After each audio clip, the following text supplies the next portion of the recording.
Death and Rebirth by Rudolf Steiner. Lecture 1. Berlin, November 5, 1912.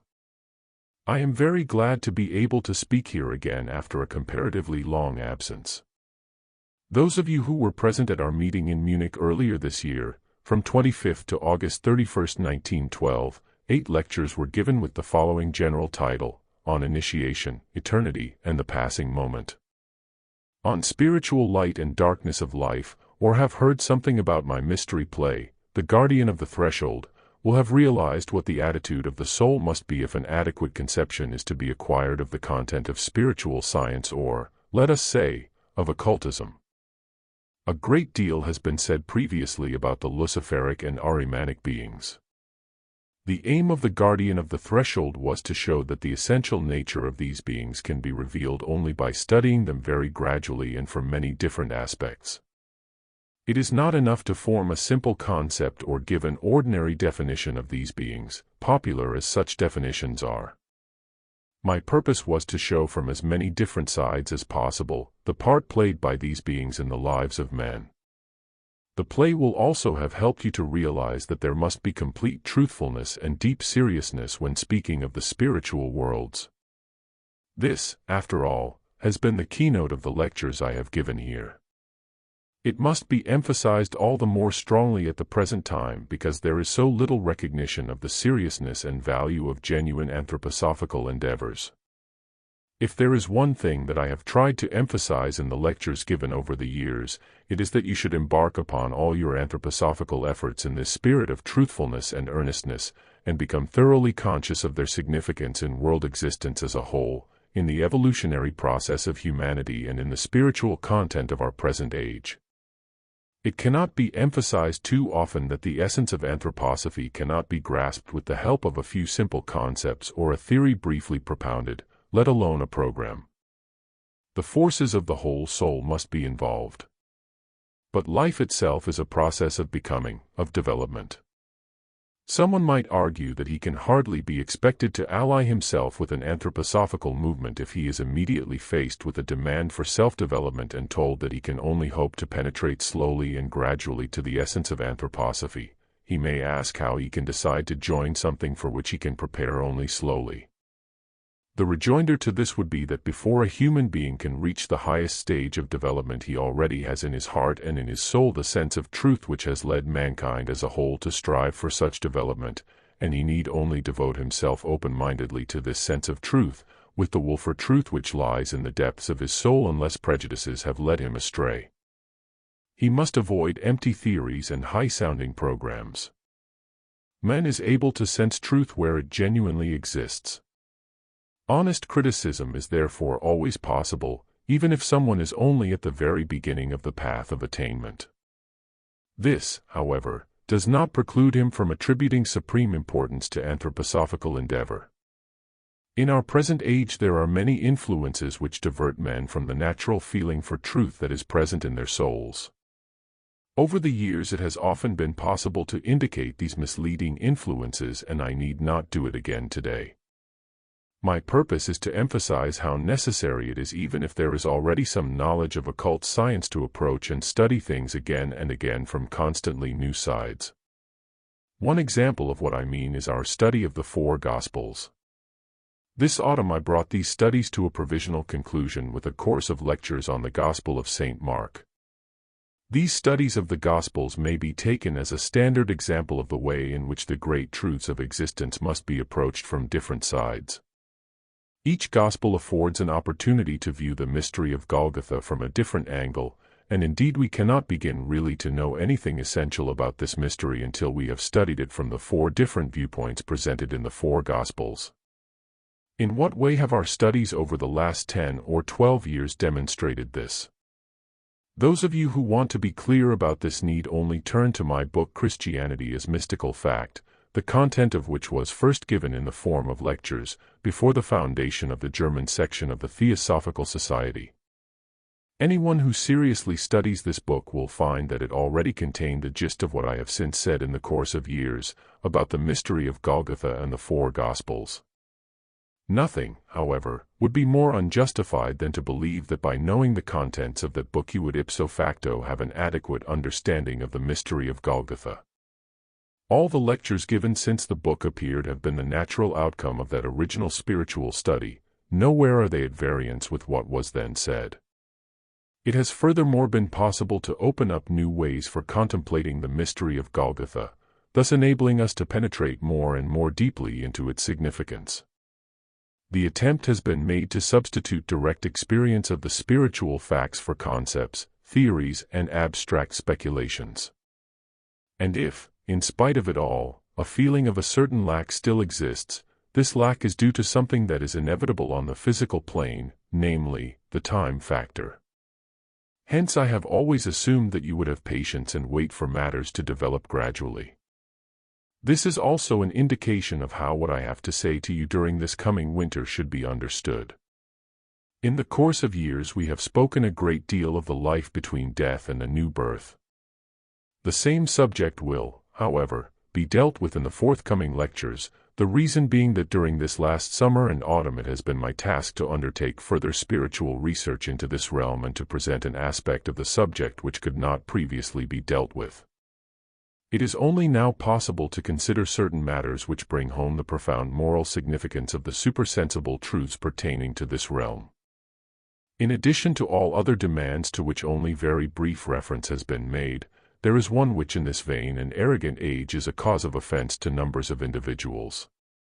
But we must not allow it to deter us from the earnestness and respect for truth that are due to our movement.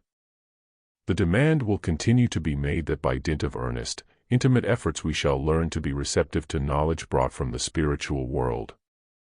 For some years now the relationship of human beings living on the physical plane to the spiritual worlds has changed from what it was through almost the whole of the 19th century. Until the last third of that century men had little access to the spiritual worlds. It was necessary for evolution that only little of the content of those worlds should flow into the human soul. But now we are living in an age when the soul need only be receptive and duly prepared, and revelations from the spiritual worlds will be able to flow into it. Individual souls will become more and more receptive and, being aware of their task in the present age, they will find this inflow of spiritual knowledge to be a reality. Hence the further demand is made that anthroposophists shall not turn deaf ears to what can make its way into the soul today from the spiritual worlds. Before entering into the main theme of these lectures, I want to speak of two characteristics of the spiritual life to which special attention must be paid. Between death and the new birth, a human being experiences the realities of the spiritual world in a very definite way. But he also experiences these realities through initiation. He experiences them too if his soul is prepared during his life in the physical body in a way that enables him to participate in the spiritual worlds. Hence it is true to say that what takes place between death and the new birth, which is, in fact, existence in the spiritual world, can be revealed through initiation. Attention must be paid to 2 points which emerge from what has often been said here. They are essential not only to experience of the spiritual worlds but also to the right understanding of communications received from these worlds. The difference between conditions in the spiritual world and the physical world has often been emphasized. Also the fact that when the soul enters the spiritual world it finds itself in a sphere in which it is essential to become accustomed to a great deal that is the exact opposite of conditions in the physical world. Here is one example. If, on the physical plane, something is to be brought about by us, we have to be active, to use our hands, to move our physical body from one place to another. Activity on our part is necessary if we are to bring about something in the physical world. In the spiritual worlds exactly the opposite holds good. I am speaking always of the present epoch. If something is to happen through us in the spiritual worlds, it must be achieved through our inner calm, our inner tranquility. In the spiritual worlds the capacity to await events with tranquility corresponds to busy activity on the physical plane. The less we bestir ourselves on the physical plane, the less we can bring about. The more active we are, the more can happen. In the spiritual world, the calmer our soul can become, the more all inner restlessness can be avoided, the more we shall be able to achieve. It is therefore essential to regard whatever comes to pass as something bestowed upon us by grace, something that comes to us as a blessing because we have deserved it as the fruit of inner tranquility. I have often said that anyone possessed of spiritual knowledge is aware that 1899 was a very significant year. It was the end of a period of 5,000 years in human history, the so-called Lesser Kali Yuga. Since that year it has become necessary to allow the spiritual to come to men in a way differing from what was previously usual. I will give you a concrete example. In the early 12th century, a man named Norbert, Street Norbert, c. 1085 to 1134. In 1121 founded the Order of Norbertines. In 1126 he became Archbishop of Magdeburg, founded a religious order in the West. Before the idea of founding the order came to him, Norbert was a loose-living man, full of sensuality and worldly impulses. One day something very unusual happened to him. He was struck by lightning. This did not prove fatal, but his whole being was transformed. There are many such examples in history. The inner connection between Norbert's physical body, etheric body, astral body, and ego was changed by the force contained in the lightning. It was then that he founded his order, and although, as in so many other cases, it failed to fulfill the aims of its founder, in many respects it did good at the time. Such chance events, as they are called nowadays, have been numerous. But this was not a chance happening, it was an event of world karma. The man was chosen to perform a task of special importance, and to make this possible, particular bodily conditions had to be created. An outer event, an external influence, was necessary.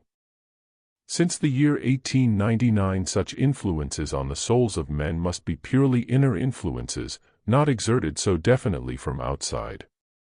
Not that there was an abrupt transition, but since the year 1899, influences exerted on the souls of men must more and more take effect inwardly.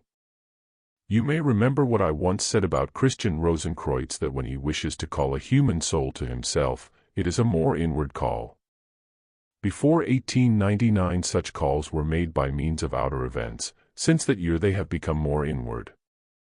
Intercourse between human souls and the higher hierarchies will become more and more dependent upon inner exertions, and men will have to apply the deepest, most intimate forces of their souls in order to maintain this intercourse with the beings of the hierarchies. What I have just described to you as an incisive point in life on the physical plane has its counterpart in the spiritual world visibly for one who is a seer, in much that has taken place between the beings of the higher hierarchies. At this time there were certain tasks which it was incumbent upon the beings of the hierarchies to carry out among themselves, but one particular condition must be noted. The beings whose task in the spiritual worlds was to bring about the ending of Kali Yuga, needed something from our earth, something taking place on our earth. It was necessary that in certain souls who were sufficiently mature there should be knowledge of this change, or at least that such souls should be able to envisage it. For just as man on the physical plane needs a brain in order to develop consciousness, so do the beings of the hierarchies need human thoughts in which their deeds are reflected. Thus the world of men is also necessary for the spiritual world. It cooperates with the spiritual world and is an essential factor, but it must cooperate in the right way. Those who were ready previously or are ready now to participate in this activity from the human side, would not have been right then, nor would they be right now, to agitate in the way that is customary on the physical plane for the furtherance of something that is to take place in the spiritual world. We do not help the spirits of the higher hierarchies by busy activity on the physical plane, but primarily by having some measure of understanding of what is to happen. Then, in restfulness and concentration of soul, we should await a revelation of the spiritual world. What we can contribute is the inner quietude we can achieve, the attitude of soul we can induce in ourselves to await this bestowal of grace. Thus, paradoxical as it may seem, our activity in the higher worlds depends upon our own inner tranquility. The calmer we can become, the more will the facts of the spiritual world be able to come to expression through us. Hence it is also necessary, if we are to participate effectively in a spiritual movement, to be able to develop this mood of tranquility. And in the anthroposophical movement it would be especially desirable for its adherents to endeavor to achieve this inner tranquility, this consciousness of grace in their attitude to the spiritual world. Among the various activities in which man is engaged on the physical plane, it is really only in the domain of artistic creation, or where there is a genuine striving for knowledge or for the advancement of a spiritual movement, that these conditions hold good. An artist will assuredly not create the best work of which his gifts are capable if he is perpetually active and is impatient to make progress. He will produce his best work if he can wait for the moment when grace is vouchsafed to him and if he can abstain from activity when the Spirit is not speaking. And quite certainly no higher knowledge will be attained by one who attempts to formulate it out of concepts already familiar to him. Higher knowledge can be attained only by one who is able to wait quietly, with complete resignation, when confronted by a problem or riddle of existence, and who says to himself, "I must wait until the answer comes to me like a flash of light from the spiritual worlds." Again, someone who rushes from one person to another, trying to convince them that some particular spiritual movement is the only genuine one, will certainly not be setting about this in the right way. He should wait until the souls he approaches have recognized the urge in themselves to seek the truths of the spiritual world.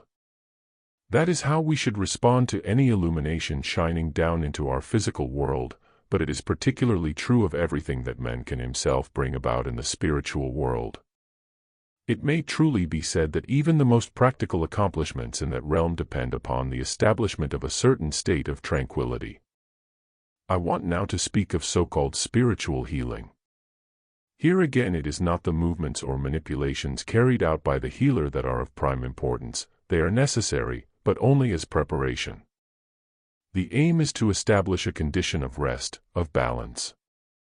Whatever is outwardly visible in a case of spiritual healing is only the preparation for what the healer is trying to do. It is the final result that is of importance. In such a case the situation is like weighing something on a pair of scales. First, we put in the one scale what we want to weigh, in the other scale we put a weight, and this sets the beam moving to right and left. But it is only when equilibrium has been established that we can read the weight. Something similar is true of actions in the spiritual worlds. In respect of knowledge, of perception, however, there is a difference. How does perception come about in everyday life on the physical plane? Everyone is aware that with the exception of certain spheres of the physical plane, objects present themselves to us from morning until evening during the waking life of day. From minute to minute new impressions are made upon us. It is in exceptional circumstances only that we, on our side, seek for impressions and do with objects what otherwise they do to us. This, however, is already near to being a searcher for knowledge. Spiritual knowledge is a different matter. We ourselves must set before our soul whatever is to be presented to it. Whereas we must be absolutely quiescent if anything is to come about, to happen through us in the spiritual world, we must be uninterruptedly active if we really desire to understand something in the spiritual world. Connected with this is the fact that many people who would like to be anthroposophists find that the knowledge we are trying to promote here is too baffling for them. Many of them complain, in anthroposophy one has to be always learning, always pondering, always busy. But without such efforts it is not possible to acquire any understanding of the spiritual worlds. The soul must make strenuous efforts and contemplate everything from many sides. Mental pictures and concepts of the higher worlds must be developed through steady, tranquil work. In the physical world, if we want to have, say, a table, we must acquire it by active effort. But in the spiritual world, if we want to acquire something, we must develop the necessary tranquility. If anything is to happen, it emerges from the twilight. But when it is a matter of knowing something, we must exert every possible effort to create the necessary inspirations. If we are to know something, effort is essential. The soul must be inwardly active, move from one imagination to another, one inspiration to another, one intuition to another. We must create the whole structure. Nothing will come to us that we have not ourselves produced in our search for knowledge. Thus conditions in the spiritual world are exactly the opposite of what holds good in the physical world. I have had to give this introduction in order that we may agree together, firstly, as to how certain facts are discovered, but secondly, how they can be understood as more is said of them. In these lectures I shall deal less with the life immediately following death, known to us under the name of kamaloka, the essential aspects of which are already familiar to you. We shall be more concerned to study from somewhat new points of view those periods in the life after death which follow the period of kamaloka. First of all, it is important to describe the general character of that life. The first stage of higher knowledge is what may be called the imaginative life, or life filled with true, genuine visions. Just as in physical life we are surrounded by the world of colors, sounds, scents, tastes, mental pictures which we form for ourselves by means of our intellect, so in the spiritual world we are surrounded by imaginations, which can also be called visions. But we must realize that these imaginations or visions, when they are true in the spiritual sense, are not the imagery of dream but realities. Let us take a definite case. When a human being has passed through the gate of death, he comes into contact with those who died before him and with whom he was connected in some way during life. During the period between death and the new birth, we are actually together with those who belong to us. Just as in the physical world we become aware of objects by seeing their colors, hearing their sounds and so on, in the same way we are surrounded after death, figuratively speaking, by a cloud of visions. Everything around us is vision, we ourselves are vision in that world just as here on earth we are flesh and bone. But this vision is not a dream, we know that it is reality. When we encounter someone who is dead and with whom we previously had some connection, he too is vision, he is enveloped in a cloud of visions. But just as on the physical plane we know that the color red comes, let us say, from a red rose, on the spiritual plane we know that the vision comes from the spiritual being of someone who passed through the gate of death before us. But here I must draw your attention to a particular aspect, especially as it is experienced by everyone who is living through this period after death. Here on the physical plane it may, for example, be the case that at least as far as we can judge, we ought to have loved some individual but have loved him too little, we have, in fact, deprived him of love or have hurt him in some way. In such circumstances, if we are not stony-hearted, the idea may occur to us that we must make reparation. When this idea comes to us, it is possible to compensate for what has happened. On the physical plane we can modify the previously existing relationship, but during the period immediately following kamaloka, we cannot. From the very nature of the encounter we may well be aware that we have hurt the person in some way or deprived him of the love we ought to have shown him. We may also wish to make reparation, but we cannot. During this period all we can do is to continue the relationship which existed between us before death. We perceive what was amiss, but for the time being we can do nothing to make amends. In this world of visions which envelopes us like a cloud, we cannot alter anything. The relationship we had with an individual who died before us remains. This is often one of the more painful experiences also associated with initiation.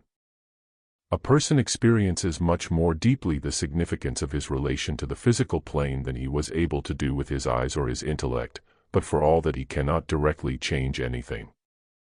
This, in fact, constitutes the pain and martyrdom of spiritual knowledge, in so far as it is self-knowledge and relates to our own life. After death, relationships between individuals remain and continue as they were during earthly life. When recently this fact presented itself to my spiritual sight with tremendous force, something further occurred to me. During my life I have devoted a great deal of study to the works of Homer and have tried to understand many things contained in these ancient epics. On this particular occasion I was reminded of a certain passage. Homer, by the way, was called by the Greeks the blind Homer, thus indicating his spiritual seership. In speaking of the realm through which men journey after death, Homer calls it the realm of the shades in which no change is possible. Here once again I realized that we can rightly understand much that is contained in the great masterpieces and revelations of mankind only by drawing upon the very depths of spiritual knowledge. Much of what will lead to an understanding of humanity as a whole must depend upon a new recognition by men of those great ancestors whose souls were radiant with spiritual light. Any sensitive soul will be moved by the recognition that this ancient seer was able to write as he did only because the truth of the spiritual world shone into his soul. Here begins the true reverence for the divine spiritual forces which stream through the world and especially through the hearts and souls of men. This attitude makes it possible to realize how the progress and development of the world are furthered. A very great deal that is true in the deepest sense is contained in the works of men whose gifts were on a level with those of Homer. But this truth, which was once directly revealed to an ancient, dreamlike clairvoyance, has now been lost and must be regained on the path leading to spiritual knowledge. In order to substantiate still further this example of what has been bestowed upon humanity by creative genius, I will now speak of something else as well. There was a certain truth which I strongly resisted when it first dawned upon me, which seemed to me to be paradoxical, but which through inner necessity I was eventually bound to recognize. The spiritual investigation on which I was engaged at that time was also connected with the study of certain works of art. Among them was one which I had previously seen and studied, although a particular aspect of it had not struck me before. I am speaking now of the Medici tombs in the chapel designed and built in Florence by Michelangelo. Two members of the Medici family, of whom no more need be said at present, were to be immortalized in statues. But Michelangelo added 4 so-called allegorical figures, named at his suggestion, morning and evening, day and night. Day and night were placed at the foot of one statue, morning and evening at the foot of the other. Even if you have no particularly good photographs of these allegorical figures, you will easily be able to verify what I have to say about them. We will begin with night, the most famous of the 4. In guidebooks you can read that the postures of the limbs in the recumbent figure of night are unnatural, that no human being could sleep in that position, and there to see the figure cannot be a good symbolic presentation of night. But now let me say something else. Suppose we are looking at the allegorical figure of night with occult vision. We can then say to ourselves, when a human being is asleep, his ego and astral body have left the physical and etheric bodies. It is conceivable that someone might visualize a particular posture which most accurately portrays that of the etheric body when the astral body and ego have left. As we go about during the day, our gestures and movements are conditioned by the fact that the astral body and ego are within the physical and etheric bodies. But at night the astral body and ego are outside and the etheric body alone is in the physical body. The etheric body then unfolds its own activity and mobility, and thus adopts a certain posture. The impression may well be that there is no more fitting portrayal of the free activity of the etheric body than that achieved by Michelangelo in this figure of night. In point of fact, the movement is conveyed with such precision that no more appropriate presentation of the etheric body under such circumstances can be imagined. Now let us turn to the figure of day. Suppose we could induce in a human being a condition in which his astral and etheric bodies were as quiescent as possible and the ego especially active. No posture could be more fitting for the activity of the ego than that portrayed by Michelangelo in the figure of day. The postures are not allegorical but drawn directly and realistically from life. The artist has succeeded in capturing, as it were for earthly eternity, the postures which in the evolutionary process most aptly express the activity of the ego and the activity of the etheric body. We come now to the other figures. First let us take that of evening. If we think of how, in a healthily developed human being, the etheric body emerges and the physical body relaxes, as also happens drastically at death, but if we think, not of actual death but of the emergence of the etheric body, the astral body and the ego from a man's physical body, we shall find that the posture then assumed by the physical body is accurately portrayed in the figure of evening.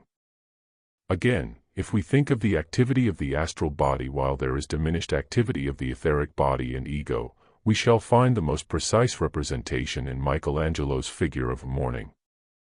So on the one side we have the portrayals of the activity of the etheric body and of the ego, in the figures of night and day, and on the other side the portrayals of the physical and astral bodies, in the figures of evening and morning. As already said, at first I resisted this conclusion, but the more carefully one investigates, the more one is compelled to accept it.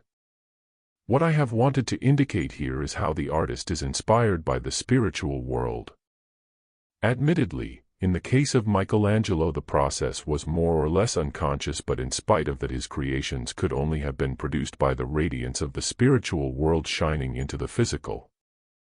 Occultism does not lead to the destruction of works of art, but on the contrary to a much deeper understanding of them. As a result, a great deal of what passes for art today will in the future no longer do so.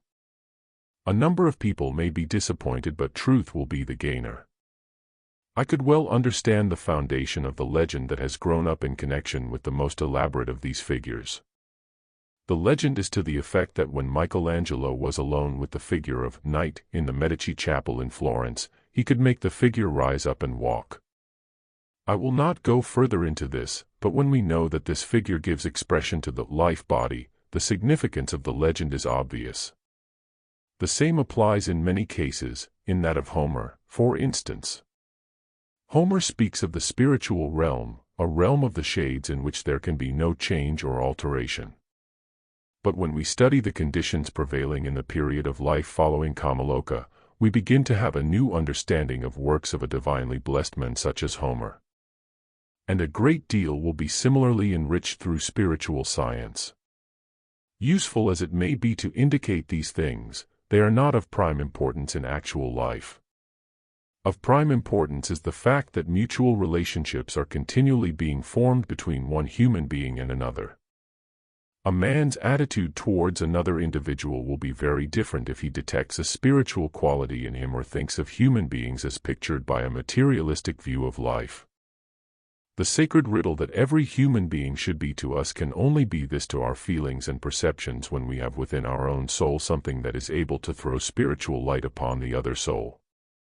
By deepening our contemplation of cosmic secrets, with which the secrets of human existence are connected, we shall learn to understand the nature of the man standing before us, we shall learn to silence our preconceptions and to feel and recognize the true qualities of the individual in question. The most important light that spiritual science can give will be the light it throws upon the human soul. Thereby sound social feelings, also those feelings of love which ought to prevail between human beings, will make their way into the world as a fruit of true spiritual knowledge. We shall recognize that our grasp of spiritual knowledge alone can help this fruit to grow and thrive. When Schopenhauer said, "To preach morality is easy, to establish morality is difficult," he was giving expression to true insight. After all, it is not so very difficult to discover moral principles, neither is it difficult to preach morality. But to quicken the human soul at the point where spiritual knowledge can germinate and develop into true morality capable of sustaining life, that is what matters. Our attitude to spiritual knowledge can also establish within us the seeds of a truly human morality of the future. The morality of the future will either be built on the foundations of spiritual knowledge, or it will not be built at all. Love of truth requires that we acknowledge these things. It requires us to deepen our anthroposophical life, and above all to bear in mind what has been said today as an introductory fact, namely, that whereas knowledge demands activity, action in the spiritual world demands of us inner tranquility, in order that we may prove worthy of grace.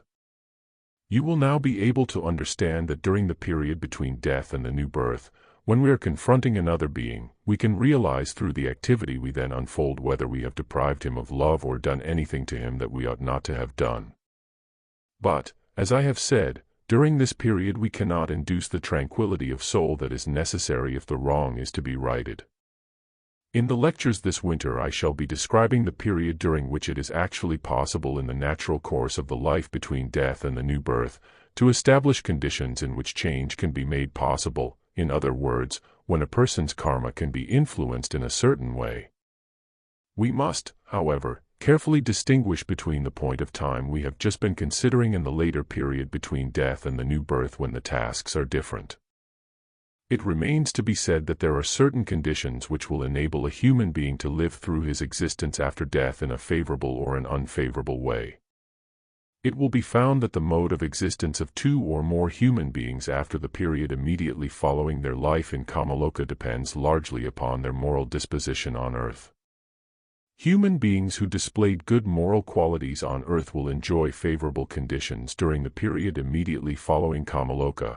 Those who displayed defective morality will experience bad conditions. I should like to sum up what I have been saying about the life after death in a kind of formula.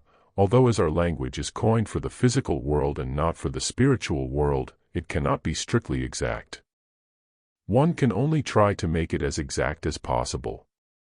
If, then, there has been a good moral quality in our soul, we shall become sociable spirits and enjoy companionship with other spirits, with other human beings or with spirits of the higher hierarchies. The opposite is the case if a genuine moral quality has been lacking in us. We then become solitary spirits, spirits who find it extremely difficult to move away from the clouds of their visions.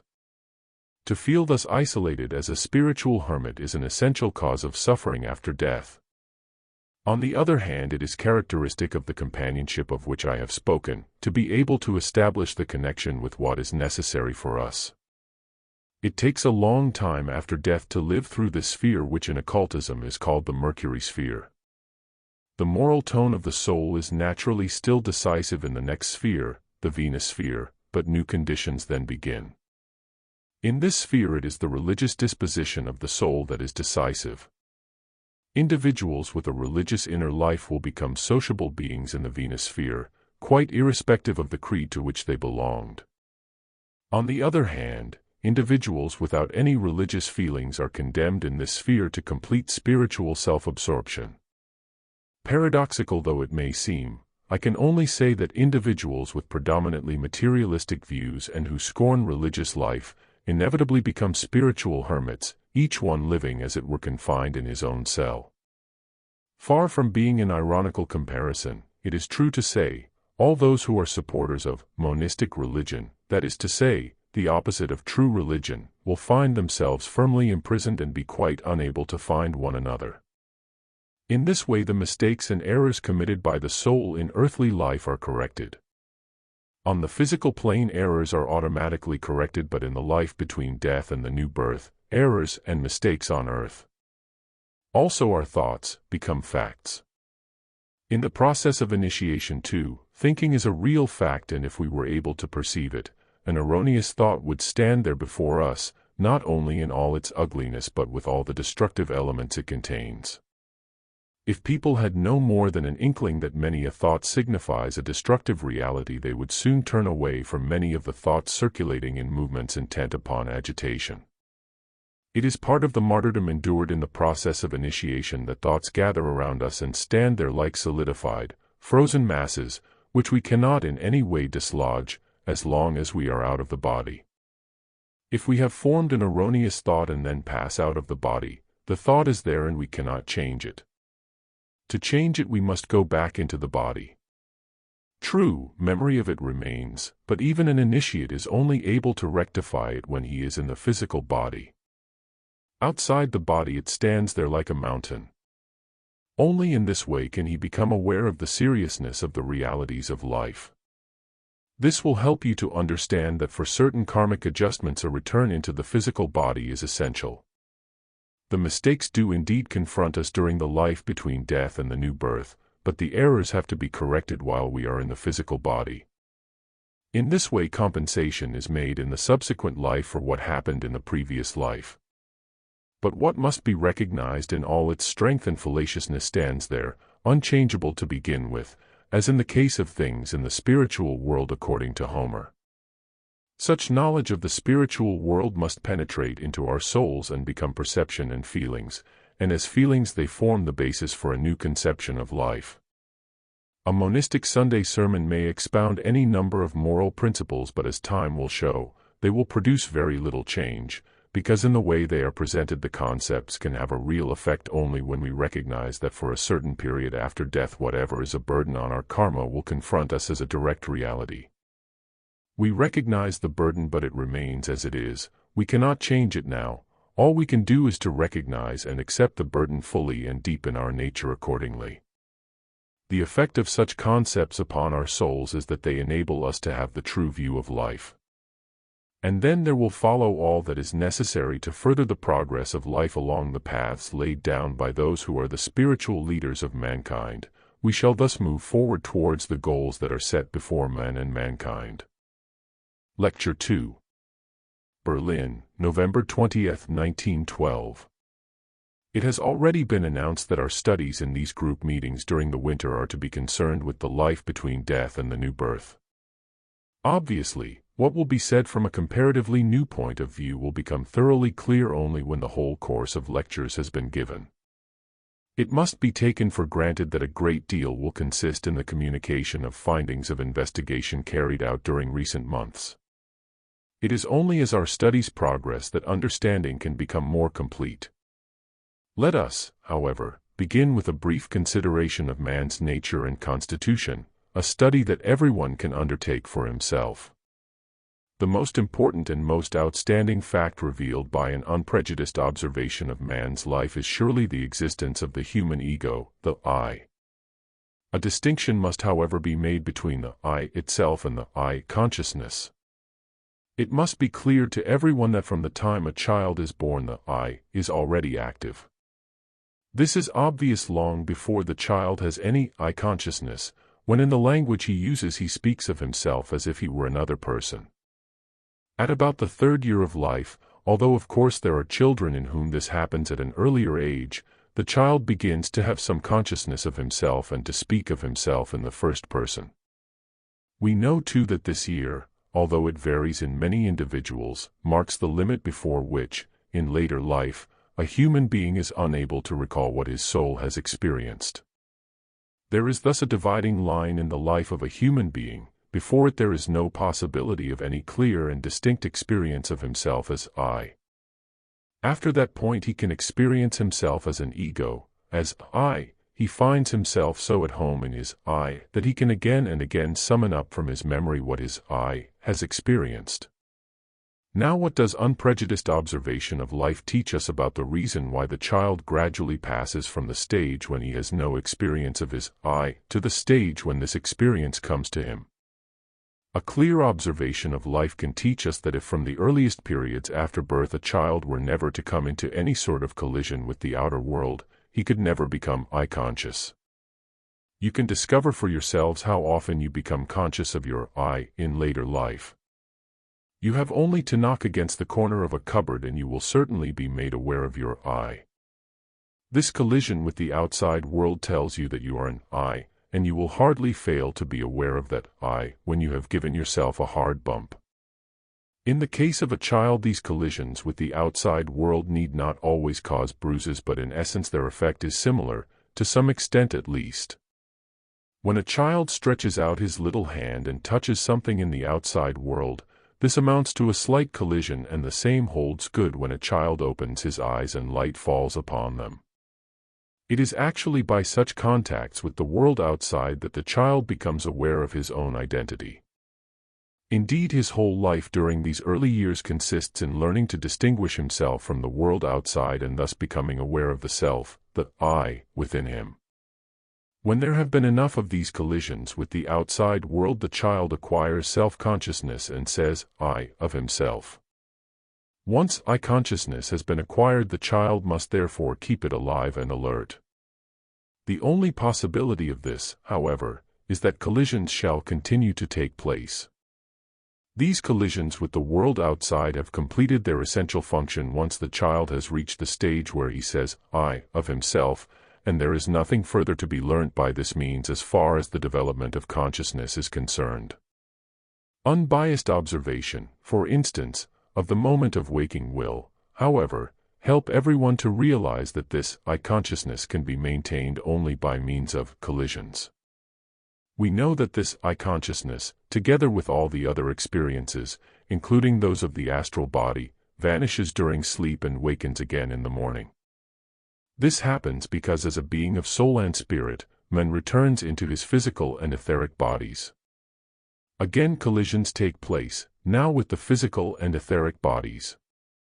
A person who is able, even without any occult knowledge, to observe the life of soul accurately, can have the following experience. When he wakes in the morning, he will find that a great deal of what his memory has preserved rises again into his consciousness. Mental pictures, feelings, and other experiences rise up into consciousness from its own depths. If we investigate all this with exactitude, and that is possible without any occult knowledge provided only there is some capacity for observing what the soul experiences, we shall find that what rises up into consciousness has a certain impersonal character.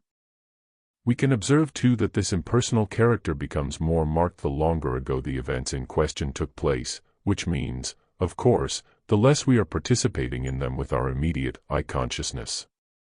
We may remember events which took place very long ago in our life, and when memory recalls them we may feel that we have as little directly to do with them as we have with experiences in the outside world which do not particularly concern us. What is otherwise preserved in our memory tends continually to break loose from our eye. The reason why, in spite of this, we find our eye returning each morning clearly into our consciousness is that we come back into the same body. Through the resulting collision our eye consciousness is awakened again each morning. Thus, just as the child develops consciousness of his eye by colliding with the external world, we keep that consciousness alert by colliding each morning with our inner being. This takes place not only in the morning but throughout the day. Our eye consciousness is kindled by the counter-pressure of our body. Our eye is implanted in the physical body, etheric body, and astral body and is continually colliding with them. We can therefore say that we owe our eye consciousness to the fact that we press inwardly into our bodily constitution and experience the counter-pressure from it. We collide with our body. You will readily understand that this must have the consequence which always results from collisions, namely that damage or injury is caused, even if it is not at once noticed. Collisions of the eye with the bodily constitution cause slight injuries in the latter. This is indeed the case.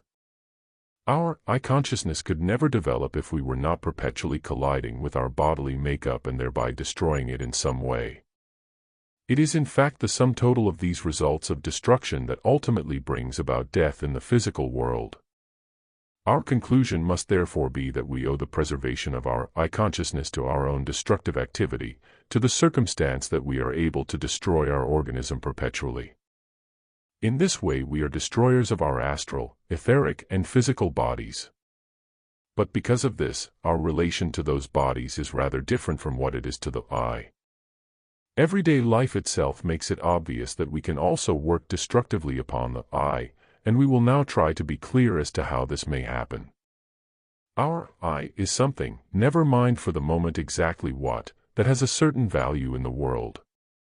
Man feels the truth of this, but it is in his power to reduce that value. How do we reduce the value of our eye? If we do harm to someone to whom we owe a debt of love, we shall actually at that moment have reduced the value of our eye. This is a fact that every human being can recognize. At the same time he can realize that as a human being never fulfills his ideal value, his eye is really occupied throughout his life in reducing his own value, in bringing about his own destruction. However, as long as we remain poised in our own eye, we have constant opportunity in life to annul the destruction we have caused. We are capable of this even though we do not always manage to do it. Before we pass through the gate of death we can make compensation in some form for undeserved suffering caused to another person. If you think about it you will realize that between birth and death it is possible for man to reduce the value of his eye, but also ultimately to make good the destruction that has been brought about. But in the case of the astral, etheric, and physical bodies there is no possibility of being able to do this at the present stage of man's evolution. He is unable to work consciously on these bodies as he can do in the case of his eye, for the reason that he is not, in the real sense, conscious in these members of his being. The destruction for which a man is continually responsible remains in his astral, etheric, and physical bodies, but he is not in a position to repair it. And it is easy to understand that if we were to come into a new incarnation with the forces of the astral, etheric, and physical bodies as they were at the end of our previous incarnation, those bodies would be useless. The content of the life of soul is always the source and the sum and substance of what comes to expression in the bodily constitution. The fact that at the end of a life we have a brittle organism is evidence that our soul then lacks the forces necessary to sustain its vigor. In order to maintain our consciousness and keep it alert, we have been continually damaging our bodily sheath. With the forces that are still available at the end of one incarnation, we could do nothing in the next. It is necessary for us to reacquire the forces that are able to restore freshness and health within certain limits to the astral, etheric, and physical bodies, and to make them of use for a new incarnation. In earthly existence, as is evident even to external observation, it is possible for men to damage these bodies but not to restore them to health. Occult investigation reveals that in the life between death and the new birth we acquire from the extraterrestrial conditions in which we are then living the forces able to restore our worn-out sheaths. Between death and the new birth we expand into the universe, the cosmos, and we have to acquire the forces which cannot be drawn from the sphere of the earth from the heavenly bodies connected with the earth. These heavenly bodies are the reservoirs of forces needed for our bodily sheaths. On the earth man can acquire only the forces needed for the constant restoration of the eye. For the other members of his being the forces must be drawn from other worlds. Let us consider the astral body first. After death the human being expands, quite literally expands, into all the planetary spheres. During the kamaloka period, as a being of soul and spirit, man expands to the boundary demarcated by the orbit of the moon around the earth. Beings of various ranks are involved in the process. After that he expands until the Mercury sphere is reached, Mercury is understood in occultism. Thence he expands to the spheres of Venus, Sun, Mars, Jupiter, and finally Saturn. The being who has passed through the gate of death becomes in the real sense a Mercury dweller, a Venus dweller, and so on, and in a certain sense he must have the faculty to become thoroughly acclimatized in these other planetary worlds. How does he succeed or fail in this respect? In the first place, when his kamaloka period is over, a man must himself possess some quality that will enable him to establish a definite relationship with the forces in the Mercury sphere into which he then passes. If the lives of various human beings between death and the new birth are investigated, it will be found that they differ greatly in the Mercury sphere. A clear difference is evident according to whether an individual passes into the Mercury sphere with a moral disposition of soul, with the outcome of a moral or an immoral life. There are of course nuances of every possible degree. A man with a moral quality of soul, who bears within him the fruits of a moral life, is what may be called a spiritually social being in the Mercury sphere. It is easy for him to establish relationships with other beings, either with people who died before him or also with beings who inhabit the Mercury sphere, and to share experiences with them. An immoral man becomes a hermit, feels excluded from the community of the other inhabitants of this sphere. Such is the consequence in the life between death and the new birth of a moral or immoral disposition of soul. It is important to understand that morality forges our connection and relationship with the beings living in this sphere, and an immoral disposition of soul encloses us as it were in a prison. We know that the other beings are there, but we seem to be within a shell and make no contact with them. This self-isolation is an outcome of an earthly life that was unsociable and lacking in morality. In the next sphere, which we will call the Venus sphere, in occultism it is always so named, a man's contact with it is mainly dependent upon a religious attitude of soul. Contact with the beings of this sphere can be established by individuals who during their life on earth came to realize that everything transitory in physical things and in man himself is after all related in some way to immortality. Thus they had a feeling that the attitude of soul in every individual should incline to divine spiritual reality. On the other hand, anyone who is a materialist and cannot direct his soul to the eternal, the divine, the immortal, is condemned in the Venus sphere to be imprisoned within his own being, in isolation. Particularly in connection with this sphere we can learn from occult investigation how in our astral body during life on earth we create the conditions of existence as they will be in the Venus sphere. On the earth we must already develop understanding of an inclination for what we hope to contact and experience in that sphere. Let us consider for a moment the fact that human beings living on the earth during entirely different epochs, as was both inevitable and right, were connected with divine spiritual life through the various religions and prevailing conceptions of the world.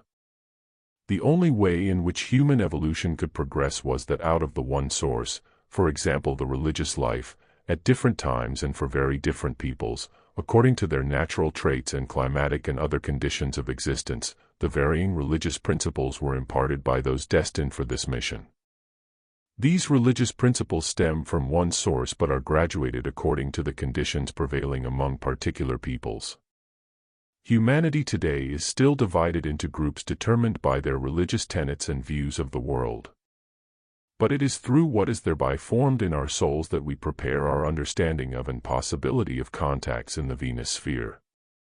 The religions of the Hindu, of the Chinese, of the Mohammedan, of the Christian, prepare the soul in such a way that in the Venus sphere it will understand and be attracted to those individuals whose souls have been molded by the same religious tenets.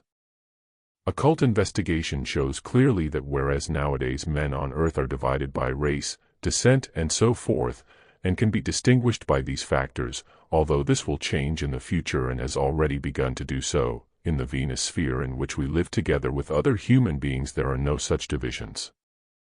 The only division there depends upon their religious principles and conceptions of the world while they were on the earth. It is true that to some extent a classification according to race is possible because this classification on earth, even according to religion, is still, in a certain respect, a matter of racial relationships. All the same, it is not the element of race that is decisive, but what the soul experiences through its adherence to the principles of a particular religion. We spend certain periods after each death within these spheres, then our being expands and we pass on from the Venus sphere to the Sun sphere.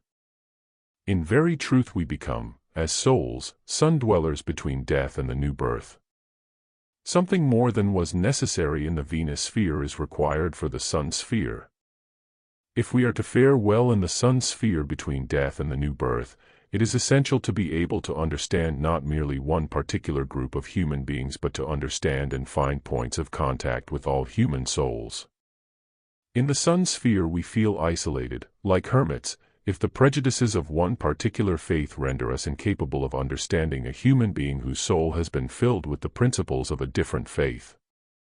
An individual who on the earth regarded one particular religion only as valuable is incapable in the Sun sphere of understanding adherents of other religions. But the consequences of this lack of understanding are not the same as they are on earth. On the earth men may live side by side without any inner understanding of each other and then separate into different faiths and systems of thought. In the Sun sphere, however, since we interpenetrate one another, we are together and yet at the same time separated in our inner being, and in that sphere every separation and every lack of understanding are at once sources of terrible suffering. Every contact with an adherent of a different faith becomes a reproach which weighs upon us unceasingly and which we cannot escape because on earth we did not educate ourselves in this respect. Taking the life between death and the new birth as a starting point, what is now to be said will in a certain sense be easier to understand if reference is made to initiation. What the initiate experiences in the spiritual worlds is in a certain respect closely akin to experiences undergone in the life between death and rebirth. The initiate has to make his way into the same spheres, and were he to maintain the prejudices resulting from a biased, one-sided view of the world, he would undergo similar suffering in the Sun sphere. It is therefore essential that initiation should be preceded by thorough understanding of every religious faith spread over the earth, also understanding of what is taking place in every individual soul regardless of the creed or system of thought to which it adheres. Otherwise, whatever has not been met with understanding becomes a source of suffering, as if towering mountains were threatening to crash down upon one, as if explosions were discharging their whole force upon one.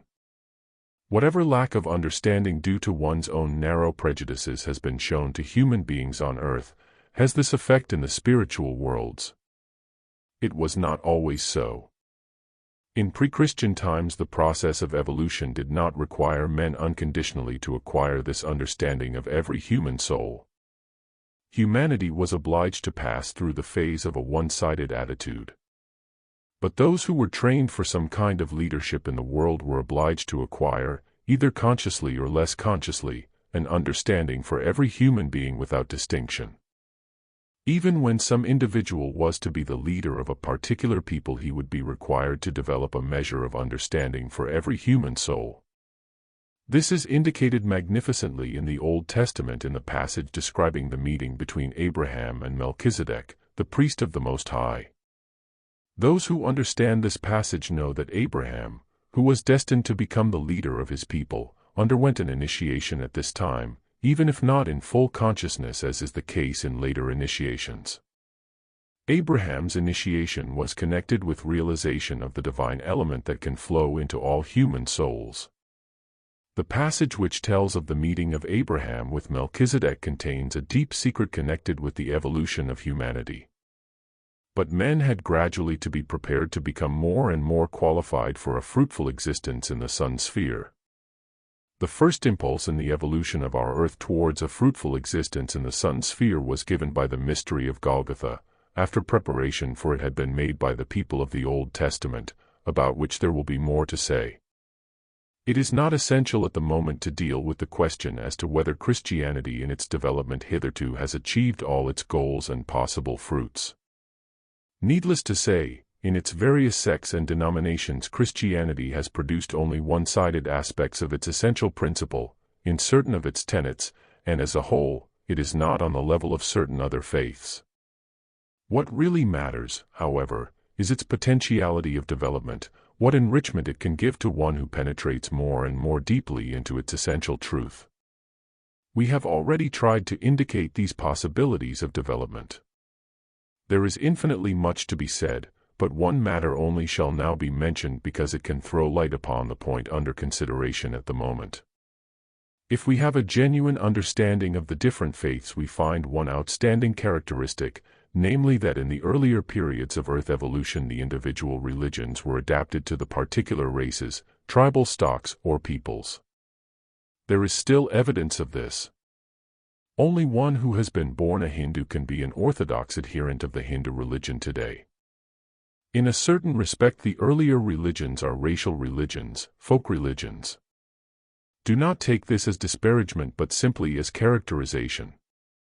The different religions, although deriving from the primal source of a universal world religion, were given to the peoples by the initiates and adapted to the specific tribal stocks and races, hence in that sense there is something egoistic about them. Peoples have always loved the religion that has been determined by their own flesh and blood. In ancient times, when a religion stemming from a mystery center had been established among a particular people, a bodily stranger who wanted to start another religion among them did not do so, but instead founded a second mystery center. People were always given a leader from their own tribe or clan. In this respect, true Christianity is very different. Christ Jesus, the individuality to whom the Christians turn, was least active among the people and in the area on the earth where he was born. In respect of religion, can conditions in the Western world be equated with those existing in India or China where folk religions still survive? No, they cannot. The regions where we ourselves are living could be equated with India and China only if here, in Middle Europe, we were, for example, faithful followers of Wotan. We should then be at the same stage and the element of religious egoism would be in evidence here too. But in the West this aspect has disappeared, for the West accepted a religion that was not confined to any particular folk community. This fact must be remembered. The influences which bound blood to blood and were a determining factor in the founding of the old religious communities played no part in the spread of Christianity. The life of soul was the essential factor, and in the West a religion unconnected with a single people or folk community was adopted. Why has it been so? It is because in its deepest roots and from the very beginning Christianity was meant to be a religion for all men without distinction of belief, nationality, descent, race, and whatever separates human beings from one another. Christianity is rightly understood only when it is realized that it is concerned solely with the essentially human element in all men. The fact that in its early phases and also in our own times sects have arisen from Christianity should be no cause of apprehension, for Christianity makes possible the evolution of the human universal. It is also true that a great transformation will have to take place within the Christian world if the roots of Christianity are to be rightly understood. A distinction will have to be made between knowledge of Christian tenets and the reality of Christianity. St. Paul did in fact begin to make this distinction, and those who understand his words can realize something of what they mean, although up to now understanding has been rare.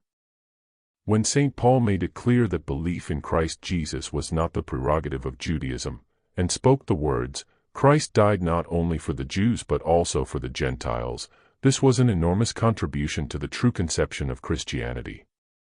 It would be quite false to maintain that the mystery of Golgotha was fulfilled only for those who call themselves Christians. The mystery of Golgotha was fulfilled for all men. This is indeed what St. Paul meant in the words just quoted. What passed over from the mystery of Golgotha into earthly life has meaning and significance for all that life. Grotesque as it may still seem today to those who do not distinguish between knowledge and reality, it must nevertheless be said that he alone understands the roots of Christianity who can view an adherent of a different religion, no matter whether he calls himself Indian, or Chinese, or anything else, in such a way that he asks himself, to what extent is he Christ-like? The fact of knowing this is not what really matters. What does matter is that such a person knows the reality of Christianity, in the sense that it is not essential to know physiology provided that digestion takes place. A man whose religion has failed to bring about in him a conscious relationship to the mystery of Golgotha has no understanding of it, but that does not entitle others to deny him the reality of Christianity. Not until Christians become so truly Christian that they seek for the Christ-like principle in all souls on earth, not when they have implanted it in the souls of others by attempts at conversion, not until then will the root principles of Christianity have been understood. All this belongs to Christianity when rightly understood. Distinction must be made between the reality of Christianity and an understanding of it. To understand what has been present on the earth since the mystery of Golgotha is a great ideal, the ideal of supremely important knowledge for the earth, knowledge that men will gradually acquire. But the reality itself has come to pass. The mystery of Golgotha was fulfilled. Our life in the sun sphere after death depends upon what relationship we have established with the mystery of Golgotha. The contact with all human souls that can be experienced in the sun sphere is possible only if a relationship with the mystery of Golgotha has been established in the way described. It is a relationship which ensures freedom from any still imperfect form of Christianity as practiced in this or that sect. If we have no such relationship with the mystery of Golgotha, we condemn ourselves to becoming solitary individuals in the sun sphere, unable to make contact with other human souls. There is a certain utterance which retains its power even in the sun sphere. When in the sun sphere we encounter another human soul, we can become companions and not be thrust away from that soul, if these words have been preserved in our inner being. When 2 or 3 are gathered together in my name, there am I in the midst of them. In the sun sphere all human souls can be united with one another in a true recognition of Christ. And this union is of tremendous significance. For in the sun sphere a man must make a decision, he must acquire a certain understanding.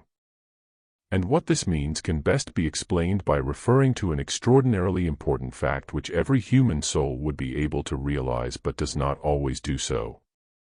One of the most beautiful sayings in the New Testament occurs when Christ Jesus is endeavoring to make men conscious of the divine spiritual core of being within them, of the truth that God is present as the divine spark in every human soul, that every human being has divinity within him.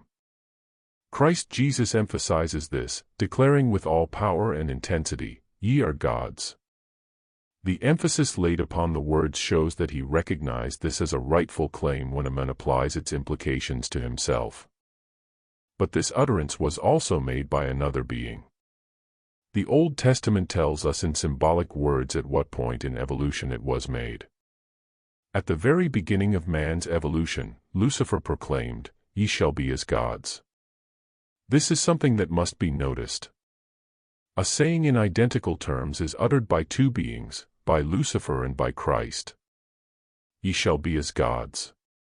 What does the Bible imply by giving emphasis to these two utterances? It implies that from Lucifer this utterance leads to a curse, from Christ to the highest blessing. Is there not a wonderful mystery here? The words hurled into humanity by Lucifer, the tempter, when uttered by Christ to men are supreme wisdom. That what is really important is not the content of an utterance but from whom it comes. This fact is inscribed in letters of power into the biblical record. From an instance such as this let us feel that it behoves us to understand things in adequate depth and that we can learn a very great deal from what may lie openly before us. It is in the sun sphere between death and the new birth that again and again we hear the words spoken to our soul with all their force, "Thou art a god, be as a god." We know with all certainty when we arrive in the sun sphere that Lucifer meets us again and impresses the meaning of this utterance forcibly upon us. From then onwards we can understand Lucifer very well, but Christ only if on earth we have prepared ourselves to understand him. Christ's utterance will have no meaning for us in the sun sphere if by our relationship on earth to the mystery of Golgotha we have not gained some understanding of it. Trivial as the following words may be, let me say this: in the sun sphere we find two thrones. From the throne of Lucifer, which is always occupied, there sound the words of temptation, asserting our divinity. The second throne seems to us, or rather to many human beings, to be still empty, for on this other throne in the sun sphere between death and the new birth, we have to discover what can be called the Akashic picture of Christ. If we can find the Akashic picture of Christ it will be for us a blessing. This will become evident in later lectures. But it has become possible to find that picture only because Christ came down from the sun and has united himself with the earth, and because we have been able to open our eyes of spirit here on earth through understanding in some measure the mystery of Golgotha. This will ensure that the throne of Christ in the sun sphere does not appear empty to us, but that the deeds he performed while his dwelling place was still the sun sphere become visible. As I said, I have to use trivial words in speaking of these two thrones. This sublime fact can only be spoken of figuratively. But anyone who acquires more and more understanding will realize that words coined on earth are inadequate and that one is obliged to resort to imagery in order to be intelligible. Now we shall understand and find support for what we need in the sun sphere only if on the earth we have acquired something that plays not only into the astral forces but into the etheric forces as well. You will know from what I have previously said that the religions influence the etheric forces and the etheric body of man. A considerable spiritual heirloom is available for all of us inasmuch as forces from the sun sphere are instilled into us if we have acquired understanding of the mystery of Golgotha. For it is from the sun sphere that we must draw the forces necessary for the renewal of our etheric body for the next incarnation, whereas the forces necessary for our astral body in the next incarnation must be drawn from the other planetary spheres. Let nobody believe that what I have been saying is unconnected with the whole course of evolution. I have told you that already in pre-Christian times a leader of humanity such as Abraham was able at his meeting with Melchizedek, or Malchizedek, to acquire the forces needed for the sun sphere. I am making no intolerant statement implying that men can acquire the forces necessary for establishing a right relationship to the beings of the sun sphere through Orthodox Christianity alone. I am stating a fact of evolution. Another fact is that the time when it was still possible, as in ancient days, to behold the Akashic picture of Christ as the result of different means is drawing nearer and nearer to a close as evolution proceeds. Abraham's spiritual eyes were fully open to the Akashic picture of Christ in the sun sphere. You must not argue that the mystery of Golgotha had not then taken place and that Christ was still in the sun sphere, for during that period Christ was united with other planetary spheres. It is indeed a fact that at that time and even down to our own epoch, human beings were able to perceive what could be perceived in those spheres.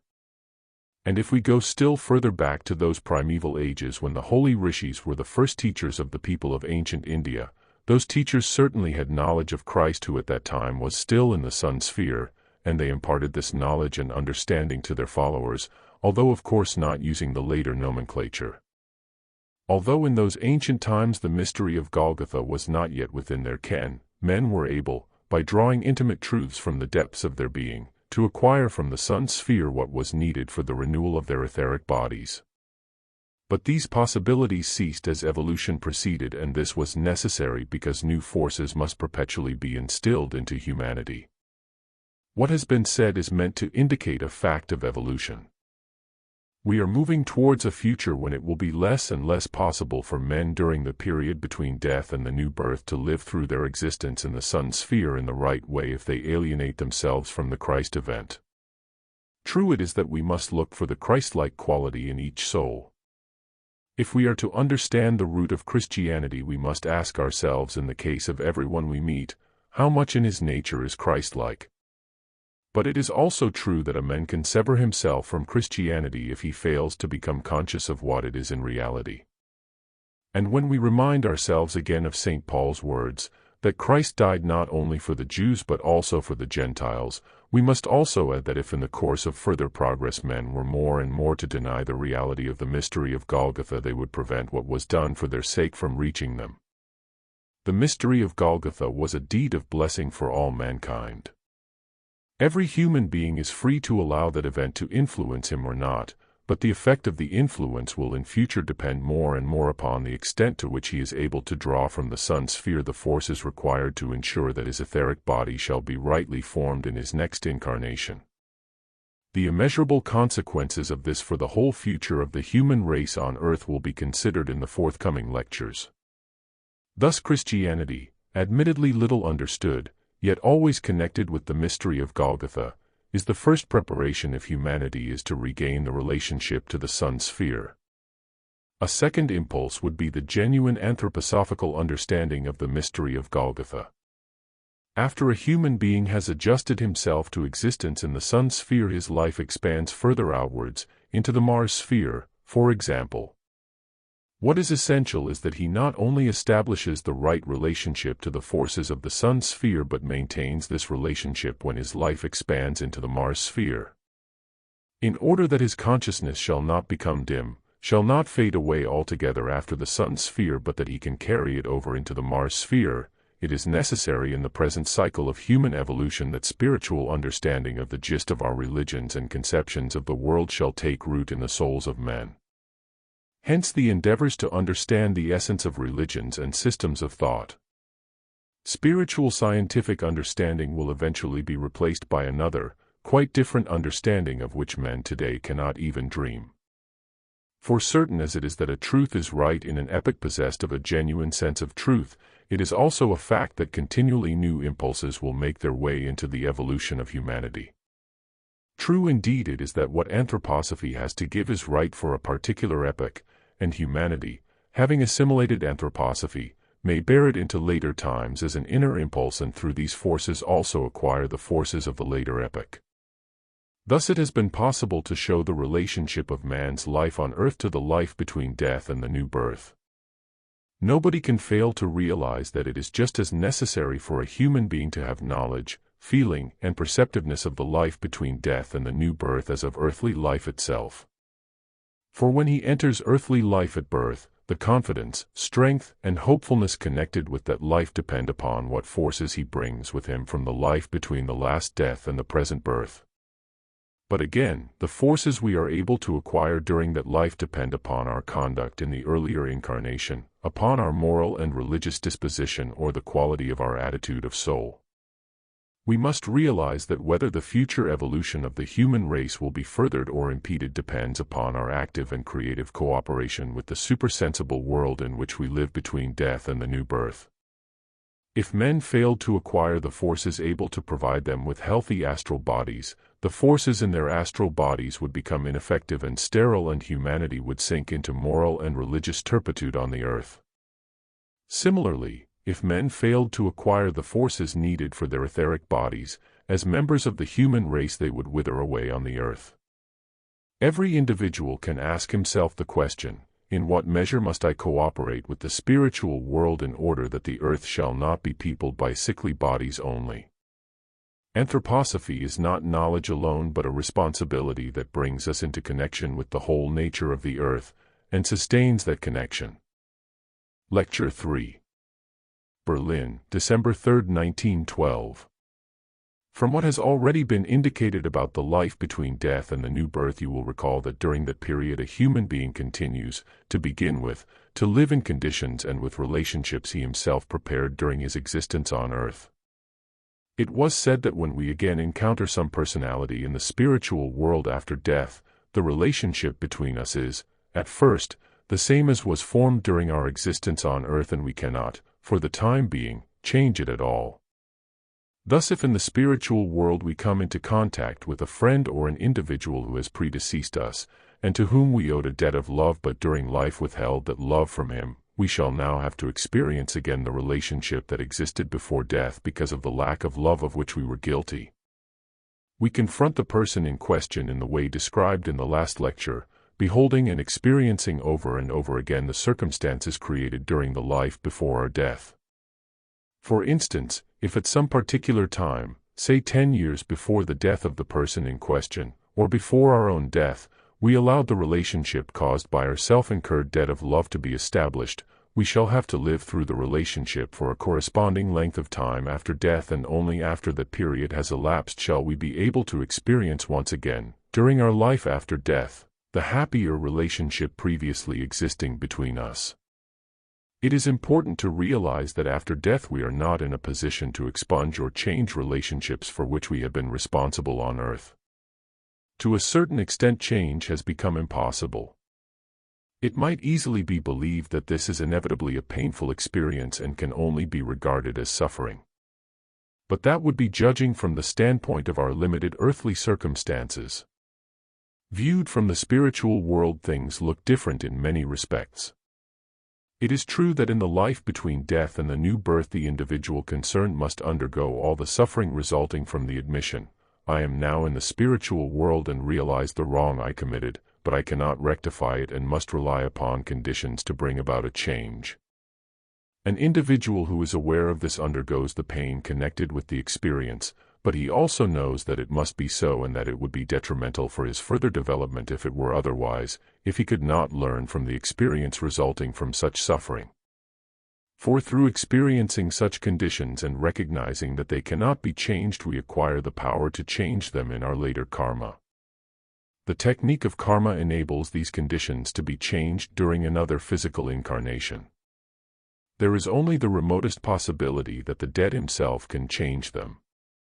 Above all, during the first period after death, during the time in kamaloka, an individual sees what has been determined by his life before death, but to begin with he must leave it as it is. He is unable to bring about any change in what he experiences.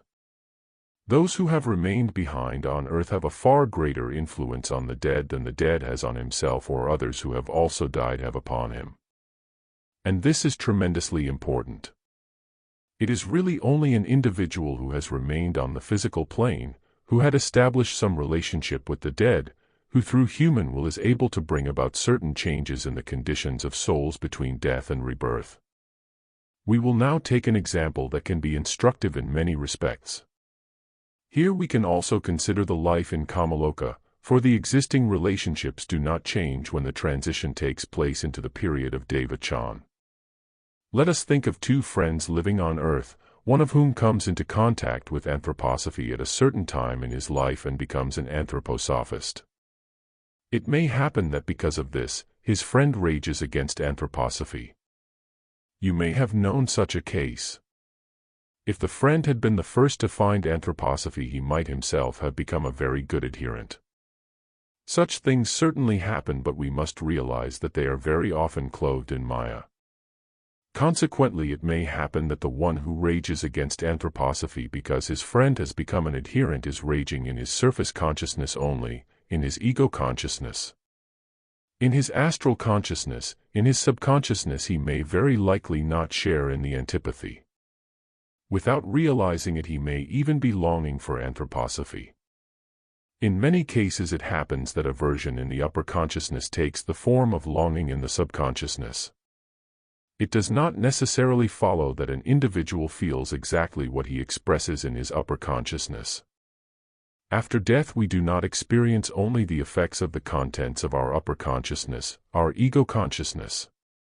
To believe that would be to misunderstand entirely the conditions prevailing after death. It has often been said that although a human being casts off physical body and etheric body at death, his longings and desires remain. Nor need these longings and desires be only those of which he was actually aware. The longings and desires that were in his subconsciousness, they too remain, including those of which he has no conscious knowledge or may even have resisted. They are often much stronger and more intense after death than they were in life. During life, a certain disharmony between the astral body and the I expresses itself as a feeling of depression, dissatisfaction with oneself. After death, the astral consciousness is an indication of the whole character of the soul, the whole stamp of the individual concerned. So what we experience in our upper consciousness is less significant than all those hidden wishes, desires and passions which are present in the soul's depths and of which the I knows nothing. In the case mentioned, let us suppose that the man who denounces anthroposophy because his friend has become an adherent passes through the gate of death. The longing for anthroposophy, which may have developed precisely because of his violent opposition, now asserts itself and becomes an intense wish for anthroposophy. This wish would have to remain unfulfilled, for it could hardly happen that after death he himself would have an opportunity of satisfying it. But through a particular concatenation of circumstances in such a case, the one who is on earth may be able to help the other and change something in his conditions. This is the kind of case that may frequently be observed in our own ranks. We can, for instance, read to the one who has died. The way to do this is to picture him vividly there in front of us. We picture his features and go through with him in thought the content, for example, of an anthroposophical book. This need only be done in thought and it has a direct effect upon the one who has died. As long as he is in the stage of kamaloka, language is no hindrance, it becomes a hindrance only when he has passed into devachan. Hence the question as to whether the dead understands language need not be raised. During the period of kamaloka a feeling for language is certainly present. In this practical way very active help can be given to one who has passed through the gate of death. What streams up from the physical plane is something that can be a factor in bringing about a change in the conditions of life between death and the new birth, but such help can only be given to the dead from the physical world, not directly from the spiritual world. We realize from this that when anthroposophy actually finds its way into the hearts of men it will in very truth bridge the gap between the physical and the spiritual worlds, and that will constitute its infinite value in life. Only a very elementary stage in anthroposophical development has been reached when it is thought that what is of main importance is to acquire certain concepts and ideas about the members of man's constitution or about what can come to him from the spiritual world. The bridge between the physical world and the spiritual world cannot be built until we realize that anthroposophy takes hold of our very life. We shall then no longer adopt a merely passive attitude towards those who have passed through the gate of death but shall establish active contact with them and be able to help them. To this end anthroposophy must make us conscious of the fact that our world consists of physical existence and superphysical, spiritual existence, furthermore that man is on earth not only to gather for himself the fruits of physical existence between birth and death but that he is on earth in order to send up into the superphysical world what can be gained and can exist only on the physical plane. If for some justifiable reason or, let us say, for the sake of comfort, a man has kept aloof from anthroposophical ideas, we can bring them to him after death in the way described. Maybe someone will ask, is it possible that this will annoy the dead, that he does not want it? This question is not entirely justifiable because human beings of the present age are by no means particularly opposed to anthroposophy in their subconsciousness. If the subconsciousness of those who denounce anthroposophy could have a voice in their upper consciousness, there would be hardly any opposition to it. For people are prejudiced and biased against the spiritual world only in their ego consciousness, only in what expresses itself as ego consciousness on the physical plane. This is one aspect of mediation between the physical world and the spiritual world. But we can also ask, is mediation also possible in the other direction, from the spiritual to the physical world? That is to say, can the one who has passed through the gate of death communicate in some way with those who have remained on the physical plane?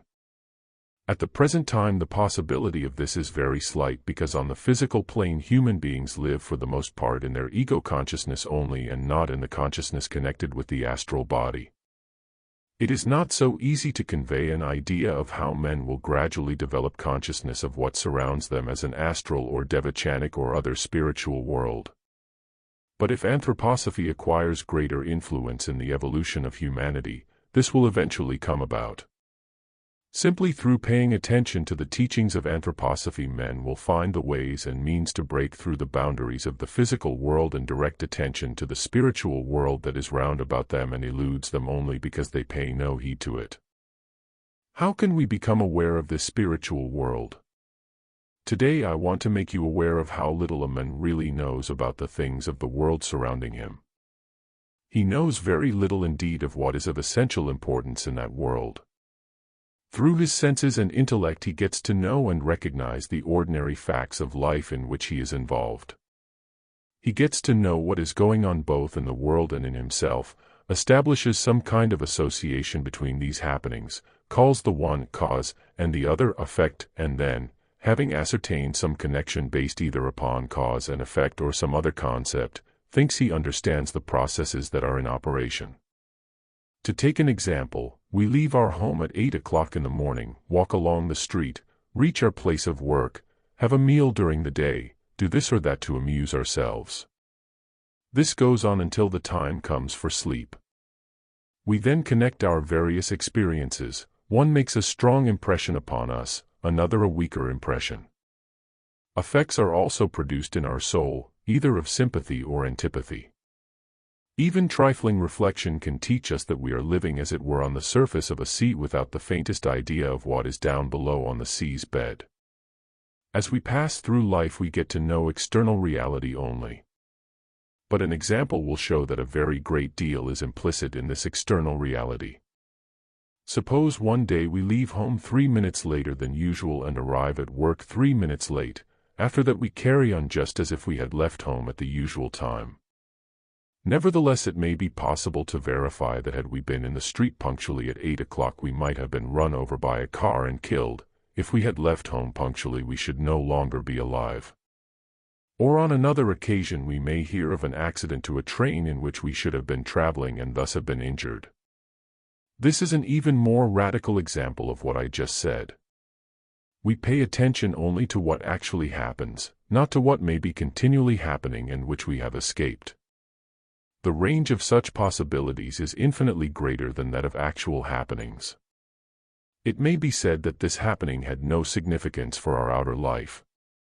For our inner life, however, it is certainly of importance. Suppose, for instance, you had bought a ticket for a voyage in the Titanic but were dissuaded by a friend from traveling. You sold the ticket and then heard of the disaster. Would your experience have been the same as if you had never been involved? Would it not far rather have made a most striking impression upon you? If we knew from how many things we are protected in the world, how many things are possible for good or for ill, things which are converging and only through slight displacement do not meet, we should have a sensitive perception of experiences of happiness or unhappiness, of bodily experiences which are possible for us but which simply do not come our way. Who among all of you sitting here can know what you would have experienced if, for example, the lecture this evening had been cancelled and you had been somewhere else? If you had known about the cancellation, your attitude of mind would be quite different from what it now is, because you have no idea of what might conceivably have happened.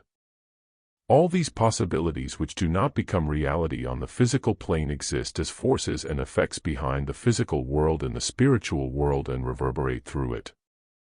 It is not only the forces which actually determine our life on the physical plane that stream down upon us, but also the measureless abundance of forces which exist only as possibilities, some of which seldom make their way into our physical consciousness.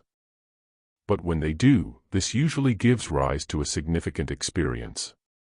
Do not say that what has been stated, namely that numberless possibilities exist, that for example this lecture might have been cancelled, in which case those sitting here would have had different experiences. Do not say that this invalidates karma.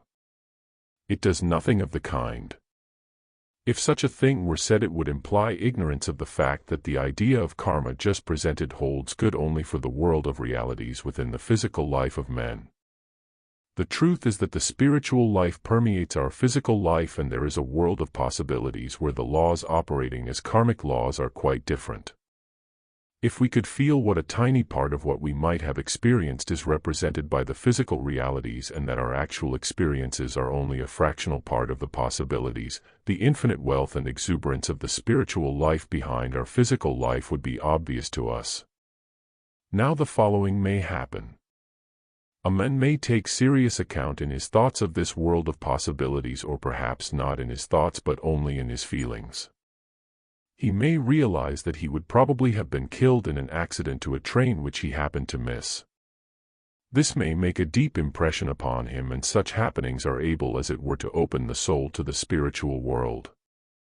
Occasions such as this with which we are in some way connected may actually reveal to us wishes or thoughts of souls living between death and the new birth. When anthroposophy wakens in men a feeling for possibilities in life, for occurrences or catastrophes which did not take place simply because something that might have happened did not do so, and when the soul abides firmly by this feeling, experiences conveyed by individuals with whom there had been a connection in the physical world may be received from the spiritual world. Although during the hurry and bustle of daily life people are for the most part disinclined to give rein to feelings of what might have happened, nevertheless there are times in life when events that might have happened have a decisive influence upon the soul. If you were to observe your dream life more closely, or the strange moments of transition from waking life to sleep or from sleep to waking life, if you were to observe with greater exactitude certain dreams which are often quite inexplicable, in which certain things that happen to you appear in a dream picture or vision, you would find that these inexplicable pictures indicate something that might have happened and was prevented only because other conditions, or hindrances, intervened. A person who through meditation or some other means makes his thinking more mobile, will have moments in his waking life during which he will feel that he is living in a world of possibilities. This may not be in the form of definite ideas but of feelings. If he develops such feelings, he is preparing himself to receive from the spiritual world impressions from human beings who were connected with him in the physical world. Such influences then manifest as genuine dream experiences which have meaning and point to some reality in the spiritual world. In teaching us that in the life between birth and death karma holds sway, anthroposophy makes it quite clear that wherever we are placed in life we are faced perpetually with an infinite number of possibilities. One of these possibilities is selected in accordance with the law of karma, the others remain in the background, surrounding us like a cosmic aura. The more deeply we believe in karma, the more firmly we shall also believe in the existence of this cosmic aura which surrounds us and is produced by forces which converge but have been displaced in a certain way, so that they do not manifest on the physical plane. If we allow our hearts and minds to be influenced by anthroposophy, this will be a means of educating humanity to be receptive to impressions coming from the spiritual world. If, therefore, anthroposophy succeeds in making a real effect upon culture, upon spiritual life, influences will not only rise up from physical life into the spiritual world, but the experiences undergone by the dead during their life between death and the new birth will flow back. Thus here again the gulf between the physical and the spiritual worlds will be bridged. The consequence will be a tremendous widening of human life, and we shall see the purpose of anthroposophy fulfilled in the creation of an actual link between the two worlds, not merely a theoretical conception of the existence of a spiritual world. It is essential to realize that anthroposophy fulfills its task in the real sense only when it permeates the souls of men as a living force, and when by its means we not only comprehend something intellectually but our whole attitude and relationship to the world around us is changed. Because of the preconceptions current in our times, man's thinking is far too materialistic, even if he often believes in the existence of a spiritual world. Hence it is extremely difficult for him in the present age to picture the right relationship between soul and body. The habits of thought peculiar to the times tend to make him picture the life of soul as being connected too closely with the bodily constitution. An analogy may be the only means of helping to clarify what must be understood here. If we examine a watch, we see that it consists of wheels and other little metal parts. But do we look at our watch in the course of everyday life in order to study the works or the interplay of the wheels? No, we look at our watch in order to find out the time, but time has nothing whatever to do with any of the metal parts or wheels. We look at the watch and do not trouble about what there is to be seen inside the watch itself. Or let us take another example. When somebody speaks of telegraphing today, he has the electric apparatus in mind. But even before electric telegraphy was invented, telegraphing went on.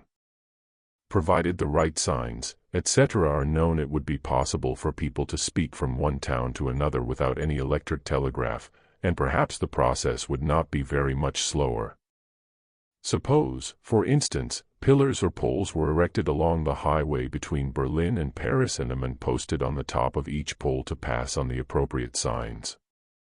If that were done quickly enough, there would be no difference between this method and what is done by means of the electric telegraph. Certainly the latter is the simpler and much quicker method, but the actual process of telegraphing has as little to do with the mechanism of the electric telegraph as time has to do with the works in a watch. Now the human soul has just as much and just as little to do with the processes of the human body as the communication from Berlin to Paris has to do with the mechanism of the electric telegraph.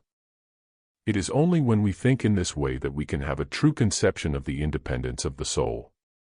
For it would be perfectly possible for this human soul with all its content to make use of a differently formed body, just as the message from Berlin to Paris could be sent by means other than the electric telegraph. The electric telegraph merely happens to be the most convenient way of sending messages, given the conditions of our present existence, and in the same sense the body with its possibility of movement and the head above provides the most convenient means, in the conditions of our existence on earth, for the soul to express itself. But it is simply not the case that the body as such has anything more directly to do with the life of the soul than the electric telegraph with its mechanism has directly to do with the transmission of a communication from Berlin to Paris, or a watch with time. It would be possible to devise an instrument quite different from our watches for measuring time. Similarly, it is possible to conceive of a body, quite different from the one we use in the conditions prevailing on earth, that would enable the soul to express itself. How are we to picture the relation of the human soul to the body? A saying of Schiller, applied to men, is particularly relevant here: if you are seeking for the highest and the best, the plant can teach it to you. We look at the plant which spreads out its leaves and opens its blossoms during the day and draws them in when the light fades. That which streams to the plant from the sun and the stars has been withdrawn. But it is what comes from the sun that enables the leaves to open again and the blossom to unfold out yonder in cosmic space. Therefore, are the forces which cause the organs of the plant to fold up limply when they withdraw or unfold when they are active.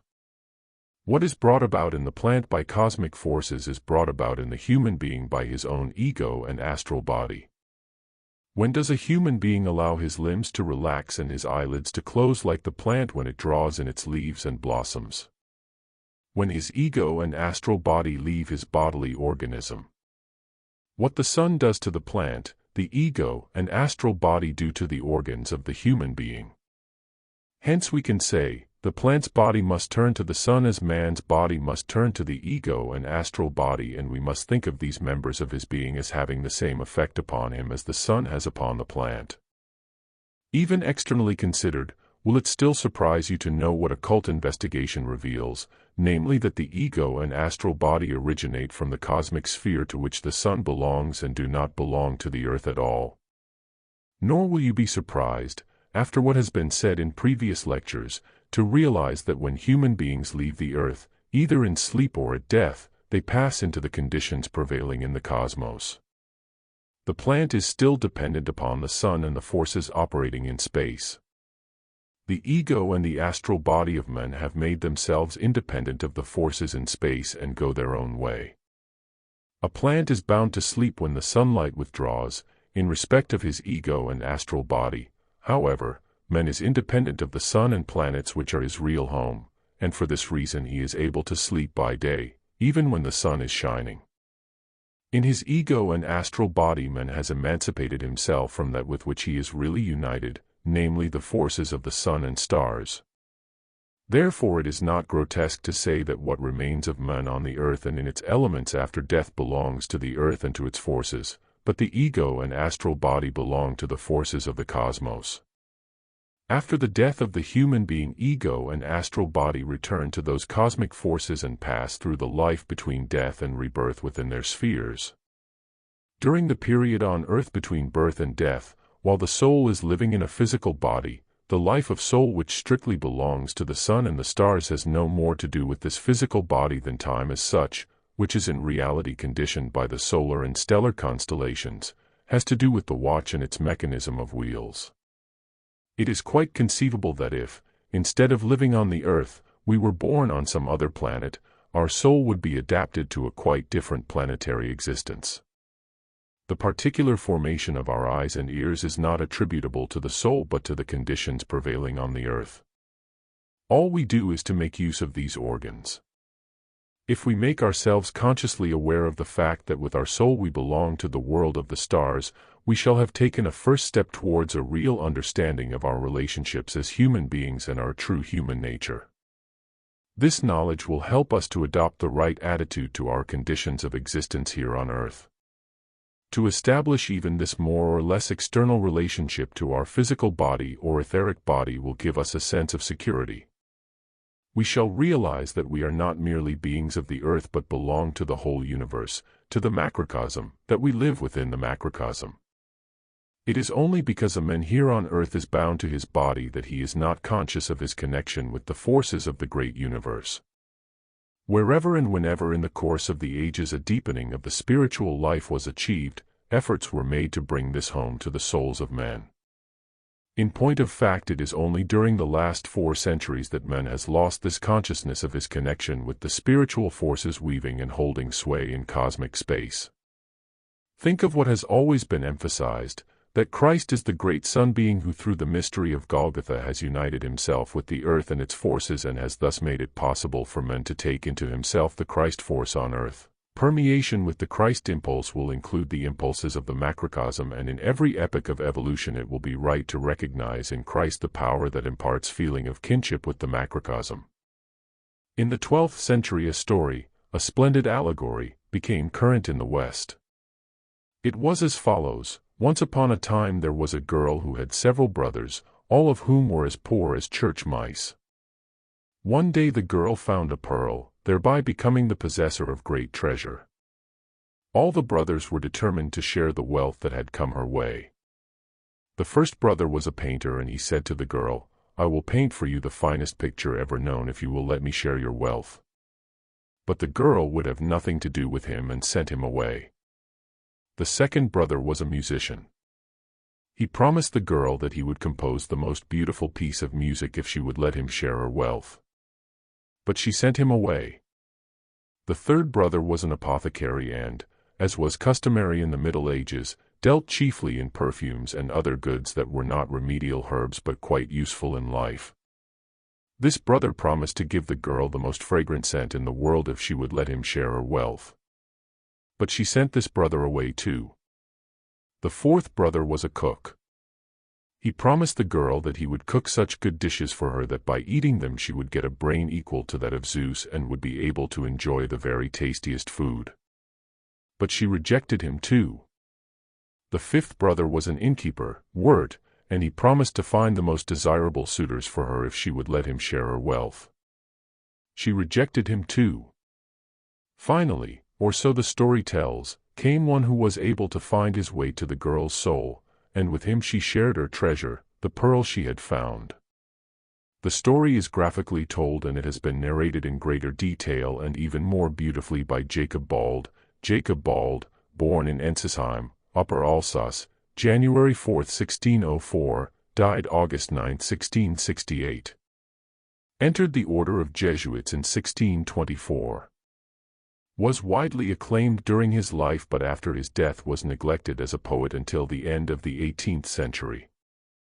Herder translated many of Bald's lyrics and brought his genius to the notice of scholars, a lyric poet of the 17th century. There is also an exposition dating from the 13th century by the poet himself, so it cannot be called a mere interpretation. The poet says that he had wanted to portray the human being and the free will. The girl represents the human soul endowed with free will. The five brothers are the five senses. The painter is the sense of sight, the musician the sense of hearing, the apothecary the sense of smell, the cook the sense of taste, the innkeeper the sense of touch. The girl rejects them all, in order, so the story tells, to share her treasure of free will with the one with whom her soul has true affinity, with Christ. She rejects the attractions of the senses in order to receive that to which the Christ impulse leads when it permeates the soul. The independence of the life of the soul that is born of the Spirit and has its home in the Spirit, is beautifully contrasted with what is born of the earth, namely the senses and all that exists solely in order to provide a habitation, an earthly body, for the soul. In order that a beginning may be made in the matter of showing that right thinking can lead beyond the things of everyday life, it will now be shown how reliable and well-founded are the findings of occult investigation when the investigator knows from his own direct vision of the spiritual world that the ego and astral body of man belong to the world of the stars. When we consider how man is related to those members of his being which remain together during sleep, how this condition is independent of the world of the stars, as indicated by the fact that a man can also sleep in the daytime, and if we then make a comparison with the plant and the sunlight, we can be convinced of the validity of occult investigations. It is a matter of recognizing the confirmations which can actually be found in the world. When someone asserts that the findings of occult research lack any real foundation, this is only a sign that he has not paid attention to everything that can be gathered from the external world and lead to knowledge. Admittedly, this often calls for great energy and freedom from bias, qualities that are not always put into practice. But it may well be insisted that someone who genuinely investigates the spiritual world and then passes on the results of his investigation to the world, passes it on, presumably, to sound judgment. Genuine occult research is not afraid of intelligent criticism, it objects only to superficial criticism which is not, properly speaking, criticism at all. If you now recall how the whole course of the evolution of humanity has been described, from the old Saturn period, through the periods of old Sun and old Moon up to our Earth period, you will remember that during the old Moon period a separation took place, a second separation occurred again during the Earth period. One of the consequences being that the life of soul and the bodily life are more widely separated from each other than was the case during the old Sun period. As a consequence of the separation of the Moon from the Sun already during the old Moon period, man's soul became more independent. At that time, in certain intervals between incarnations, the element of soul forced its way out into the macrocosm and made itself independent. This brought about those conditions in the evolution of the Earth which resulted in the separation of the Sun from the Earth and later of the Moon, during the Lemurian epoch. As a consequence, a host of individual human souls, as described in detail in the book Occult Science, an outline, see pages 177-9 in the translation by George and Mary Adams, Rudolf Steiner Press, 1963, pressed outwards in order to undergo particular destinies while separated from the earth, returning only at a later time. Now, however, it must be made clear that when a man has passed through the gate of death into the spiritual world which is his real home, he, or rather what remains of him, lives a life that is radically different from and fundamentally has very little relationship with the former earthly body. In the next lecture we shall be able to learn what is necessary for more detailed knowledge of the life between death and the new birth. Lecture 4. Berlin, December 10, 1912. In earlier lectures we have heard that the imperishable part of the human being which at death leaves the physical body and, to a considerable extent, the etheric body too, passes through a life between death and the new birth, and that during this period its forces are drawn from the world of the stars. We have also heard how the human being is able to draw these forces from the world of stars to the extent to which he developed moral and religious qualities during his life on earth. It was said that, for example, from the region which receives forces radiated from the planet known in occult science as Mercury, a man will be able to draw the requisite forces if, during his life on earth before death, he developed a genuinely moral disposition. From the Venus region he can draw the forces he needs for his further life in the spiritual worlds, also for his subsequent life on Earth, if he developed a truly religious attitude before his death. To sum up, we may say that as long as a human being is making use of his senses, as long as he lets himself be guided and directed by the intellect that is bound to the brain as its instrument, he is connected with the forces of the earth. In the life between death and a new birth he is connected with the forces radiating from the worlds of the stars. In men of the present age, however, there is a certain difference between his connection with the forces of the earth during his physical life and his connection with the forces of the stars between death and the new birth. The forces which man draws into his consciousness during his earthly life, that is to say, the forces he experiences consciously during earthly life, contribute nothing essential to what he needs for the upbuilding and vitalizing of his own being, for they give rise to catabolic processes, processes of destruction. Evidence for this is the simple fact that during sleep the human being has no consciousness. Why not? The reason is that he is not meant to witness what happens to him during sleep.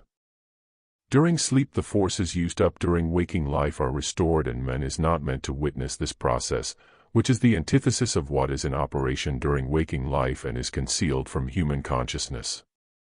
The Bible uses profoundly significant words to express this fact. It is one of the passages in the Bible which, as is the case with all occult principles in religious records, is very little understood. In the story of the expulsion from paradise it is said that the divine spirit resolved that when the human being had acquired certain characteristics, for instance, the faculty of distinguishing between good and evil, insight into the forces of life should be withheld from him.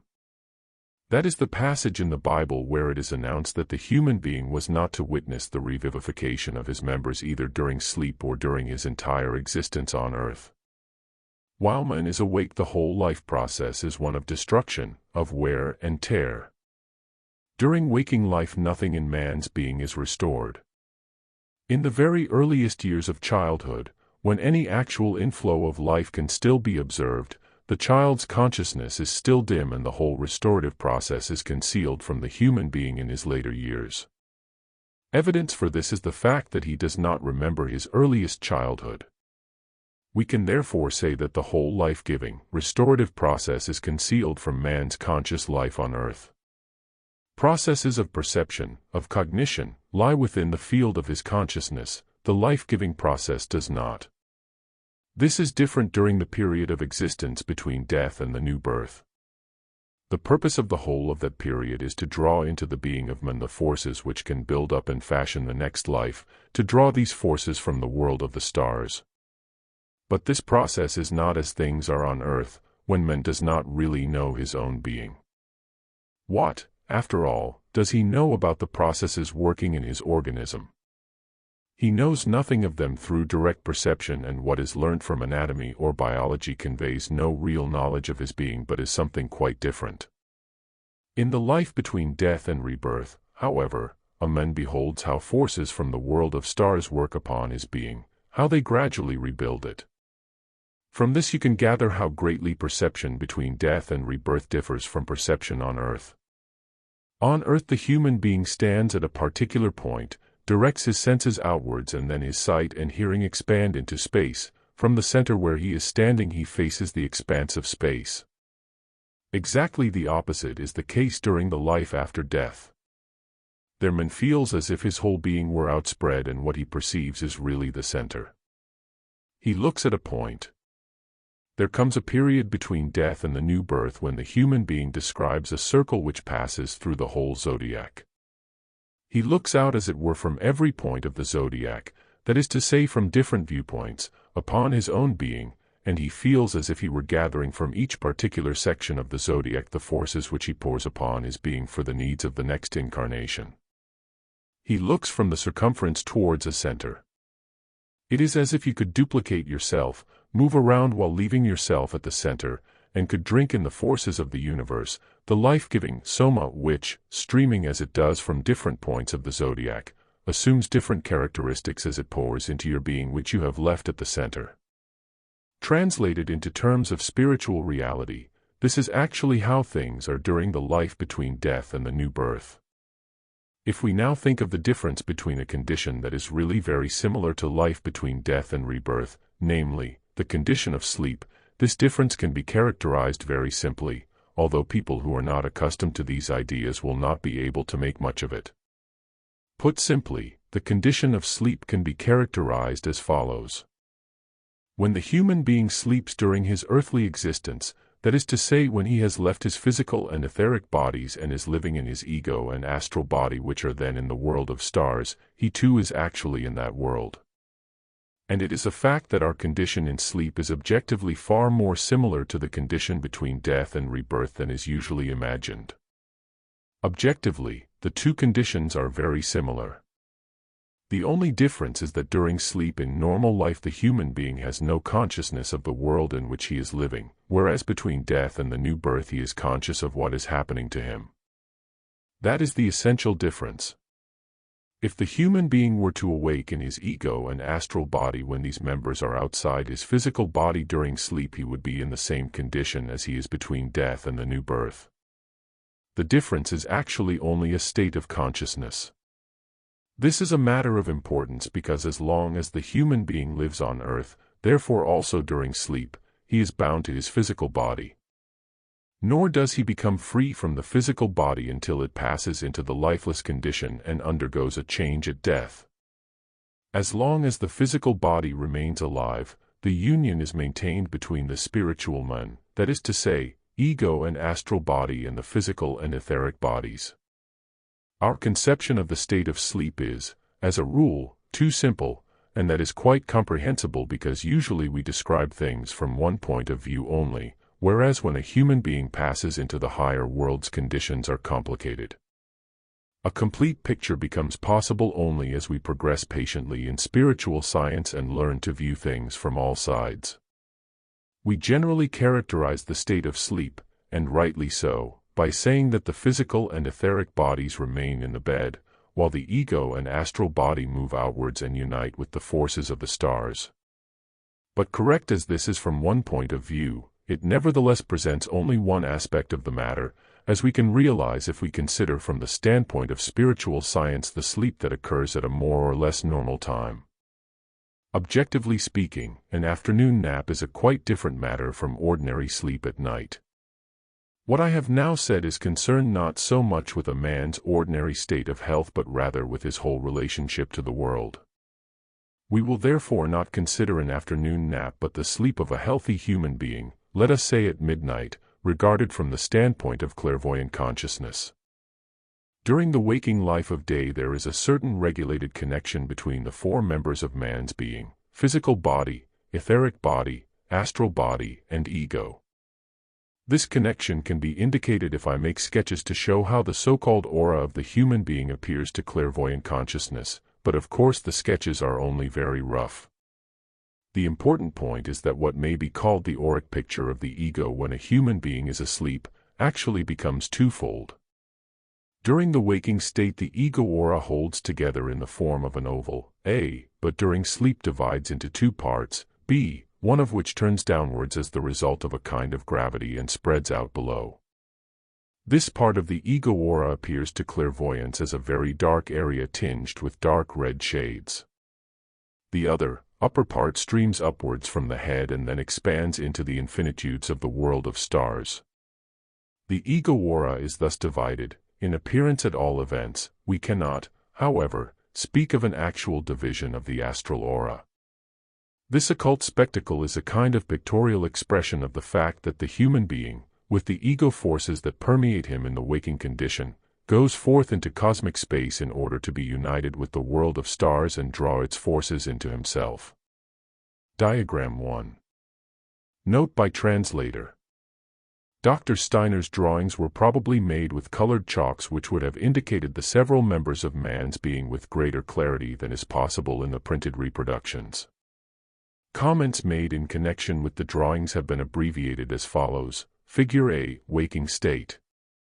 The physical body is indicated by the innermost darker dotted outline, the etheric body by the fainter dotted outline, the astral body by the sloping lines. The ego aura seems to envelop the human form. Figure B indicates the difference in the auric picture while a human being is asleep. The upper part of the ego aura radiates outwards and upwards without defined limit, and the lower part radiates downwards without defined limit. Now that part of the ego aura which streams downwards and becomes dark and more or less opaque while the part streaming upwards is luminous and radiant, all this lower part is particularly exposed to the influence of Ahrimanic powers. The adjacent part of the astral aura is, on the other hand, particularly exposed to the luciferic forces.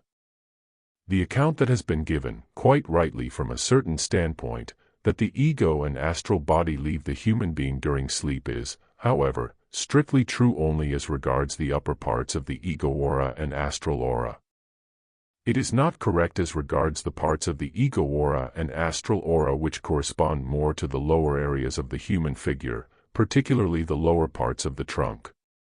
Actually, during sleep, these parts of the astral aura and of the ego aura are more closely bound up with the physical and etheric bodies than is the case during the waking state, and below they are denser, more compact. Now it is extremely important to know that in view of the evolution of our Earth and all the forces that have played their part in that evolution, which you will find described in the book Occult Science, an outline, it was ordained that men should not participate in this more lively activity of the lower aura during sleep, that is to say, he was not to witness this activity. The reason for this was that the revitalizing forces needed by men for the restoration of what has been used up during the waking hours are kindled by the lower ego aura and lower astral aura. The vitalizing forces must be drawn from these parts of the aura.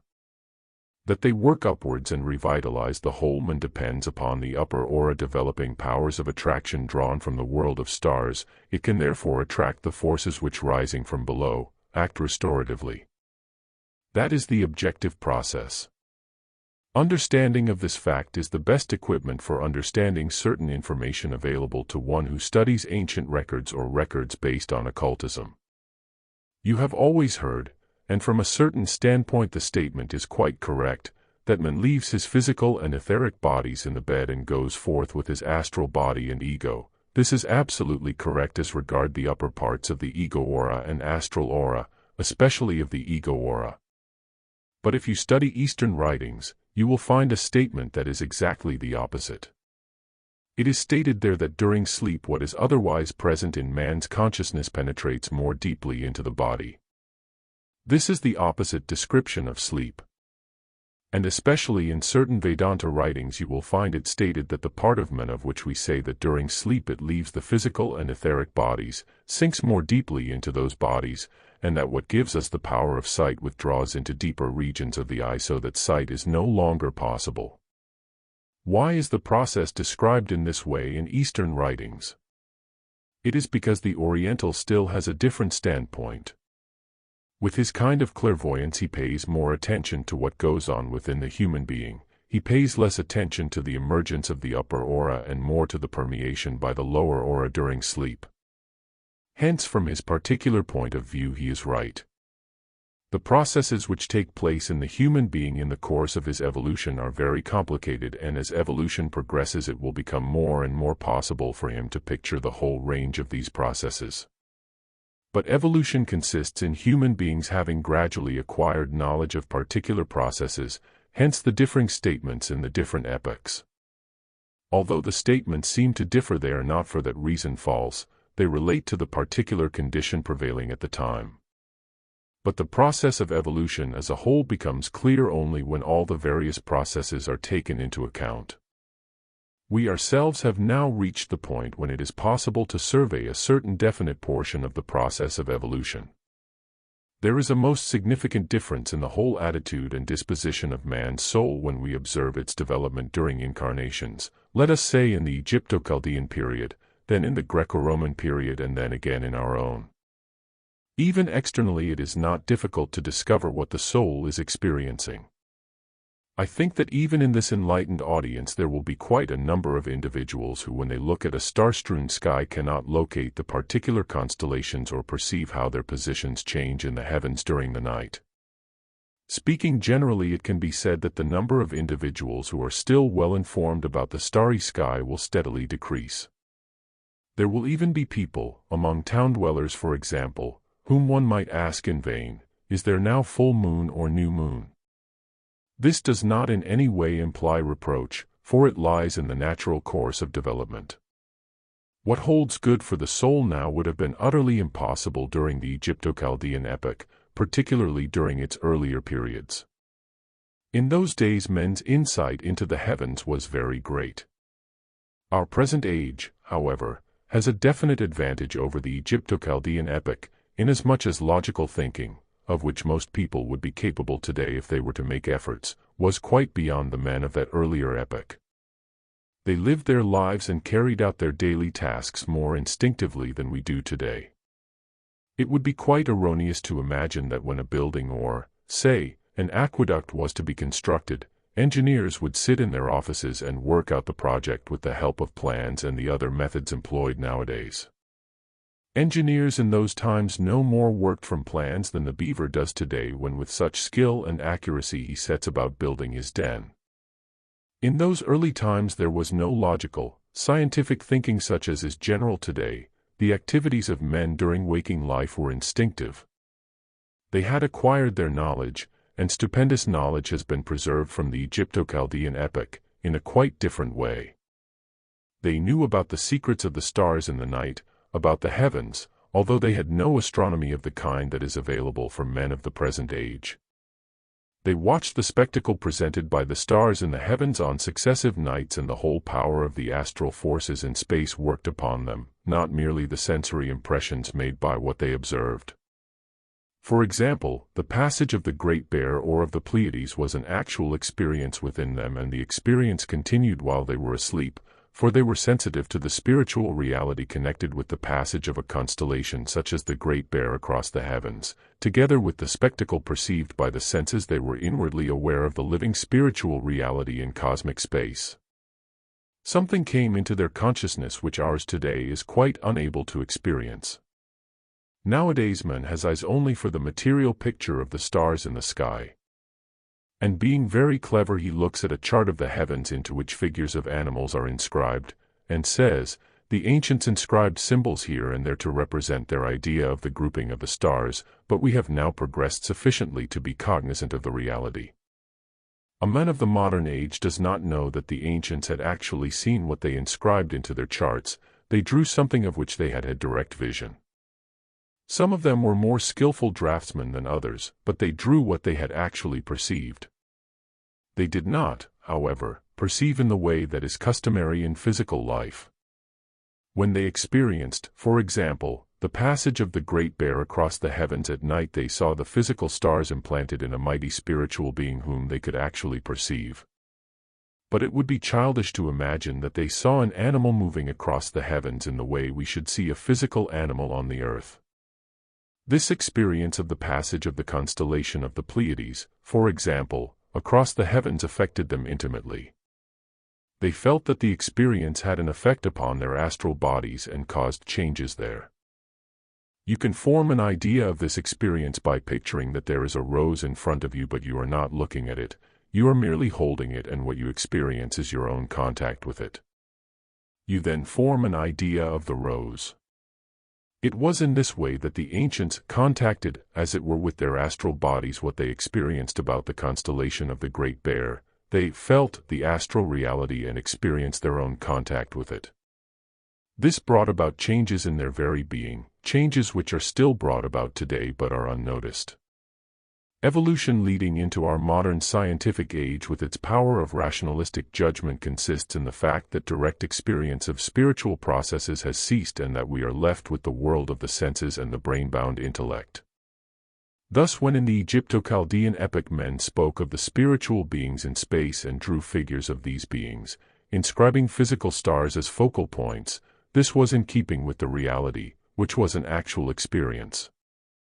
Hence in the Egypto-Chaldean epoch men had a faculty of perception far more in line with the life between death and rebirth than is our present physical consciousness. When it is realized how the astral body and the ego experience what is happening in the heavens, it is also obvious that we are then living outside our physical and etheric bodies, and there is not the slightest reason for believing that a life in which such experiences occur is impossible when the physical and etheric bodies are actually laid aside at death. Thus in the men of old it was a matter of direct knowledge that between death and the new birth they would experience the happenings in the world of stars. A man living in the Egypto-Chaldean epoch would have thought it ridiculous if anyone set out to prove to him the immortality of the soul. He would have said, "But that needs no proof." He would not even have understood what a proof is in our meaning of the word, for logical thinking did not yet exist. If he had learnt in an occult school what in the future would be meant by proof, he would still have insisted that it is unnecessary to prove the immortality of the soul, because in experiencing the nocturnal starry heavens one is already experiencing something that is independent of the body. Immortality was thus an actual experience, and the men of those times knew a great deal about what we today describe in connection with perception in the disembodied state. And now, turning from the more remote worlds of stars to the planets, these men of old experienced the spiritual sphere that is connected, for instance, with Saturn. They were able to perceive, this is true especially of the earlier periods of the Egypto-Chaldean epoch, what remains of a human being during his life in the Saturn sphere between death and the new birth. People would have thought it very strange if it had been suggested to them that they should try to establish connection with Mars, as is sometimes hinted at today, for they were quite conscious of being related to these worlds. If someone has knowledge of Saturn or Mars or other planetary sphere and can follow its functions in our planetary system, this leads to knowledge of the pre-earthly conditions of old Saturn, old Sun, and old Moon described in the book Occult Science, an outline. This was once a matter of actual experience. There would have been no need to lecture about it. All that was necessary would have been to make men conscious that it was simply a matter of inducing in those no longer capable of perceiving such things conditions which made perception possible. This could not otherwise have been achieved. By the time of the Greco-Latin epoch this state of things had already changed. Men had lost their sensitivity for everything I have been describing, and remembrance of it alone remained. In the Greco-Latin epoch, among the leading peoples, for example of southern Europe, there was no longer any equal possibility of direct vision of the spiritual beings of the heavens, but remembrance of that vision remained. Just as a man remembers today what he experienced yesterday, so did souls in the Greco-Latin epoch still remember what they had experienced of the universe in earlier incarnations. This radiated into the souls of men and was a living experience. Plato speaks of it as recollection, but men do not always call it so. Progress in evolution consisted in the suppression of this direct experience and the development during the Greco-Latin epoch of the faculty of judgment and the formation of concepts. Hence the earlier vision was bound to recede and could survive only as recollection, remembrance. This is exemplified most clearly of all in Aristotle, who lived in the 4th century BC. And was the founder of logic, of the art of judgment. He himself was no longer able to perceive anything of the spiritual realities in the worlds of the stars, but in his writings he brings all the old theories back again. He does not speak of the physical heavenly bodies as we know them today, but of the spirits of the spheres, of spiritual beings. And a great many of his utterances were an enumeration of the individual planetary spirits and of the fixed stars, finally leading to the one universal Godhead. The spirits of the spheres still play an important role in the works of Aristotle. But even the remembrance in Greco-Latin times of the spiritual beings in the universe was gradually lost to humanity, and it is interesting to watch how the ancient knowledge disappears gradually as later epochs approach. The more spiritually minded among men still drew from their remembrance the consciousness that spiritual beings are connected with all physical bodies existing in space, as anthroposophy describes today. A great deal in this connection was presented magnificently by Kepler.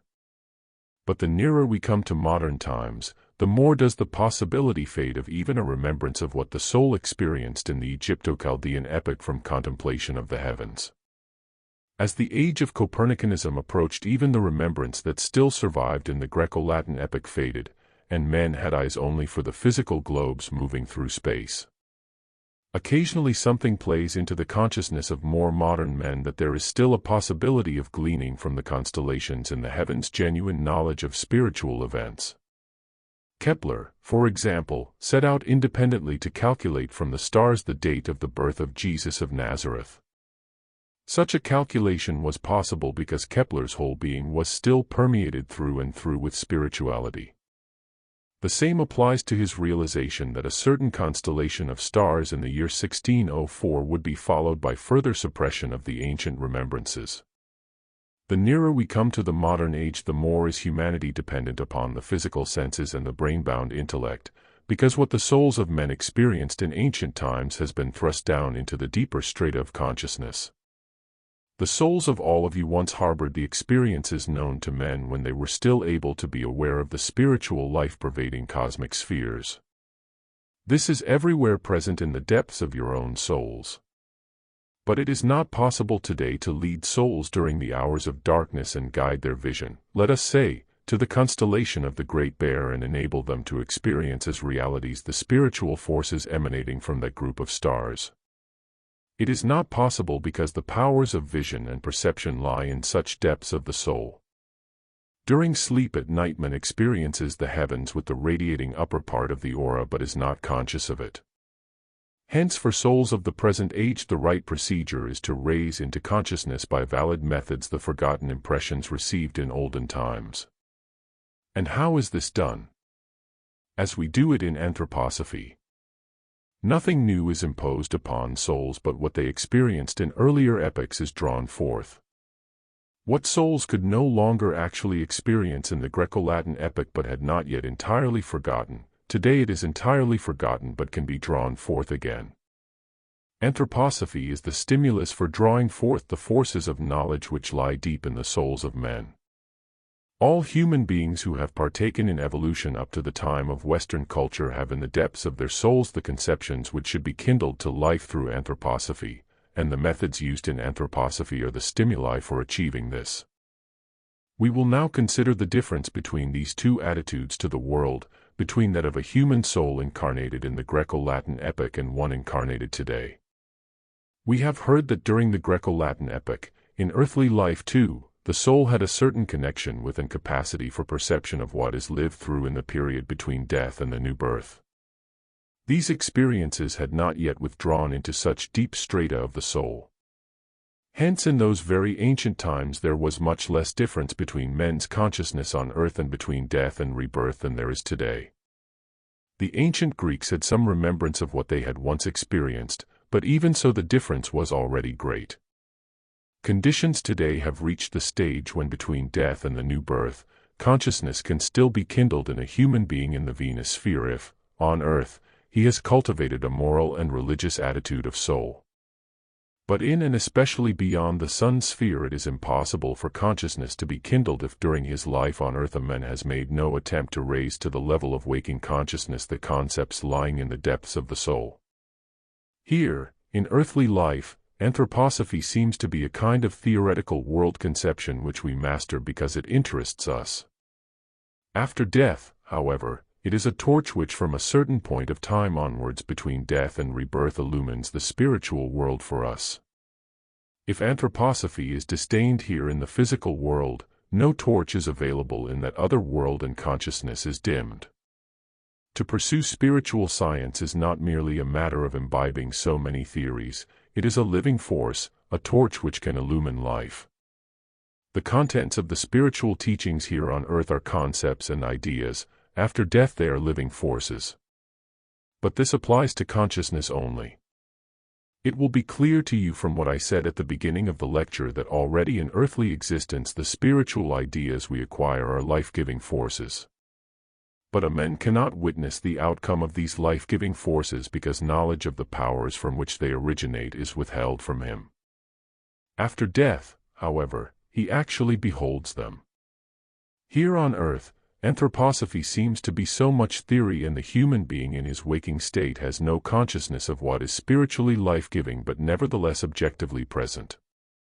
After death, man is a direct witness of how the forces he took into himself together with the spiritual teachings received during his life on earth have an organizing, vitalizing, strengthening effect upon what is within his being when he is preparing for a new incarnation. In this way, spiritual teaching actually becomes part of the evolution of humanity. But if this spiritual teaching were to be rejected, at the present time it suffices if only a few accept it, but in the future more and more individuals must do so. Then, as they return to incarnations on earth, human beings will gradually find that they lack the life-giving forces they need. Decadence and atrophy would set in during the subsequent incarnation. Human beings would quickly wither, be prematurely wrinkled. Decadence of physical humanity would set in if the spiritual forces were not received. The forces that were once drawn by men from the worlds of stars must now be drawn from the depths of their own souls and used for furthering the evolution of humanity. If you reflect about these matters, you will be filled through and through with the thought that existence on earth is of immense significance. It was necessary that the human being should be so inwardly deepened by his union with the worlds of stars that the forces he had otherwise always drawn from those worlds would become the inmost forces of his soul and be drawn up again from its depths. But that can be done only on earth. One could say, in primeval times the soma juice rained down from the heavens into individual souls, was preserved there and must now be drawn forth again from those souls. In this way we acquire a conception of the mission of the earth. And having presented this conception today, we will proceed to study the life between death and the new birth in even greater detail. Lecture 5. Berlin, December 22, 1912. I shall not be speaking today about the Christmas festival as in previous years, for I propose to do that on Tuesday. I would ask you to think of what I shall say as a gift placed under the Christmas tree in the form of an anthroposophical Christmas study, a study which, because of the significant knowledge it contains, may well be the subject of lengthy reflection and meditation.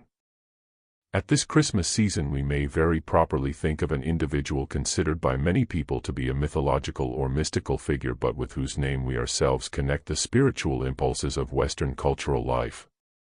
I refer to Christian Rosenkreutz. With this individuality and his activity since the 13th century we associate everything that has to do with the propagation of the impulse given by Christ's appearance on the earth and the fulfillment of the mystery of Golgotha. On one occasion I also spoke of what may be called the last initiation of Christian Rosenkreutz in the 13th century. Today I shall speak of a deed he performed towards the end of the 16th century.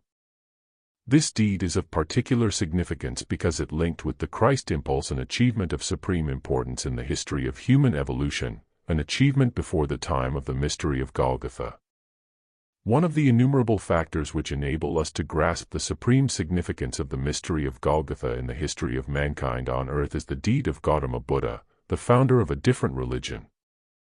Eastern tradition tells us that in the life usually spoken of as the Buddha life, Gautama Buddha rose in his 29th year from the rank of Bodhisattva to that of Buddhahood. We are aware of what that ascent means and also of the worldwide significance of the sermon at Benares, the first great accomplishment of the Buddha who had previously been a Bodhisattva. Of all this we are deeply conscious. Today we will think especially of one aspect only, namely, what it signifies in the history of worlds when a Bodhisattva rises to the rank of Buddhahood. The Eastern teaching, which does not differ from that of Western occultism in regard to this event, is that when a human being rises from the rank of Bodhisattva to that of Buddhahood, he need not henceforward incarnate on the earth in a physical body but can continue his work in purely spiritual worlds. And so we recognize as a valid truth that the individuality who lived on earth for the last time as Gautama Buddha has since then been present in lofty spiritual worlds, continuing to influence evolution and sending impulses and forces from those spheres to further the development and stature of mankind.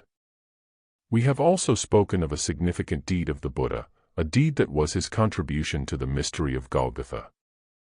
We have been reminded of the beautiful narrative in the Gospel of St. Luke concerning the shepherds who had gathered together at the time of the birth of the Jesus child described in that Gospel.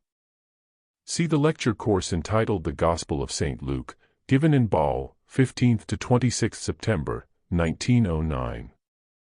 The narrative tells of a song which rang out from angels and resounded in the devout, expectant souls of the shepherds.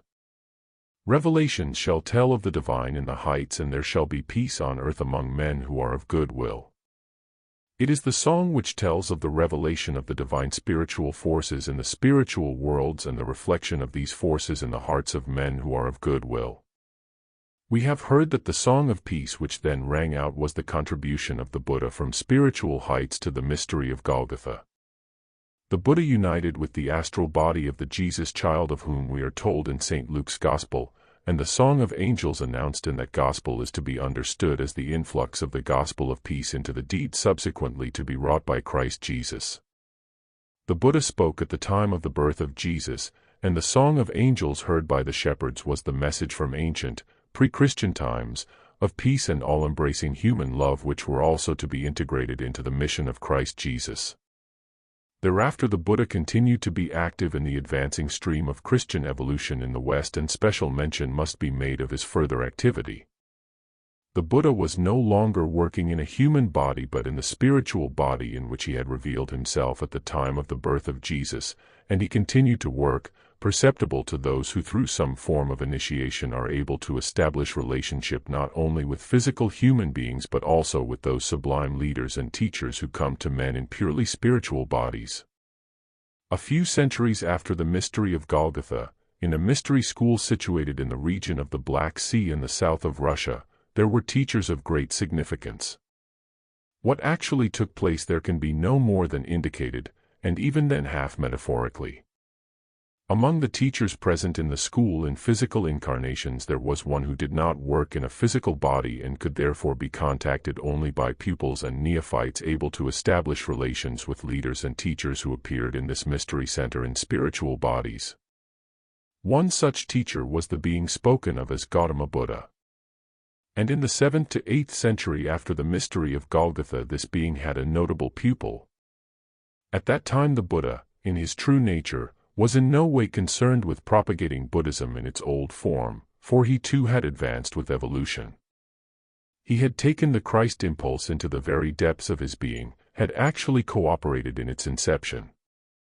What had still to be transmitted of the old form of Buddhism came to expression in the general tone and character of what the Buddha imparted in the mystery center referred to above, but everything was clothed in a Christian form. It may truly be said that when the Buddha had become a being who need no longer incarnate in a human body, he had cooperated from the spiritual world in the development of Christianity.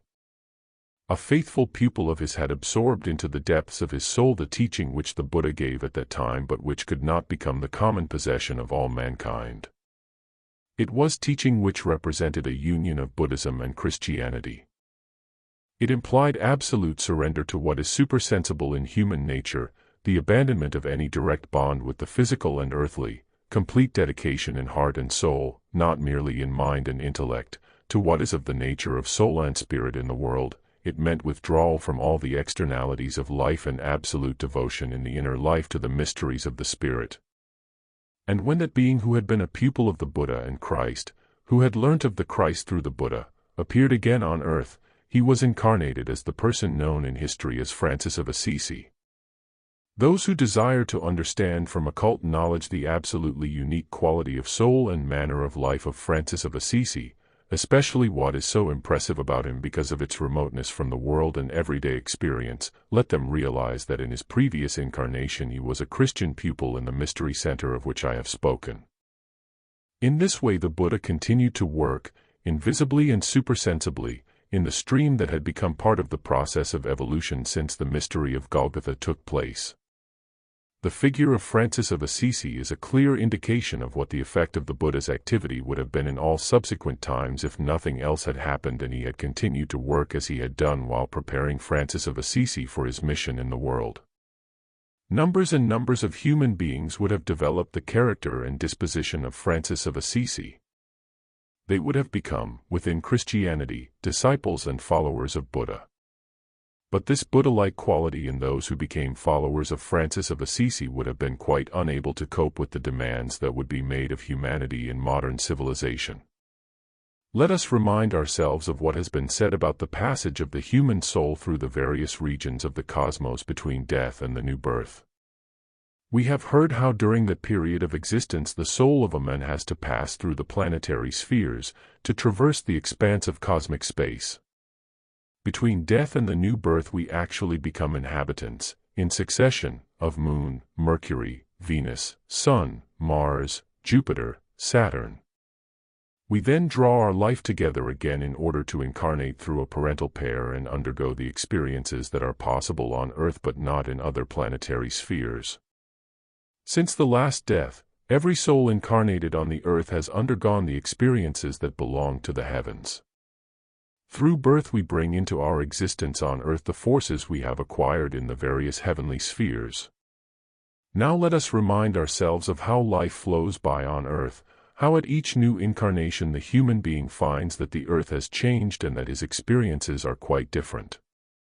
In the course of his incarnations an individual will have lived in pre-Christian times and have been incarnated again after the impulse of the mystery of Golgotha had been given to evolution.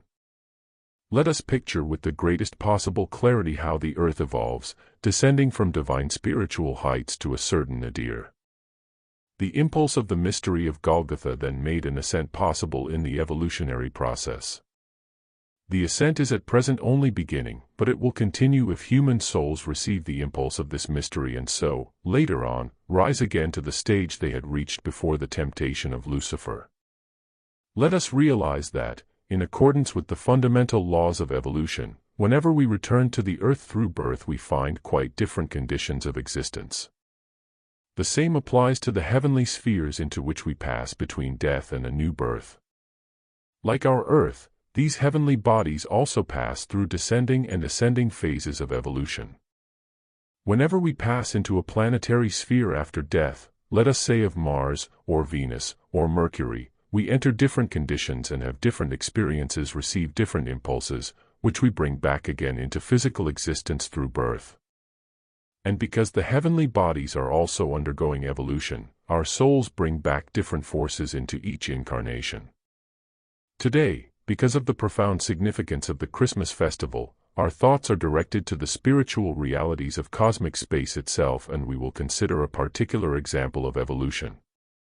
This example is revealed to occult investigation if that investigation is able to penetrate deeply enough into the spiritual nature of other planets and planetary systems as well as into that of the Earth. In the spiritual life of the Earth there was a descending phase of evolution until the time of the mystery of Golgotha, and thereafter a phase of ascent, now latent for the sole reason that a deeper understanding of the Christ impulse is necessary. Similarly, there were phases of descent and ascent in the evolution of Mars, into whose sphere we pass between death and rebirth. Until the 15th/16th century the evolution of Mars was such that what had always been bestowed upon it from the spiritual worlds was undergoing a phase of descent, just as was the case in the evolution of the Earth until the beginning of the Christian era. By the time of the 15th/16th century it was necessary that the evolution of Mars should become a process of ascent, for the consequences of the phase of descent had become all too evident in that sphere. As already said, when we pass again into earthly existence through birth we bring with us the impulses and forces gathered from the worlds of stars, among them the forces of Mars. The example of a certain individuality is clear evidence of the change that had come about in the forces brought by human beings from Mars to the Earth. It is known to all occultists that the same soul which appeared on Earth in Nicholas Copernicus, born 1473, died 1543, the inaugurator of the dawn of the modern age, had been previously incarnated from 1401 to 1464 in Cardinal Nicholas of Cus, Nicholas Cusanus. But how utterly different were these two personalities who harbored the same soul within them. Nicholas of Cusa in the 15th century was dedicated in mind and heart to the spiritual worlds, all his study was rooted in the spiritual worlds, and when he appeared again as Copernicus he was responsible for the great transformation which could have been achieved only by eliminating from the conception of space and the planetary system every iota of spirituality and thinking only of the external movements and interrelationships of the heavenly bodies. How was it possible that the same soul which had been on the earth in Nicholas of Cusa and was wholly dedicated to the spiritual worlds, could appear in the next incarnation in an individual who conceived of the heavenly bodies purely in terms of their mathematical, spatial, and geometric aspects? This was possible because a soul who passed through the Mars sphere during the interval between the time of Nicholas of Cusa and that of Copernicus had entered into a phase of decline. It was therefore not possible to bring from the Mars sphere any forces that would have inspired souls during physical life to soar into the spiritual worlds. The souls who passed through the Mars sphere at that particular time could grasp only the physical and material nature of things. If these conditions on Mars had continued without change, if the phase of decline had been prolonged, souls would have brought with them from the Mars sphere forces that would have rendered them incapable of anything except a purely materialistic conception of the world. Nevertheless, the results of the decline of Mars were responsible for bringing modern natural science into existence. These forces poured with such strength into the souls of men that they led to triumph after triumph in the domain of materialistic knowledge of the world, and in the further course of evolution this influence would have worked exclusively for the promotion of materialistic science, for the interests of trade and industry only, of external forms of culture on the earth. It would have been possible for a class of human beings to be formed entirely under the influence of certain old Mars forces and interested in external culture only. These human beings would have confronted another class of individuals, composed of followers of Francis of Assisi, in other words, of Buddhism transported into Christianity. A being such as the Buddha, having continued to work until the time of Francis of Assisi as previously indicated, would have been able to produce on the earth a counterweight to the purely materialistic conception of the world by pouring strong forces into the souls of men. But this would have led to the formation of a class of individuals capable only of leading a monastic life patterned on that of Francis of Assisi, and these individuals alone would have been able to scale the heights of spiritual life. If this state of things had remained, humanity would have divided more and more sharply into two classes, the one composed of those who were devoted entirely to the interests of material existence on the earth and the advancement of external culture, and the other class, due to the continuing influence of Buddha, would have consisted of those who fostered and preserved spiritual culture. But the souls belonging to the latter class would, like Francis of Assisi, have been incapable of participating in external, material forms of civilization. These two categories of human beings would have become more and more sharply separated. As the inevitability of this state of things could be prophetically foreseen, it became the task of the individual whom we revere under the name of Christian Rosenkreutz to prevent such a separation taking place in the further evolution of mankind on the earth. Christian Rosenkreutz felt it to be his mission to offer to every human soul, living no matter where, the possibility of rising to the heights of spiritual life. It has always been emphasized among us and is clearly set forth in my book Knowledge of the Higher Worlds. How is it achieved? That our goal in the sphere of occult development in the West is not to rise into spiritual worlds as the result of ascetic isolation from life but to make it possible for every human soul to discover for itself the path into the spiritual world. That the ascent into spiritual worlds should be compatible with every status in life, that humanity should not divide into two categories, one composed of people devoted entirely to external, industrial, and commercial interests, becoming increasingly ingenious, materialized and animalized, whereas those in the other category would hold themselves aloof in a life patterned on that of Francis of Assisi. All this was the concern of Christian Rosenkreutz at the time when the approaching modern age was to inaugurate the epoch of materialistic culture during which all souls would bring with them the Mars forces in their state of decline. And because there could not be within the souls of men the power to prevent the separation, it has to be ensured that from the Mars forces themselves there would come to man the impulse to work with his whole being for spiritual aims. For example, it was necessary that human beings should be educated to think in terms of sound natural scientific principles, to formulate ideas and concepts in line with those principles, but at the same time the soul must have the capacity to deepen and develop the ideas spiritually, in order that the way can be found from a natural scientific view of the world to lofty heights of spiritual life. This possibility had to be created. And it was created by Christian Rosenkreutz, who towards the end of the 16th century gathered around him his faithful followers from all over the earth, enabling them to participate in what takes place outwardly in space from one heavenly body to another but is prepared in the sacred mystery centers, where aims are pursued leading beyond those of planetary spiritual life to the spiritual life of cosmic worlds. Christian Rosenkreutz gathered around him those who had also been with him at the time of his initiation in the 13th century. Among them was one who for long years had been his pupil and friend, who had at one time been incarnated on the earth but now no longer needed to appear in a physical incarnation. This was Gautama Buddha, now a spiritual being after having risen to the rank of Buddhahood. He was the pupil of Christian Rosenkreutz. And in order that what could be achieved through the Buddha should become part of the mission of Christian Rosenkreutz at that time, a joint deed resulted in the transference of the Buddha from a sphere of earthly activity to one of cosmic activity. The impulse given by Christian Rosenkreutz made this possible. We will speak on another occasion in greater detail of the relationship between Gautama Buddha and Christian Rosenkreutz. At the moment it is simply a matter of stating that this relationship led to the individuality of the Buddha ceasing to work in the sphere of the earth as he had formerly worked in the mystery center near the Black Sea, and transferring his activity to Mars. And so at the beginning of the 17th century there took place in the evolution of Mars something similar to what had come about at the beginning of the ascending phase of Earth evolution through the mystery of Golgotha. What may be called the advent of the Buddha on Mars was brought about through Christian Rosenkreutz, and the ascending phase of Mars evolution began from then onwards, just as on Earth the ascending phase of culture began with the mystery of Golgotha.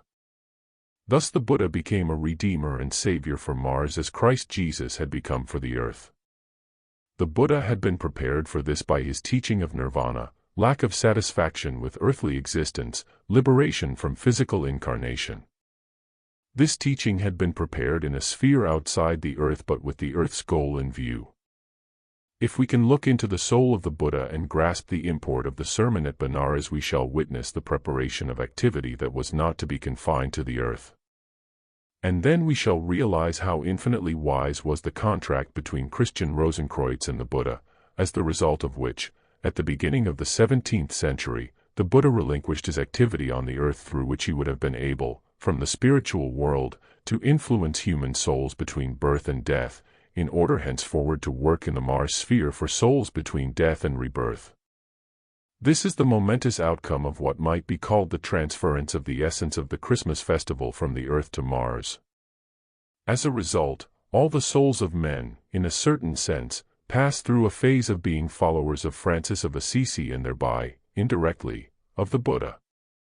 But they do not pass through this phase on the earth, they pass through their monasticism, to use a paradoxical expression, their adherence to Francis of Assisi, on Mars, and bring forces from there to the earth. As a result, what they have thus acquired remains in the shape of forces slumbering in their souls, and they need not adopt a strictly monastic life in order to undergo the experiences undergone by intimate pupils of Francis of Assisi. This necessity was avoided by the transference of the Buddha to cosmic worlds by agreement with Christian Rosenkreutz, whose work on earth now continued without the collaboration of the Buddha. If the Buddha had continued his activity on the earth, all that he could have achieved would have been to make men into Buddhist or Franciscan monks, and the other souls would have been abandoned to materialistic civilization. But because what may be called a kind of mystery of Golgotha, for Mars took place, during a period when human souls are not incarnated on earth, these souls absorb, in a sphere outside the earth, what they need for their further terrestrial existence, namely, an element of true Buddhism, which in the epoch after Christ's coming can be acquired only between death and a new birth. We are now at the threshold of a great mystery, a mystery which has brought an impulse still operating in the evolution of mankind. Those who genuinely understand this evolution know that any truly effective influence in life on the earth inevitably becomes part of the general stream of evolution. The event that may be called the mystery of Golgotha on Mars was different from the mystery of Golgotha on earth, less powerful, less incisive, not culminating in death. But you can have some idea of it if you reflect that the being who was the greatest Prince of Peace and Love, who was the bringer of compassion to the earth, was transferred to Mars in order to work at the head of the evolution of that planet. It is no mythological fable that Mars received its name because it is the planet where the forces are involved in most bitter strife. The mission of the Buddha entailed his crucifixion in the arena of the planet where the most belligerent forces are present, although these forces are essentially of the nature of soul and spirit. Here, then, we face a deed of a being whose destiny it was as a great servant of Christ Jesus, to receive and carry forward the Christ impulse in the right way. We stand face to face with the mystery of Christian Rosenkreutz, recognizing his wisdom to have been so great that, as far as lay within his power, he incorporated into the evolution of mankind as a whole the other impulses that had been decisive factors in preparation for the mystery of Golgotha. A subject such as this cannot be grasped merely in terms of words or intellect. In its depth and range it must be felt, with the whole heart and soul. We must grasp what it signifies to be aware that among the forces we bring with us in the present epoch when we pass into incarnation on the earth there are also the forces of the Buddha. Those forces were transferred to a sphere through which we pass between death and the new birth in order to enter in the right way into earthly life, for in this earthly life between birth and death it is our task to establish the right relationship to the Christ impulse, to the mystery of Golgotha. And this is possible only if all the impulses work together in harmony. The Christ descended from other worlds and united with the earth's evolution. His purpose is to give to men the greatest of all impulses with which the human soul can be endowed. But this is possible only if all the forces connected with the evolution of humanity take effect at the right point in the process of that evolution. The great teacher of the doctrine of nirvana, who exhorted men to liberate their souls from the urge for reincarnation, was not destined to work in the sphere of physical incarnation. But in accordance with the great plan designed by the gods, in which, however, men must participate because they are servants of the gods, in accordance with this plan, the work of that great teacher was to continue in the life that lies in the realm beyond birth and death. Try to feel the inner justification of this conception and in its light follow the course of evolution. Then you will realize why the Buddha had necessarily to precede Christ Jesus, and how he worked after the Christ impulse had been given.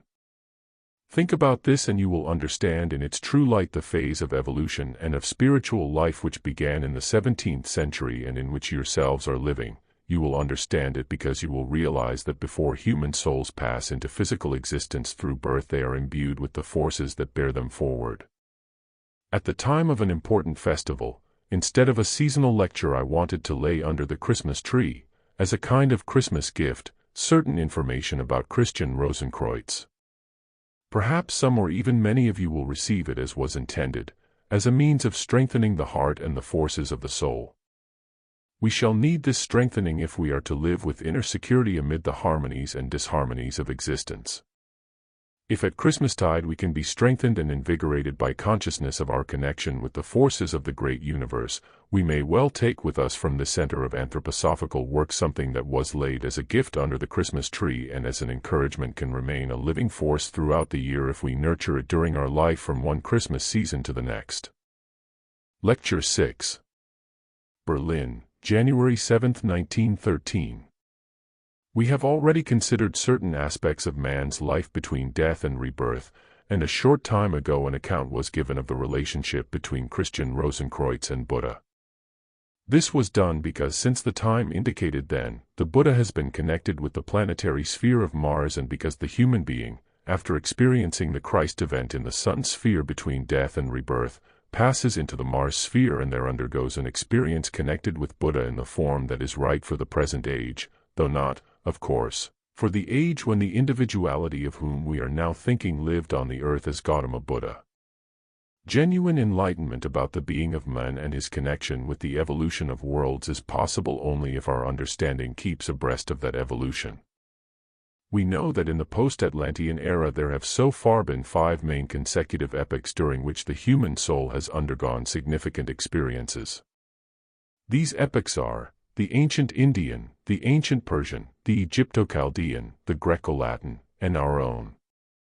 We also know that in each such epoch the next is prepared, as it were in germ. In our present epoch the 6th post-Atlantean period is already slowly being prepared in the souls of men. The preparation consists in human souls being helped to understand what is now spreading in the world in the form of occult teachings, of spiritual science. In this way not only will a knowledge of the being of man that is necessary for the future be promulgated, but there will also be an ever-deepening understanding of the Christ impulse. Everything that contributes to this increasing understanding of the Christ impulse is comprised for the West in what may be called the mystery of the Holy Grail. This mystery is also closely connected with matters such as the one spoken of recently, namely, the mission for Mars being delegated by Christian Rosenkreutz to Buddha. This mystery of the Holy Grail can impart to men of the modern age knowledge that will help them to understand the life between death and rebirth in the way that is right for our time. This understanding depends upon resolute efforts to answer a question of vital importance, and unless we try to carry this question to greater depths than has hitherto been possible, we shall be unable to make further progress in our studies of man's life between death and the new birth. The question is this: why was it that even in areas where Christianity was proclaimed in its deeper aspect, certain teachings were left in the background, teachings that must be introduced today into the presentation of Christianity in its more advanced form? You are aware that everything connected with the subject of reincarnation and karma was left in the background not only in the outer, exoteric presentations of Christianity but also in the more esoteric expositions of past centuries. And many people who hear about the content of anthroposophical views ask, how comes it that although Rosicrucianism must, we are told, be included in everything that occultism has to give, how comes it that hitherto, indeed until our own time, Rosicrucianism did not contain the teachings of reincarnation and karma? Why had these teachings now to be added to Rosicrucianism? To understand this we must again consider man's relationship to the world. The prelude to the advanced study we hope to reach in these lectures is already to be found in the book Occult Science, an outline. But we must now consider closely how man is related to the world in our own main epoch, in the epoch that was preceded by the planetary stages of Old Saturn, Old Sun, and Old Moon. We know that the human being on Earth consists of physical body, etheric body, astral body, and the I, or ego, together with everything that belongs to these members. We know, too, that when an individual passes through the gate of death he leaves behind him, first of all, his physical body, then, after a certain time, most of the etheric body dissolves into the cosmic ether and only a kind of extract of it remains with him. The astral body accompanies him for a considerable time, but again a kind of sheath of that body is cast off when the kamaloka period is over. After that, the extracts of the etheric and astral bodies are subject to the further transformation undergone by the human being between death and rebirth. In the innermost sphere the human I remains unchanged. Whether the human being is passing through the period between birth and death in the physical body, through the period of kamaloka when he is still completely enveloped by the astral body, or through the period of devachan which lasts for the greater part of the time between death and rebirth, it is the I, or ego which, basically speaking, passes through all these periods. But this I, the real, true I, must not be confused with the I which the human being on earth recognizes as his own. Philosophers have a good deal to say about this I of men in the physical body, which they think they understand. They say, for instance, that the I is the principle that remains intact although everything else in the human being changes. The true I does indeed remain, but whether this can be said of the I of which the philosophers speak is another matter altogether. Anyone who insists on referring to the persistence of that I of which the philosophers speak is refuted by the simple fact that during the night the human being sleeps, for then the I of the philosophers is extinguished, is simply not there. And if during the whole period between death and rebirth conditions were the same as there during sleep at night, to speak of the permanence of man's soul during that period would be meaningless. Fundamentally speaking, there would be no difference between the I not being there at all or merely continuing to live knowing nothing of itself, as if it were something external. In the question of immortality it cannot be a matter of the I simply being there, but it must also have some knowledge of itself. Thus the immortality of the I of which human consciousness is first aware is refuted by every sleep at night, for then this I is simply extinguished. The real, true I lies much deeper, much, much deeper. How can we form an idea of this real I, even if we cannot yet claim to have any knowledge of occultism? We can form a valid idea if we say to ourselves, the I must be present in the human being even when he cannot yet say I, when he is still crawling on the floor. The real I, not the I of which the philosophers speak, is already present and manifests itself in a very striking way. Our observation of the human being during the first months or even first years of his life will seem to external science to be quite without significance. But for one who is intent upon acquiring knowledge of the nature of man, this observation is of supreme importance.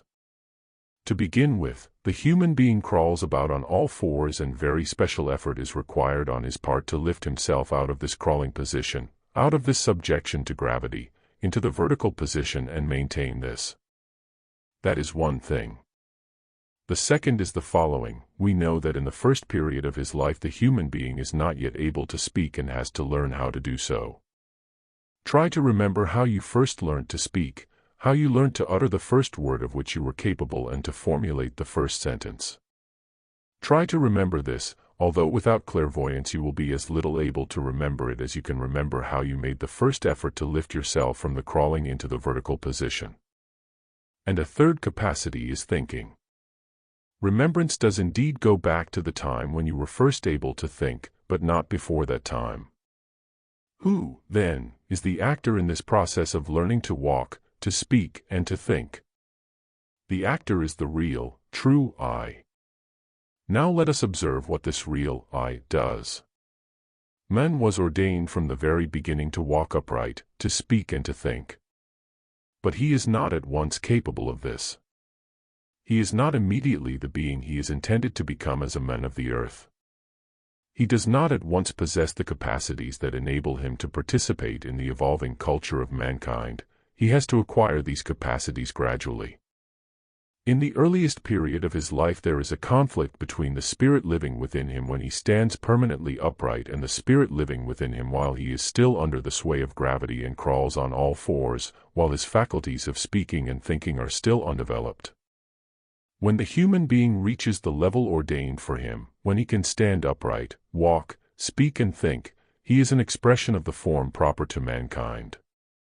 There is, in fact, a natural correspondence between the true form of man and the faculties of standing and walking upright, speaking and thinking. It is impossible to conceive of any other being who can walk as man does, that is to say with a vertical spine, and who can speak and think. Even a parrot is able to talk only because its form is upright. The fact that it is able to talk is connected fundamentally with the vertical position. Animals with an intelligence much greater than that of a parrot will never learn to talk because their backbone is horizontal, not vertical. Other factors too, of course, play their part. The human being is not at once able to adopt the posture ultimately ordained for him. The reason for this is that after the exertions made by his real I or ego which have enabled him to think, to speak, and adopt the upright posture, the human being is ultimately embedded, as it were, in the spheres of the spirits of form, the exousiai. These spirits of form, known in the Bible as the Elohim, are the beings from whom the human form actually stems. It is the form in which the human I has its natural habitation and asserts itself during the first months and years of life. But there is opposition from other spirits who cast man down to a level below that of these spirits of form. To what category do these other spirits belong?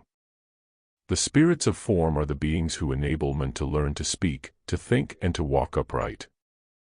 The spirits who cast him down, causing him to move about on all fours and to be incapable in his earliest years of speaking and thinking in the real sense, are spirits whom he has to overcome in the course of his life, who give him, to begin with, a perverted form.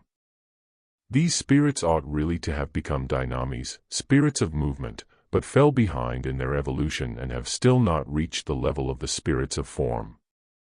They are luciferic spirits who have come to a standstill in their evolution, who work upon man from outside, consigning him to the sway of gravity out of which he must lift himself with the help of the true spirits of form. Observing how a human being comes into existence through birth, in the efforts he makes to acquire capacities which he will need later on in life, we can perceive the true spirits of form battling with those other spirits who ought already to have become spirits of movement but have remained at an earlier stage. We see the spirits of form battling with luciferic spirits who in this sphere are so strong and forceful that they suppress the consciousness belonging to the ego. Otherwise, if luciferic spirits did not suppress this consciousness, the human being at this stage of his life would realize, you are a warrior, you are aware of your horizontal position and consciously desire to stand upright, to learn to speak and to think.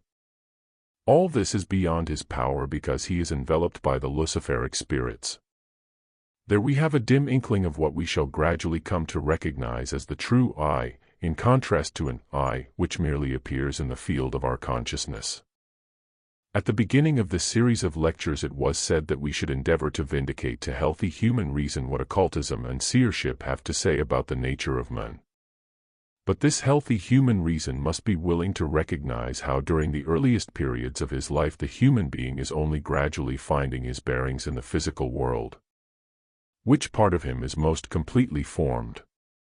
His stature as a whole is still not particularly noticeable because there is inconsistency between the human being himself and his outer form. By his own efforts he has to make his way into the form destined for him. Which part of him is most completely finished, not only after but also before birth? The head. The head is the most fully developed of all the physical organs, even in the embryo. Why is this? The reason is that the beings of the higher hierarchies, the spirits of form, pervade and weave through all the organs of the human being quite differently in each case, the head in one way, the trunk to which the legs and arms are attached, in another. There is an essential difference between the head and the rest of man's physical body. If we observe the human head with clairvoyance, a remarkable difference is revealed between the head and, for example, the hand. When we move a hand, the physical hand and the etheric hand move together. But when a certain stage in the development of clairvoyance has been reached, the clairvoyant can hold the physical hand still and move the etheric hands only.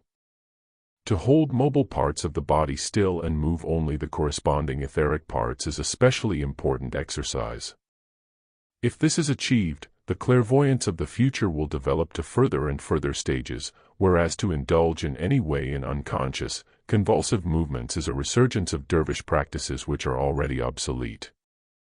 Repose of the physical body is the requirement of modern clairvoyance. Convulsive movements of every kind were characteristic of epochs now past. It would be a very noteworthy achievement if a clairvoyant were, for example, to hold his hands quite still in a certain position, perhaps crossed over the breast, and yet maintain complete mobility of the etheric hands. He would be keeping his physical hands still while engaging in all kinds of supersensible activities with the etheric hands. This would be an indication of very marked development, coming to expression in conscious control of the hands.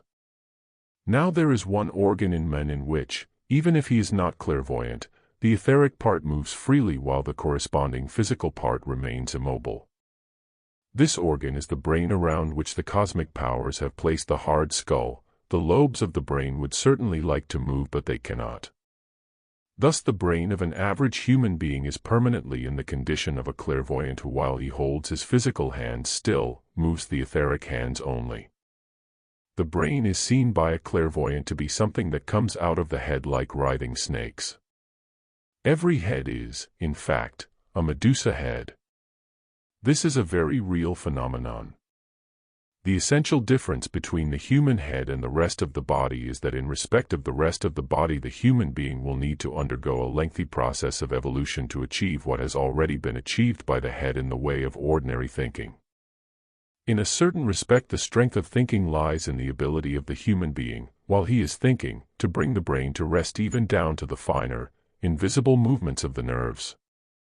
The more thoroughly he can keep the brain at rest while he is thinking, including the more delicate movements of the nerves, the subtler, more deliberate and more logical his thoughts will be. So we can say that when the human being passes into physical existence through birth, it is his head that is the most perfect because in the head there has already been achieved what in the case of the hands, the part of the human being which expresses itself through gestures, can be achieved only in the future.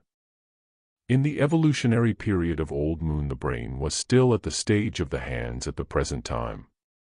On the Old Moon, the head was still exposed in several places and not yet enclosed by the skull. Whereas it is now fixed and static in a kind of prison, it could then expand outwards on all sides. All this applies, of course, to the conditions of existence in the Old Moon epoch, when man was still living in the fluid or watery element that had not yet condensed to the solid state. See Occult Science, an outline, pages 137 to 161 in the Rudolf Steiner Press 1963 edition. The section on the Old Moon period of evolution is included in Chapter 4. Even in a certain period of the ancient Lemurian epoch, when men had reached the stage of evolution recapitulating the Old Moon period, even then it was still the case that at the top of the brain there appeared not only the organ we have often mentioned, but a kind of efflux of thoughts. A formation like a fiery cloud was still to be seen over the head of man even as late as the Atlantean epoch. Without supernormal clairvoyance, simply with the clairvoyant faculty possessed by every single human being at that time, an Atlantean could see whether a man was or was not a thinker in the sense of that ancient epoch. Over the head of a man who was a thinker there was a luminous, fiery cloud, but no such phenomenon was present in the case of one who was not. These are matters of which we must have knowledge if we are to understand the transformation that takes place in man's nature when, after living in a physical body, he dies and passes into the other period of existence between death and the new birth. All the forces that have been at work to enable a human being to come into existence disappear when he is already in the physical world, but they become all-important when he has laid aside his physical body. During his life between birth and death, man is quite unaware of the forces which molded the physical brain. But everything of which he is aware between birth and death vanishes and is of no significance when he passes through the gate of death. He lives then within the forces of which he is unconscious during his physical life on earth. Whereas during this physical life he experiences his I, as pictured during the waking state, in the period between death and the new birth he experiences that higher I, of which we can have a dim inkling when we contemplate how a human being learns to walk, to speak, and to think. While a man is on earth he is unaware of this I, it does not penetrate into his consciousness.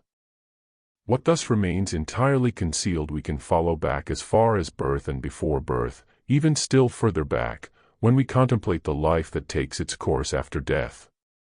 That which is most completely hidden because it has built up the human being and vanishes while he is living on earth is most fully in evidence when he is no longer on earth, namely during the period of his existence after death.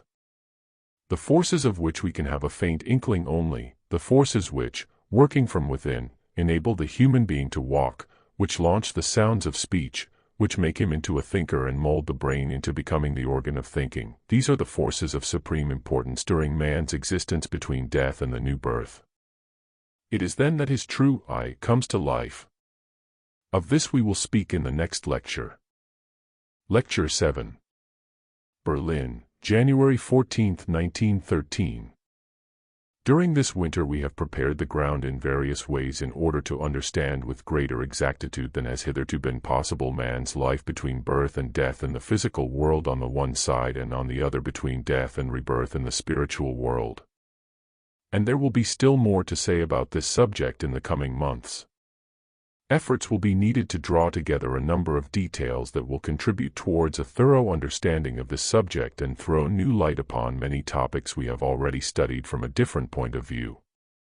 Today, then, I will ask you to think, above all, of the course of man's physical life, about which something has also been said in my book The Education of the Child in the Light of Anthroposophy, and of how it progresses in cycles, one from birth until about the 7th year, or until the change of teeth, a second cycle from the change of teeth until puberty at about the 14th year, then a third cycle, and so on in periods of 7 years.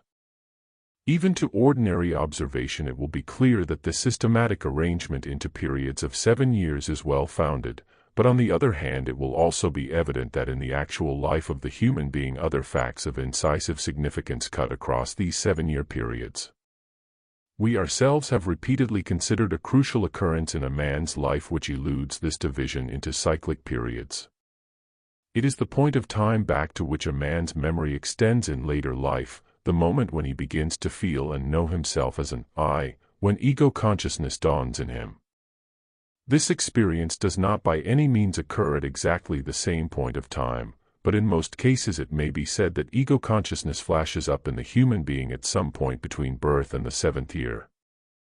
And something similar can be said to hold good in the later period of a man's life. Although with less abruptness than the sudden flashing up of ego consciousness, there are other occurrences which as it were invalidate the regular 7-year cycle.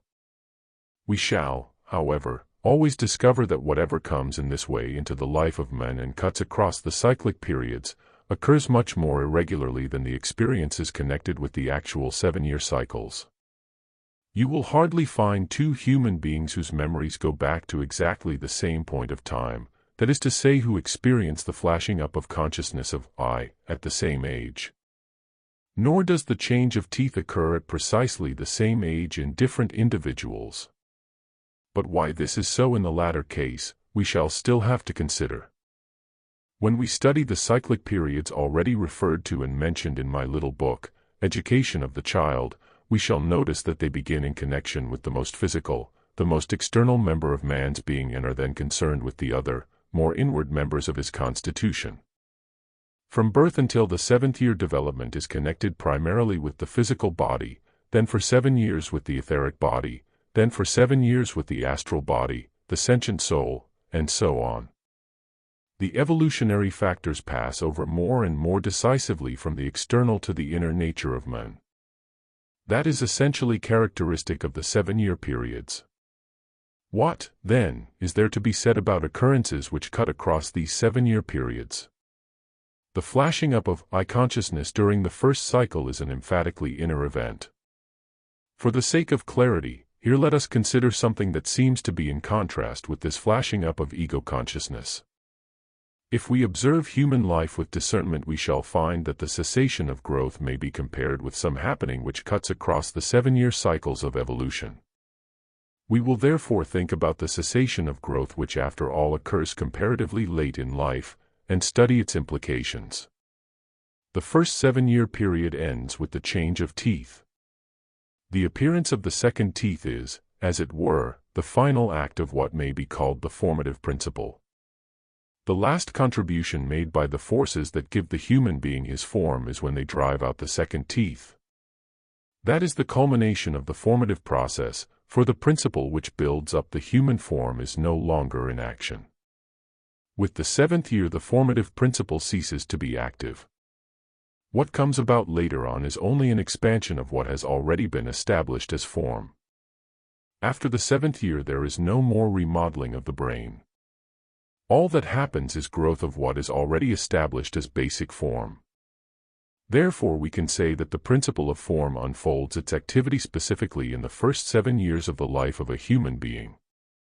The principle of form stems from the spirits of form, thus these spirits of form are active in the human being during the first 7 years of his life. It can therefore be said that when the human being enters into life through birth, his actual form is not complete. What happens is that the spirits of form continue their active intervention during the first 7 years of life. The human being has then reached the point when his form merely needs to grow. The basis for the form has been established by the 7th year, and the second teeth are what the formative principle still produces out of the human being. The formative principle has now come to its conclusion. Were its activity to continue, the second teeth would inevitably make their appearance later than is now the case. Here we may ask, when these spirits of form have worked on the human being until the 7th year of his life, does everything they do for him come to an end? The answer is no, for the human being goes on growing and the basic principles of his form develop still further. If nothing else intervened, growth would be able to continue without interruption. If we think only of the principles of form that are active in the human being until the 7th year, there is no more reason in the case of man than in that of other beings why these forms should not continue to grow if nothing were to intervene. But something does intervene. When the human being stops growing, certain principles of form still have an effect upon him. They have already been drawing near to him, but now they unite in the fullest sense with his organism, lay hold of it, but in such a way that they now act as a hindrance, and further growth is prevented. The formative principles that are active until the 7th year of life allow the human being a certain elasticity. But at that point other formative principles approach him. Their nature is such that they capture and confine what is elastic in the demarcated form, thus preventing any further growth. That is why growth stops at some point. When growth stops, this means that formative forces approaching from outside are at work. Whenever formative principles are active, whenever forms grow larger, provision must be made for the stoppage of growth by the appearance of counterformative principles which oppose the first category as its polar antithesis. When man's form has developed until about the 7th year of life, indicated in the shaded portion of the diagram, this form can continue to grow. The formative principles have been at work until the 7th year. These principles work from within. Then different formative principles work in opposition from outside, so that the human being can grow only to the limit indicated by the line B. It is really as if until the 7th year of his life the human being were given an elastic garment which he can constantly stretch and enlarge. But at a specific point of time he is given one that is not elastic, he is obliged to put it on, and thenceforth cannot grow beyond its limits. We can therefore say that in the human being a confrontation takes place between two kinds of formative principles, one working from within and the other from without. The formative principles belonging to the first category come from the spirits of form, from those spirits of form who have passed through a perfectly normal process of evolution in the cosmos. The formative principles working from without are not of the same kind. They come from spirits of form whose development has been retarded and who have acquired a luciferic character. They are the factor which works in the purely spiritual domain, whereas the forces working in the material sphere have had a normal development, having evolved through the stages of old Saturn, old Sun, and old Moon. They then pass to the Earth in the regular way and shape the human form from within. The irregular spirits of form take what is presented to them and hold back its further development. Thus the process of growth in the human being is brought to a halt by these backward spirits of form.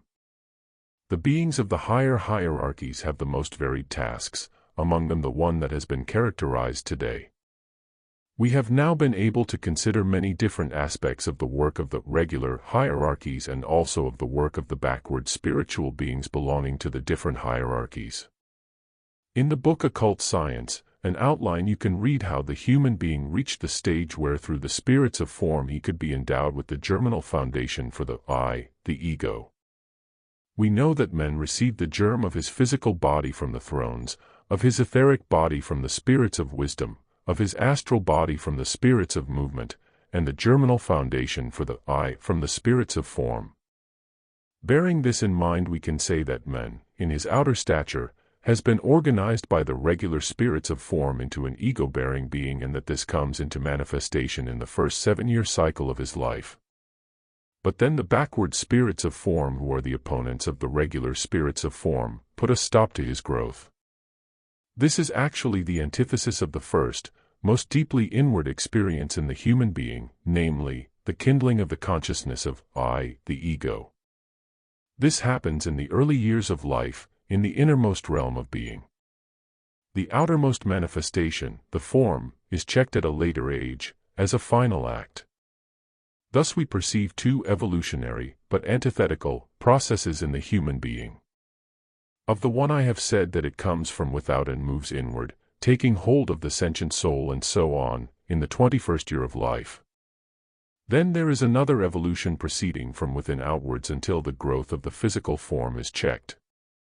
The one evolution, the regular evolution, proceeds from the spiritual to the corporeal, from within outwards, and is of interest especially for education. The other evolution, which is a much less regular and also more individual process, proceeds from without inwards, and, when the human being has reached a certain age, it comes to expression in the completion of the outermost principle, the physical body. It is very important that teachers should have knowledge of these two antithetical lines of evolution. Hence in the book The Education of the Child in the Light of Anthroposophy it was right to call attention to the first process of evolution which proceeds from within outwards, because it is only there that education is possible. On the other line of evolution, from without inwards, which is the line of individual development, it is impossible to make any actual impression. This is something of which account can be taken but which cannot be halted, neither can much be achieved in the way of education. And to be able to distinguish between where education is possible and where it is not, is of fundamental importance.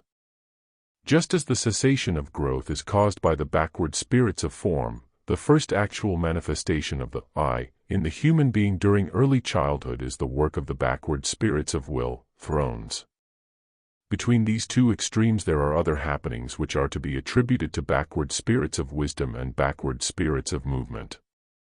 No adequate characterization of man's life as a whole, including the existence between death and the new birth, is possible unless we take account of all the factors which have an effect upon him, and recognize that even in everyday life the influences of Luciferic beings take effect in many different ways.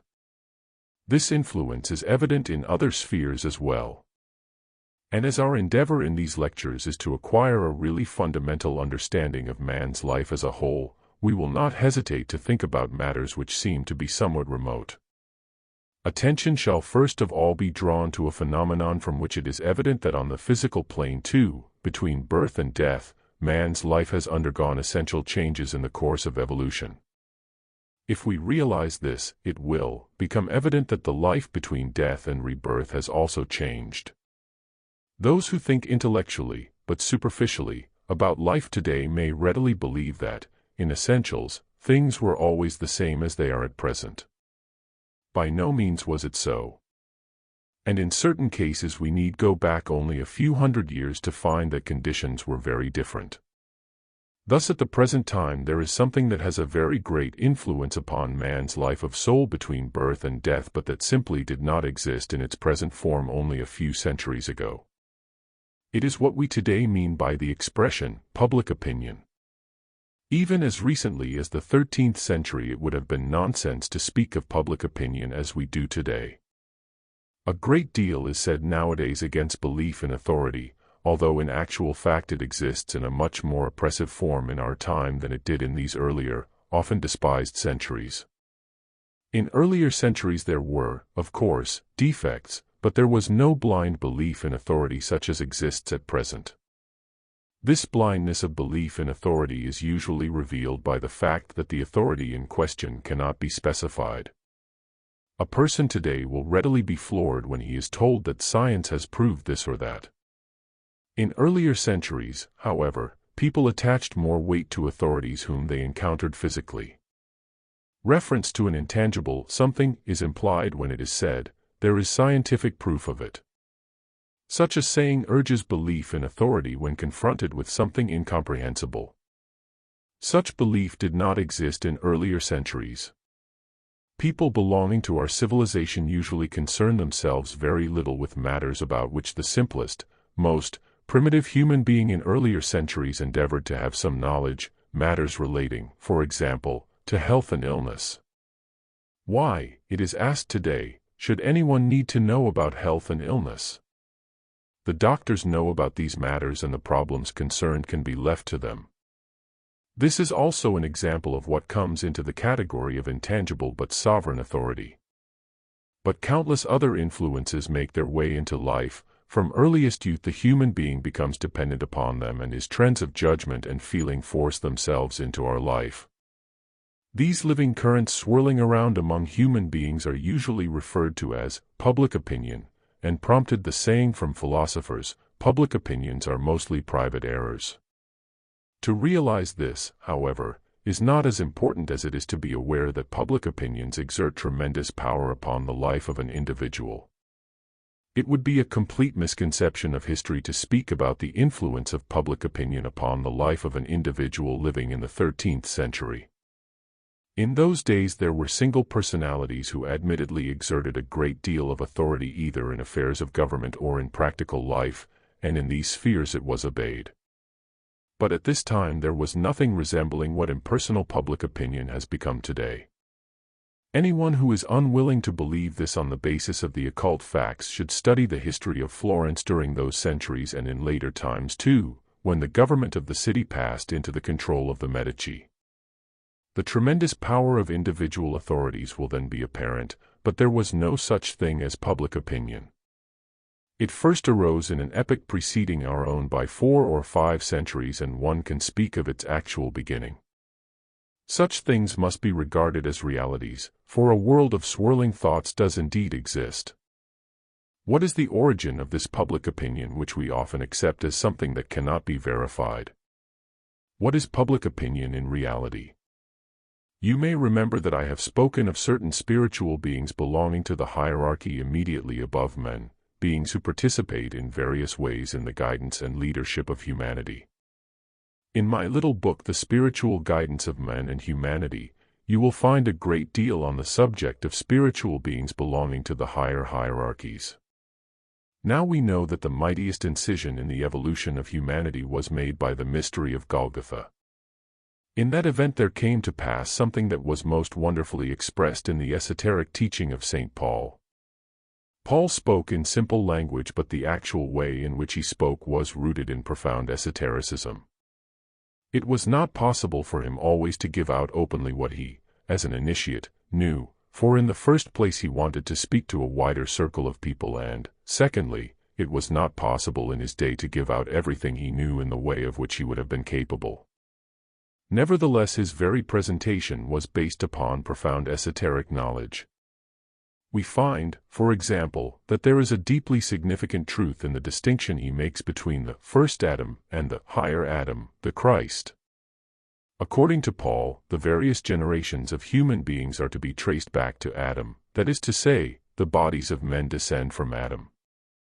Hence it can be said that the physical increase of humanity over the earth during the different periods leads back finally to the physical body of Adam and Eve, naturally. We can then ask, what lies at the basis of the physical evolution of mankind from Adam onwards? Naturally, the evolution of souls. The physical bodies which have descended from Adam are the habitations of living souls. These souls had descended from cosmic worlds and had brought with them to the earth a certain spiritual heritage, a spiritual endowment. But in the course of time this spiritual endowment had undergone decline. Individuals who lived, say, 6,000 or 7,000 years before the founding of Christianity had within them much stronger, more extensive spiritual forces than those who lived a mere 1,000 years before the mystery of Golgotha. The spiritual heritage which once came to the earth with human beings had gradually withered away in the soul. Now the life between death and rebirth is of particular significance for this spiritual heritage.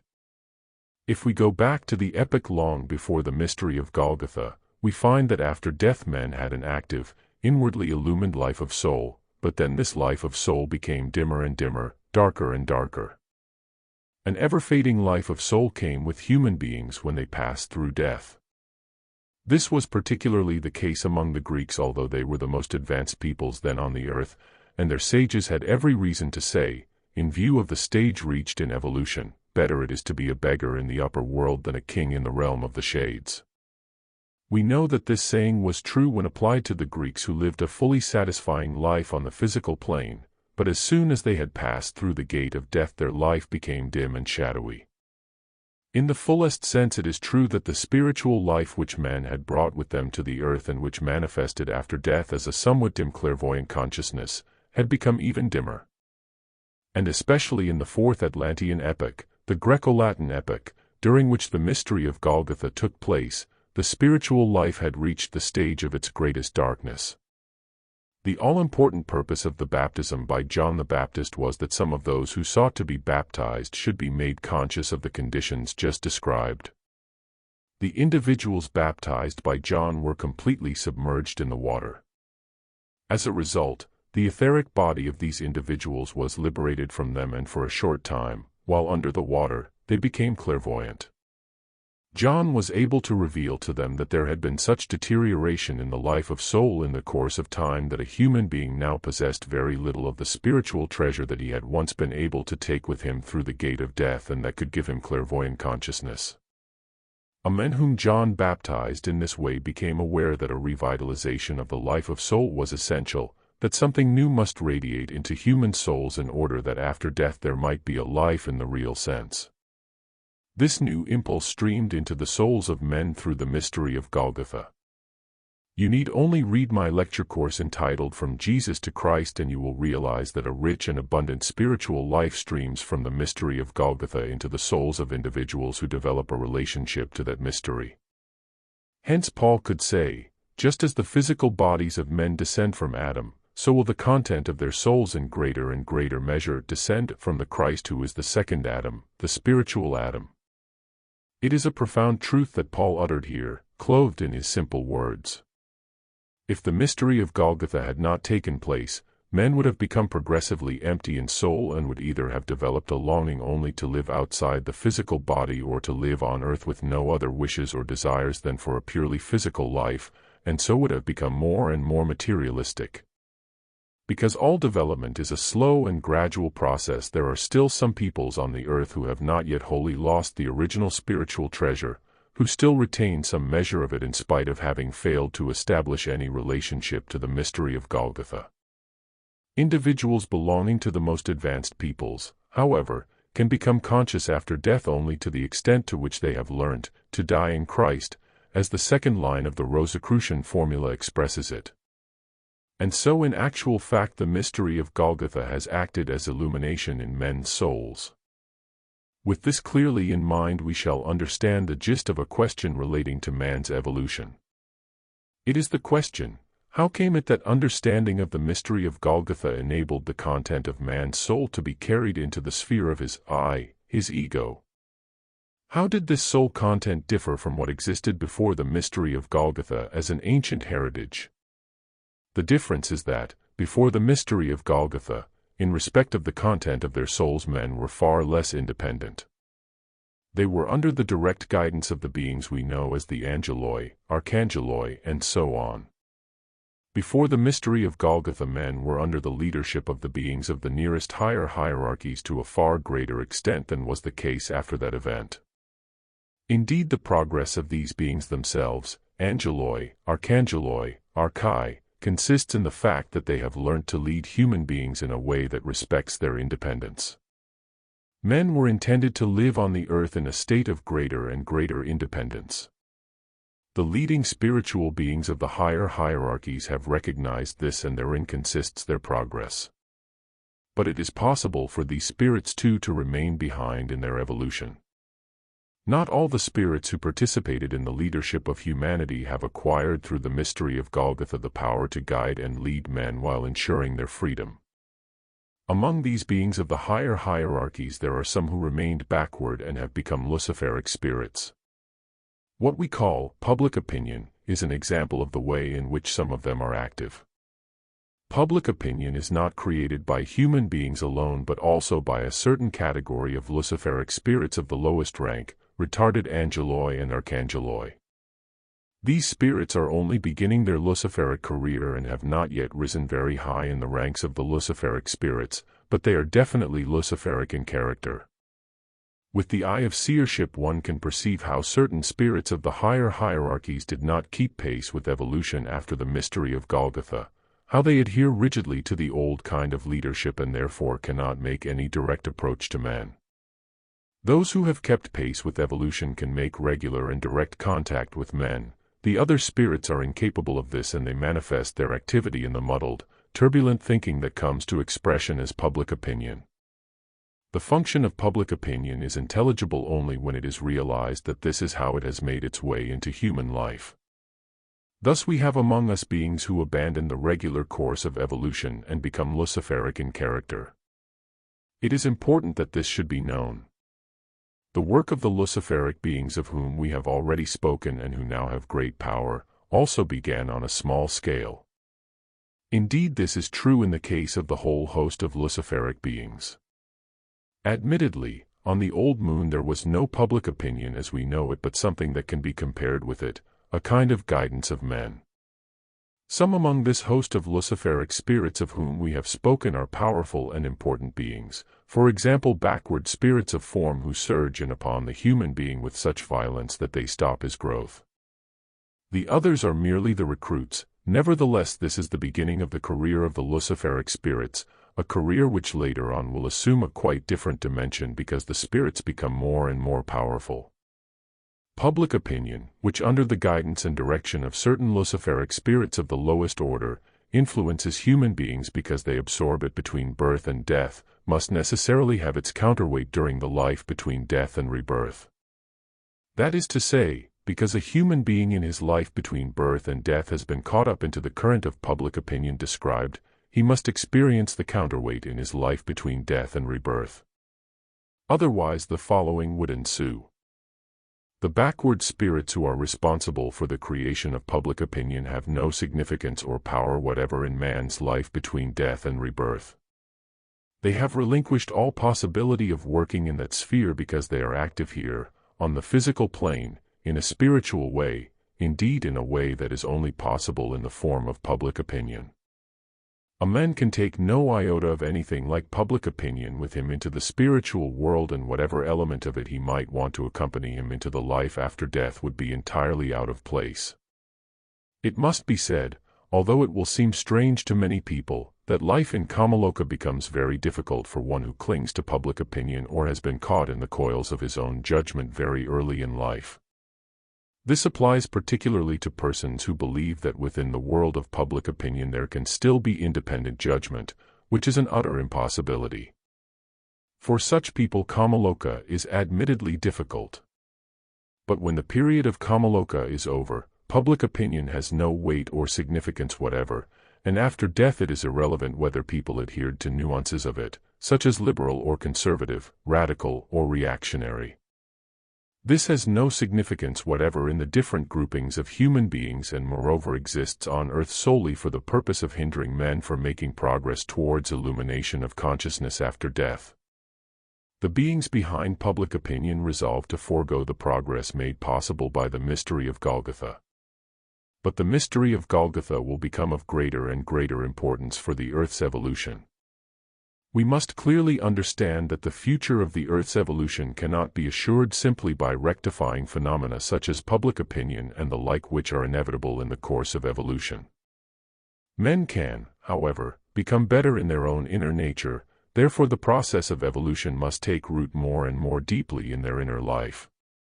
In the future, men will be still more exposed to the pressure of public opinion, but inwardly they will have developed greater strength.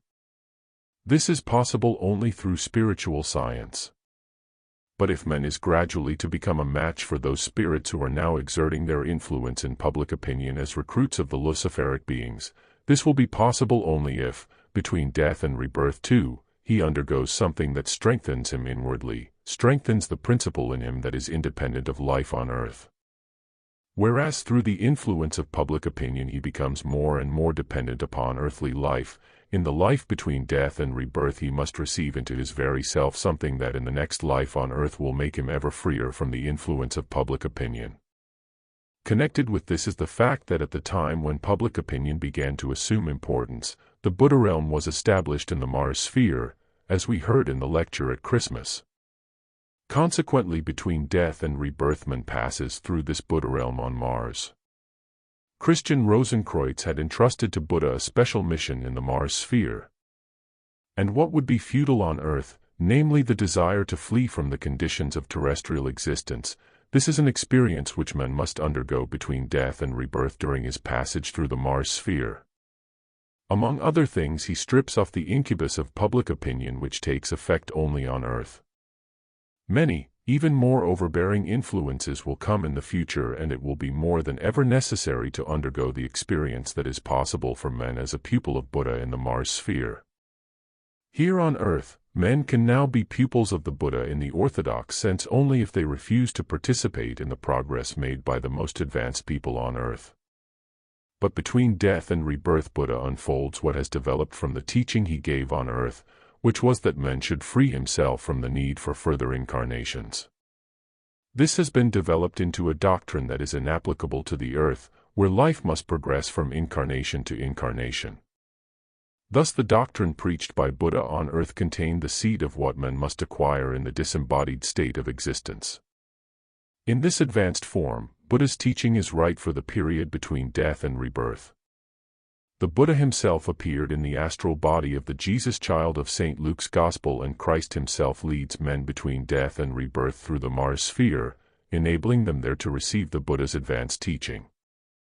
Thus in the Mars sphere men can be emancipated from the tendency to uniformity resulting from the effects of public opinion which are detrimental for their further progress on Earth.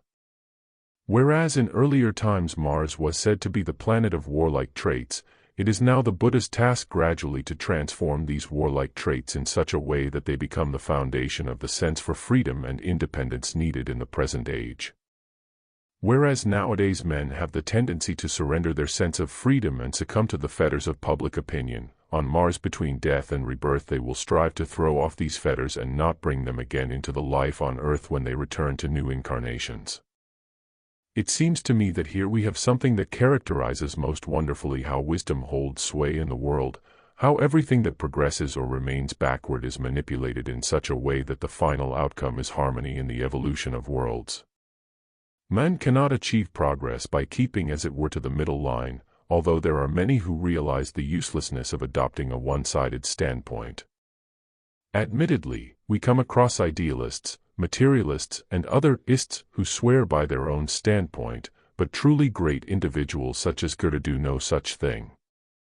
They try to grasp material conditions by means of material thinking. When men of less eminence imagine that they have understood this, they say, truth lies in the middle, between two different standpoints. But that would be the same as if someone in practical life wanted to sit between two chairs. The truth cannot be found by a one-sided adoption of this or that standpoint, but by applying the modes of knowledge appropriate either for materialism or idealism. The world does not progress by undeviating adherence to a middle course. A middle course is appropriate when the opposing sides are also present and are recognized as forces. If something has to be weighed, the two scale pans are needed as well as the beam. Thus there must be a counterbalance to public opinion, and this is provided by Buddha's teaching in the Mars sphere, which would not be necessary if public opinion had never existed. Life needs antithesis, life progresses in and through polarity. Somebody might think that as the North and South poles are antitheses, it would be better if neither existed. They are not, of course, antithetic in the sense implied by a certain professor of whom it was said that because he had written his books in such haste he could not think about their contents, and stated that civilization could develop only in the middle zone of the earth because at the North Pole people would freeze through cold and at the South Pole melt through heat. In another connection, of course, North and South poles are genuine opposites and are necessary because progress is not achieved by adopting a neutral course but by the maintenance and harmonizing of opposites. Thus what develops on Earth had to undergo a process that lies below the level of progress. Public opinion is of less value than the judgments which an individual can reach on a path of progress. Public opinion is subhuman, and it is this subhuman influence that is counteracted by the Buddha stream through which man passes between death and rebirth. Both influences are necessary, and it is extremely important to bear this in mind in connection with evolution. It can therefore be said with truth, yes, there are indeed backward spirits, but everything that remains behind on the one side and on the other outstrips the evolutionary process, is manipulated by the wisdom of the universe in such a way that harmony is the final result. The backward spirits are utilized to constitute the opposite pole to the spirits who have progressed to further stages. If we look at life in this way, it will be clear to us that in the future course of Earth evolution the human being will bring into life more and more qualities which will have greater weight and influence than the purely physical qualities. And it will be increasingly apparent that qualities other than the purely physical will have to be taken into account. Physical qualities will be evident, which, although they become manifest only gradually, can be traced back to infancy. But there will be other qualities to which this does not apply and which show themselves in a marked form only comparatively late in life. A characteristic feature of evolution in the future will be the existence of an increasing number of individuals about whom it will inevitably be asked, What can have happened to that individual at a certain age in his life? He has completely changed. It is as though he has become a different being. Qualities that were completely absent in earlier life, that appear only when a certain age has been reached, will reveal themselves. This will happen in the case of souls who are the most highly developed and in whom a certain break in their life becomes evident. For the fact that an individual was a pupil of Buddha in the life between death and rebirth reveals itself only at a certain age. This would apply to persons of whom it can be said, up to a particular point in their lives their individual qualities were in evidence, but then entirely new trends appeared and they were able to understand matters altogether different from those for which they had previously shown understanding. These will be individuals who in the future will be the vehicles of true spiritual progress, although they may simply be regarded as late developers, manifesting these qualities only late in life. In truth, however, the reason why these individuals display these qualities only in later life is that in previous incarnations on the earth they had established the causes which enabled them to experience the spiritual life in the Mars sphere with particular intensity and so to acquire qualities which enabled them to bring a new impulse into the evolution of humanity. True spiritual culture will more and more be in the hands of individuals of this kind, who in their youth showed little aptitude for the spiritual standpoint they adopt in later life. We now see that this is the reason why a certain fact has always been stressed in the Rosicrucian line of thought of which we ourselves have heard in the past, although it could not then be substantiated because our studies were not as advanced as they now are.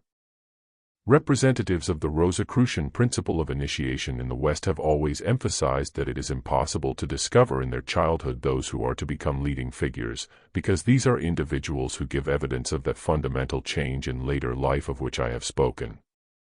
When a seer speaks of Buddha today, he knows that Buddha has faithfully adhered to what his teaching promised.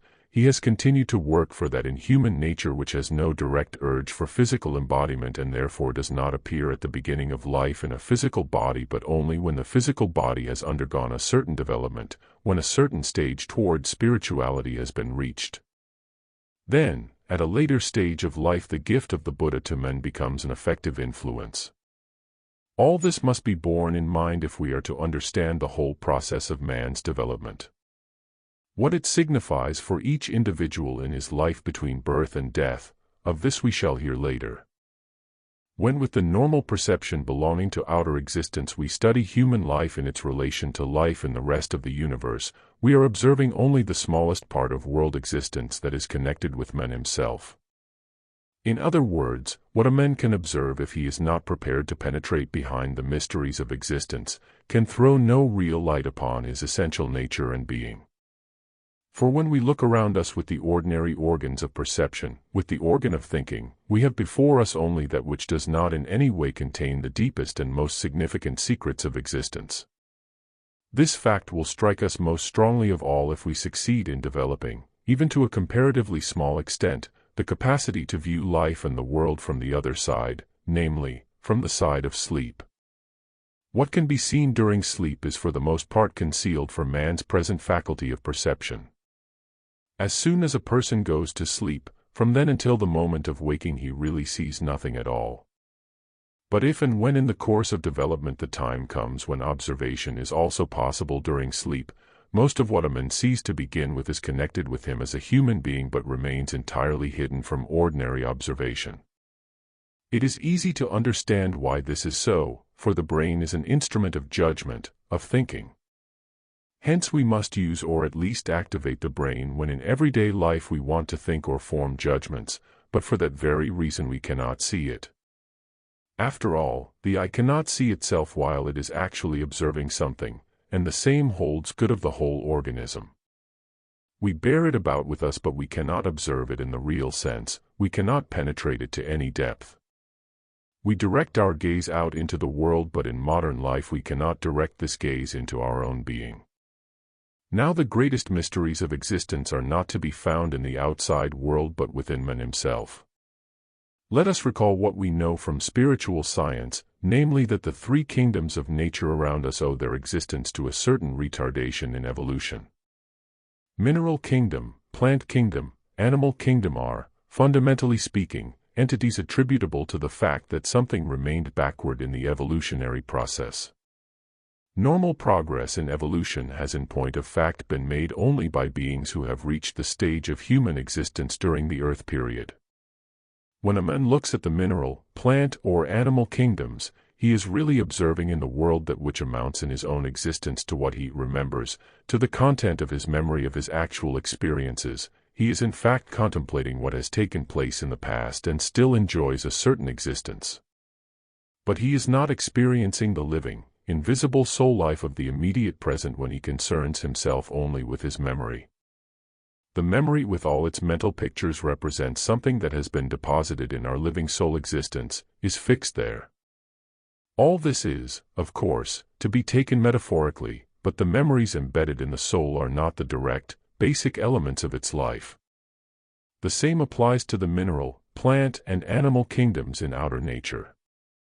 The thoughts conceived by divine spiritual beings in the past live on in these kingdoms and they continue into present existence, just as our memory pictures continue into our present life of soul.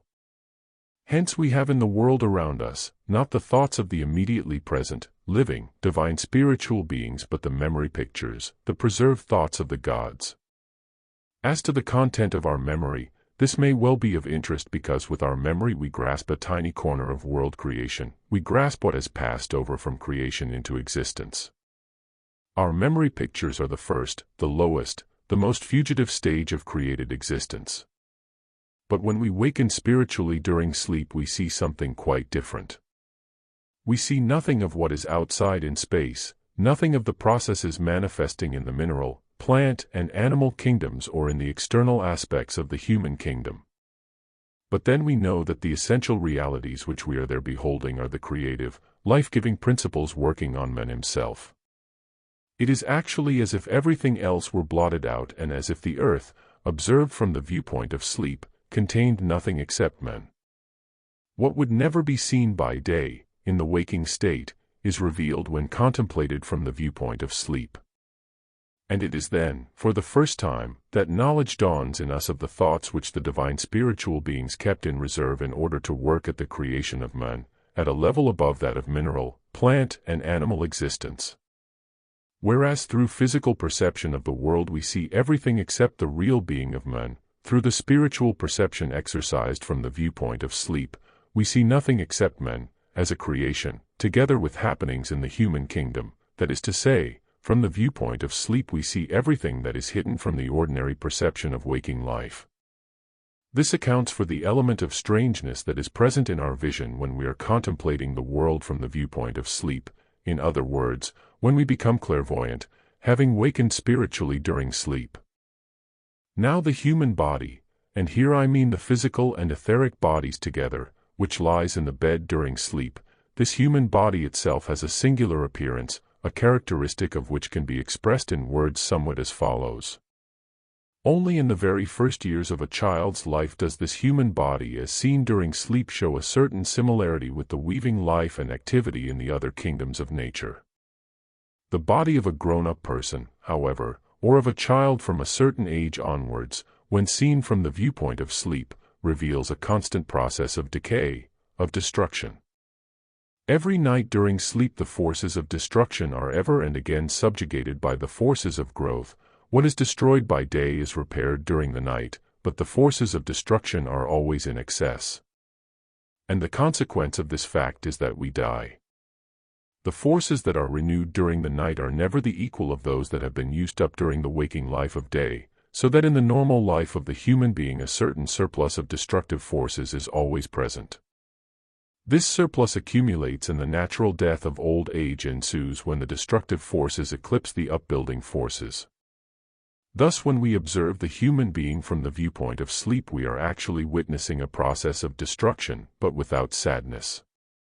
For the feelings we might have in our waking life about this process of destruction are absent when we see it from the viewpoint of sleep, because then we know that it is the precondition of man's true spiritual development.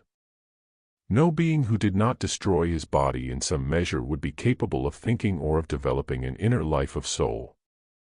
No life of soul as experienced by men would be possible if the process of growth were not opposed by processes of destruction. We therefore regard these processes of destruction in the human organism as the precondition of man's life of soul and feel the whole development to be beneficial. Looked at from the other side of life, the fact that man's body can gradually be dissolved is felt to be a blessing. Not only do things look different when viewed from the other side of life, but all our feelings and ideas are different. Consciousness during sleep has always before it the spectacle of the body in decline, and rightly in decline. Study of the life between death and rebirth, however, affords a different spectacle. A certain connection with the preceding life is experienced for a time after death. All of you are aware that this is the case during the period of kamaloka. Even after that period, however, the experience of connection with the previous life continues for a time. But then, at a certain point during the life between death and rebirth, a reversal of all ordinary vision and perception takes place, a reversal far more radical than takes place during sleep consciousness. During existence on earth we look out from our body into the world that is not our body. From the point of time to which I have just referred, between death and the new birth, we direct hardly a gaze to the universe around us but look with all the great intensity at what may now be called the human body. We discern all its secrets. Thus between death and rebirth there comes a moment when we begin to take special interest in the human body. It is extremely difficult to describe these conditions, and it can really only be done with halting words. There comes a time between death and the new birth when we feel as if the whole universe were within us and outside us only the human body. We feel that the stars and other heavenly worlds are within our being, just as here on earth we feel that the stomach, the liver, the spleen, are within us. Everything that here, in life on earth, is outside us becomes in that other life an inner world, and just as here we look outwards to the stars, clouds, and so forth, in that other life we gaze at the human body. At which human body? To understand this we must be clear that the new human being who at his next birth is to enter into existence, has for a long time previously been preparing his essential characteristics. Preparation for a return to the earth begins a long time before birth or conception. The conditions of central importance here are quite different from those accepted by modern statistical biology, which assumes that when a human being comes into existence through birth he simply inherits certain traits from his father, mother, grandparents, and the whole line of ancestors. Quite an otherwise attractive little book about Goethe has recently been published, in which his characteristic qualities are traced back to his ancestors. Outwardly speaking, that is absolutely correct in the sense I have often indicated, namely, that there is no contradiction between a scientific fact that is correctly presented and the facts brought forward by spiritual science. It is just as if someone were to say, "Here is a man, how comes it that he is alive?" It is because he has lungs inside him and there is air outside. Needless to say, that is quite correct. But someone else may turn up and say, "This man is alive for an entirely different reason. A fortnight ago he fell into the water and I jumped in after him and pulled him out, but for that he would not be alive today." Both these assertions are correct. In the same way, natural science is quite correct when it says that a man bears within himself characteristics inherited from his ancestors, but it is equally correct to attribute them to his karma and other factors. In principle, therefore, spiritual science cannot be intolerant. It is external natural science alone that can be intolerant, for example, in rejecting spiritual science. Someone may insist that he has preserved the characteristics of his own ancestors. But there is also the fact that from a certain point of time between death and rebirth a human being himself begins to develop forces which work down upon his ancestors. Long before an individual enters into physical existence there is a mysterious connection between himself and the whole line of his ancestors. And the reason why specific characteristics appear in a line of ancestors is that perhaps only after hundreds of years a particular individual is to be born from that ancestral line.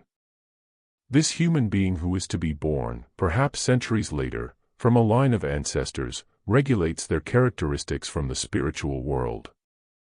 Thus Goethe, to take this example once again, manifests the qualities of his ancestors because he worked continuously in the spiritual world with the aim of implanting into these ancestors qualities that were subsequently to be his. And what is true of Goethe is true of every human being. From a specific point of time between death and rebirth, therefore, a human being is already concerned with the preparation of his later earthly existence. The physical body which a man has on earth does not by any means derive in all details from the physical lives of his ancestors, nor indeed from processes that can operate on the earth. The physical body we bear is in itself fourfold. It has evolved through the periods of Saturn, Sun, Moon, and Earth. Its very first foundation was laid during the Old Saturn period. During the Old Sun period the etheric body was woven into this foundation. During the Old Moon period the astral body was added, and then, during the Earth period, the ego, the I. As a result of these processes the physical body has undergone many changes. Thus we have within us the transformed Saturn foundation, the transformed Sun and Moon conditions. Our physical human body is the product of transformed physical conditions. The only part of all this that is visible is what has come from the earth, everything else is invisible. Man's physical body is visible because he takes in the substances of the earth, transforms them into his blood and permeates them with something that is invisible. In reality we see only the blood and what has been transformed by the blood, that is to say, a quarter of the physical human body, the other 3/4 are invisible. In the first place there is an invisible framework containing invisible currents, all this exists in the form of forces. Within these invisible currents there are also the influences exercised by one current upon another. All this is invisible. And now this threefold entity is filled out, permeated by the foodstuffs that have been transformed into blood. It is through this process that the physical body becomes visible. And it is only when we come to deal with the laws governing this visible structure that we are in the earthly realm itself. Everything else stems from cosmic, not from earthly conditions, and has already been prepared when, at the time of conception, the first physical atom of the human being comes into existence. Thus what is later on to become the body of the human being has been prepared in past ages without any physical connection with the ultimate father and mother. It was then that the qualities transmitted by heredity were first worked into the process of development. The human soul looks down upon what is thus being prepared from the above-mentioned point of time onwards between death and the new birth. It is the spiritual embryo, the spiritual seed of life. This is what constitutes the soul's outer world. Notice the difference between what is seen when we wake spiritually during sleep and have clairvoyant perception of the human body undergoing a process of continual destruction, and what is seen when our own inner organism is perceived as outer world. The outer world is then the inner man in process of coming into being. This means that we are then seeing the reverse of what is perceived clairvoyantly during sleep. During sleep we feel that our inner organs are part of the outer world, but otherwise what we see is a process of destruction. From the above-mentioned time onwards between death and rebirth our gaze is focused upon a human body in process of coming into being. Man is unable to preserve any remembrance of what he has seen between death and rebirth, but the spectacle of the building of the wonderful structure of the human body is veritably more splendid than anything to be seen when we gaze at the starry heavens or at the physical world with vision dependent in any respect upon the physical body.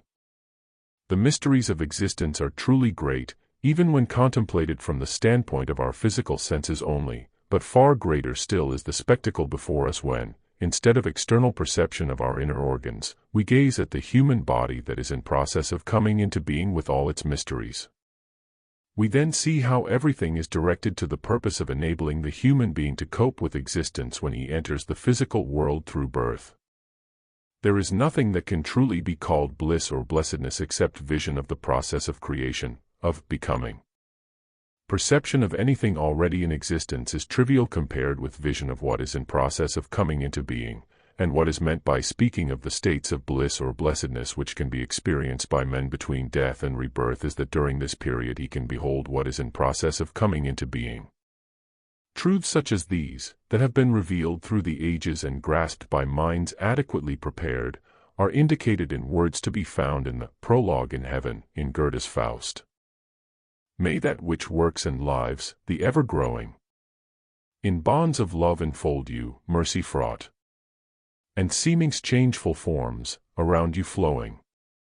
Do ye rest, in ever-during thought? The difference between vision in the world between birth and death and the world between death and rebirth is that in the former we behold what is already in existence and in the latter what is coming into being. The thought might occur, is a man, then, concerned only with the vision of his own being? No, that is not the case. For at the stage of coming into being this body is actually part of the outer world, it is the manifested expression of divine mysteries.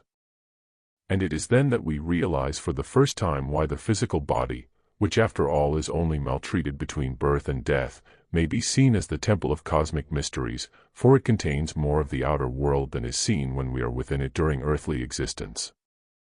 At that stage between death and rebirth, what is otherwise outer world is our inner world, what is otherwise called universe is now that of which we can say, I, and what we then behold is outer world. We must not allow ourselves to be shocked by the fact that when we are looking at our body, or rather the body that will subsequently be ours, all other bodies which are coming into being must naturally also be there. This is of no significance because here it is simply a matter of number. In point of fact, differentiation between human bodies that can be of interest and importance to us has little significance until shortly before human beings enter into physical existence. For the greater part of the period between death and the new birth, when we are looking down upon the body that is coming into being, it is actually the case that the single bodies are differentiated only according to their number. If we want to study the essential properties of a grain of wheat, it will not make much difference whether we pick and carve from a grain of wheat in a particular field or go 50 paces farther on and pick one there. As far as the essential properties are concerned, one grain is as good as another. Something similar applies when between death and rebirth we are gazing at our own body. The fact that it is our own has significance only for the future because later on we are to inhabit it on the earth. At the moment it interests us only as the bearer of sublime cosmic mysteries, and blessedness consists in the fact that it can be contemplated just like any other human body. Here we stand before the mystery of number, which will not be further considered now, but among many other relevant aspects there is this, namely, that number, that is to say, multiple existence, cannot be regarded from the spiritual standpoint exactly as it is from the physical. What is seen in countless examples will again be seen as a unity. Through the body we feel ourselves to be in the universe, and through what in physical life is called universe we feel that we are living within our own egohood. Such is the difference when the world is contemplated at one time from this world and at another from yonder. For the seer, the most significant moment between death and the new birth is when the human being concerned ceases to concern himself only with his last life and begins to direct his attention to what is in process of coming into existence. The shattering impression received by the seer when, as he follows a soul between death and the new birth, this soul begins to be concerned with what is coming into being, this shattering impression is due to the fact that the soul itself at this moment experiences a severe shock. The only experience comparable with it is the coming of death in physical existence, when the human being passes over from life into being. In the other case, although it is impossible to describe it quite exactly, the transition is from something connected with a life that ended in death to experience of the process of becoming, of resurrection. The soul encounters that which bears a new life germinally within it. This is the moment of death in reverse. That is why it is so immensely significant. In connection with these things we must turn our minds to the course of human evolution on the earth. Let us look back to an age, for example the ancient Egypto-Chaldean epoch, when our souls, looking out through physical bodies, did not see the stars merely as material bodies in the heavens. Spiritual beings were connected with the stars, although this experience occurred only in certain intermediate states during the life between birth and death. The souls of men were deeply affected by this vista, and in those times impressions from the spiritual world crowded in upon them. It was inevitable that in the course of evolution the possibility of beholding the spiritual should gradually cease and man's gaze be limited to the material world. This came about in the Greco-Latin epoch, when men's gaze was diverted to an ever greater extent from the spiritual world and limited to the world of the senses. And now we ourselves are living in an era when it is becoming more and more impossible for the soul to see or detect spiritual reality in the life of the physical environment. The earth is now dying, withering away, and man is deeply involved in this process. Thus, whereas in the Egypto-Chaldean epoch men still beheld the spiritual around them, they now see only what is material and actually boast of having established a science which deals only with what is physical and material. This process will go to further and further lengths. A time will come when men will lose interest in the direct impressions of the world of the senses and will concentrate attention on what is submaterial, subsensory. Today, in fact, we can already detect the approach of the time when men will be interested only in what is subsensory, below the level of the sense world. This often becomes very obvious, for example, when modern physics no longer concerns itself with colors as such. In reality, it takes no account of the actual quality of color but concerns itself only with the vibrations and oscillations below color. In many books today you can read the nonsensical statement that a yellow color, for example, is merely a matter of oscillations, wavelengths. Observation here is already diverted from the quality of the color and directed to something that is not in the yellow color at all but yet is considered to be the reality. You can find books on physics and even on physiology today in which it is emphasized that attention should no longer be fettered to the direct sense impression but that everything resolves itself into vibrations and wavelengths. This kind of observation will go to further and further extremes. No attention will be paid to material existence as such an account will be taken only of the working of forces. Historically, one example suffices in order to provide empirical evidence of this. If you refer to du Bois-Reymond's lecture on the boundaries of knowledge, given on August 14, 1872, you will find a peculiar expression for something that Laplace already described, the expression, astronomical knowledge of a material system. That is to say, when what lies behind a light or color process is presented as something only brought about by mathematical physical forces. A time will come when human souls, and some of those who are being educated in certain schools today will have the best possible foundations for this attitude in their next incarnation, will have lost real interest in the world of light and radiant color and inquire only into the working of forces. People will no longer have any interest in violet or red but will be concerned only with wavelengths. This withering of man's inner spirituality is something that is approaching, and anthroposophy is there to counter it in every detail. It is not only our present form of education that helps to bring about this withering, the trend is there in every domain of life. It is in contrast to everyday life when with our anthroposophy we want to give again to the souls of men something that fertilizes them, that is not only a maya of the senses but springs forth as spirit. And this we can do when we impart to human souls knowledge that will enable them to live in the true world in their following incarnations. We have to speak of these things in a world which with its indifference to form and color is in such contrast to what we ourselves desire, for it is particularly in regard to colors that the world of today is preparing souls to thwart what we want to achieve. We must work not only according to the concepts and ideas of everyday existence but with cosmological ideas. Hence it is not a mere liking on our part when we arrange surroundings such as those to be seen in this room one, but it is connected with the very nature of spiritual science. Immediate response to what is presented to the senses must again be generated in the soul in order that active life in the spirit may begin. Now, in this incarnation, each one of us can assimilate anthroposophy in the life of soul, and what is now assimilated is transformed into faculties for the new incarnation. Then, during his life between death and the next birth, the individual sends from his soul into his body that is coming into being influences which prepare his future bodily faculties to adopt a more spiritual view of the world. This is impossible for him without anthroposophy. If he rejects anthroposophy, he prepares his body to see nothing but barren forces and to be blind to the revelations of the senses. And now something shall be said that enables a seer to form a judgment of the mission of anthroposophy.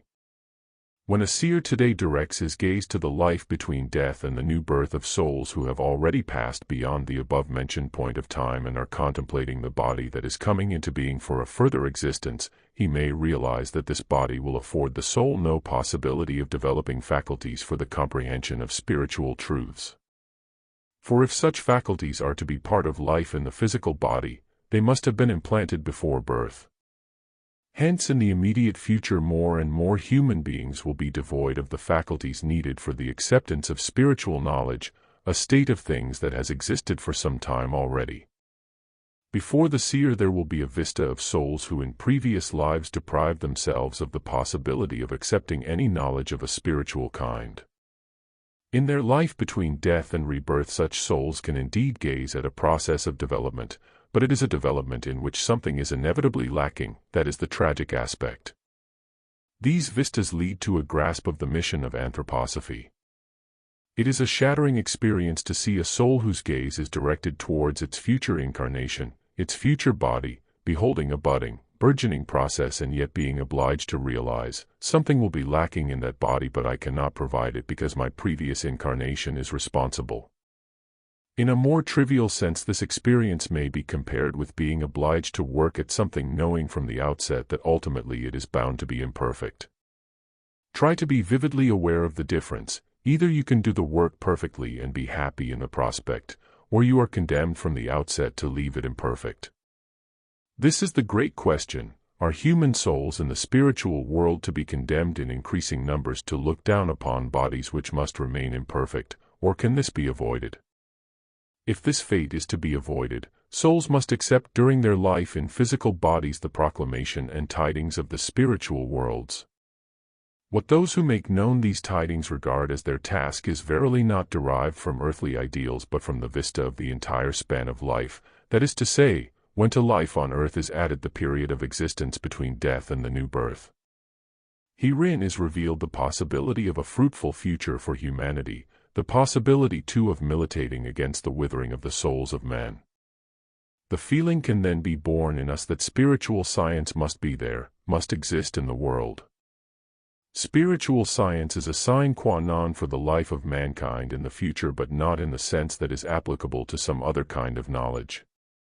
Spiritual science imparts life, not concepts and ideas only.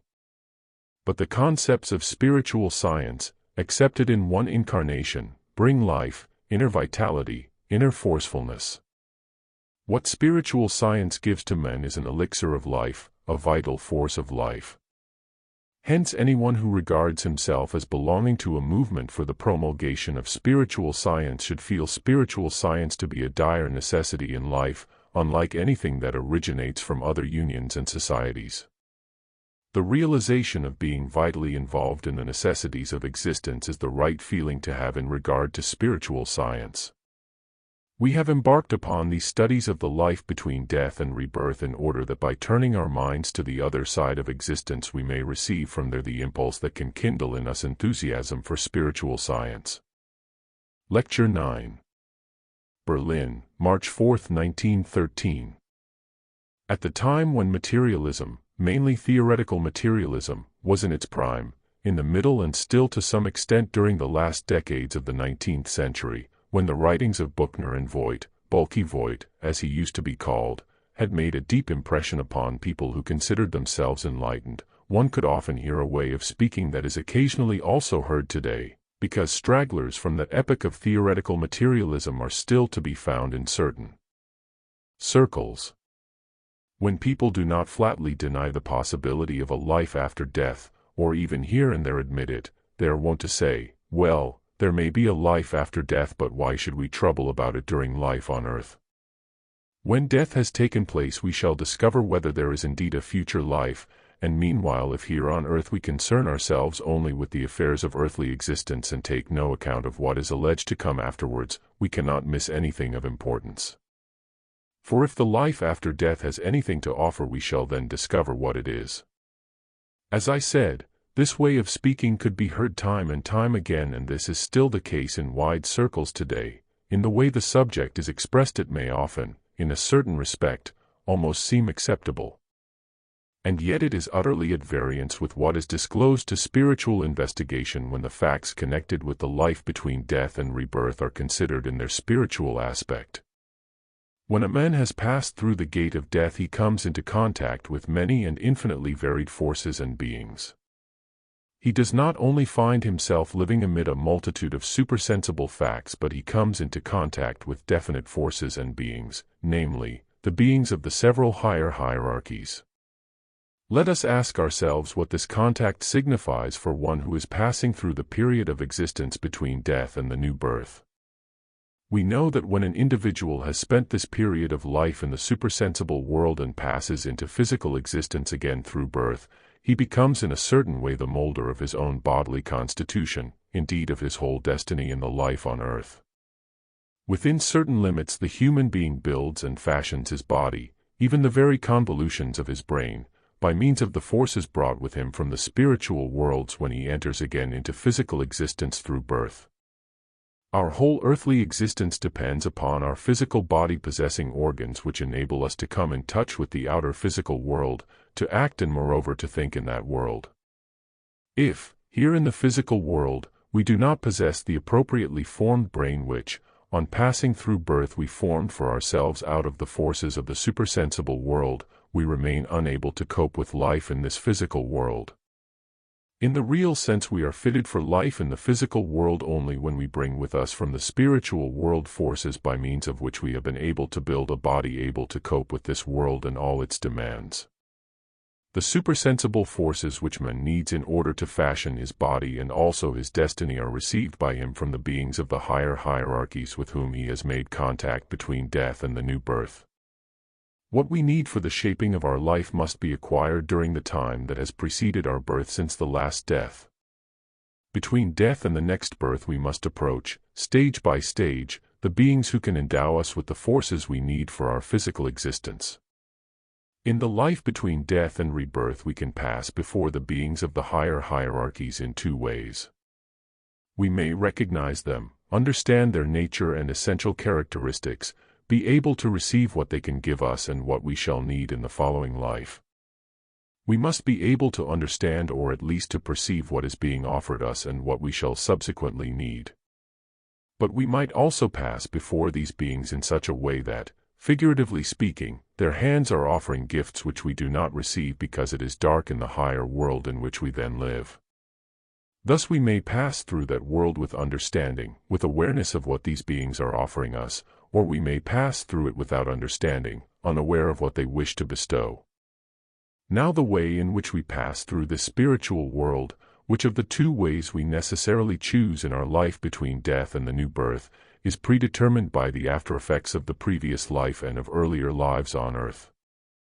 A person whose attitude in his last life on earth was unresponsive and antagonistic to all thoughts and ideas that may enlighten him about the supersensible world, such a person passes through the life between death and rebirth as if through a world of darkness.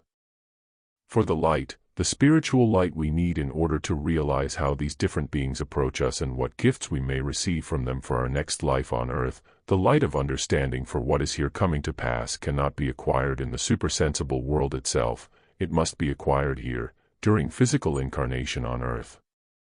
If, at death, we bear with us into the spiritual life no relevant ideas and concepts, we shall pass unknowingly through our supersensible existence until the next birth, receiving none of the forces needed for the next life. From this we realize how impossible it is to say that we can wait until death itself occurs, because we shall then discover what the facts are, whether indeed we shall encounter any reality at all after death. Our relationship to that reality depends upon whether in earthly life we have been receptive or antagonistic in our souls to concepts or ideas of the supersensible world that have been accessible to us and will be the light through which we must ourselves illumine the path between death and rebirth. Something further can be gathered from what has been said. The belief that we have, so to say, only to die in order to receive everything that the supersensible world can give us, even if we have made no preparation for it, this belief is utterly false. Every world has its own special mission.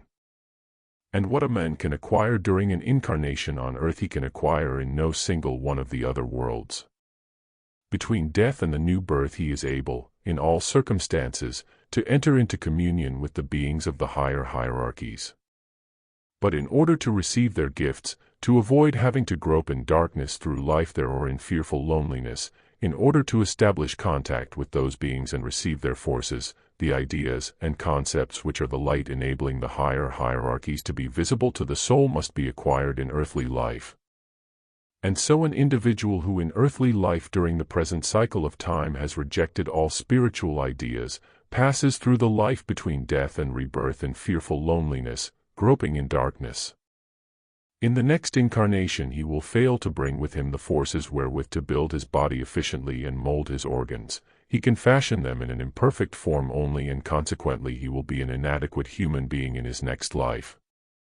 We realize from this how karma works over from one life to the next. In one life a man deliberately scorns to develop in his soul any relationship with the spiritual worlds.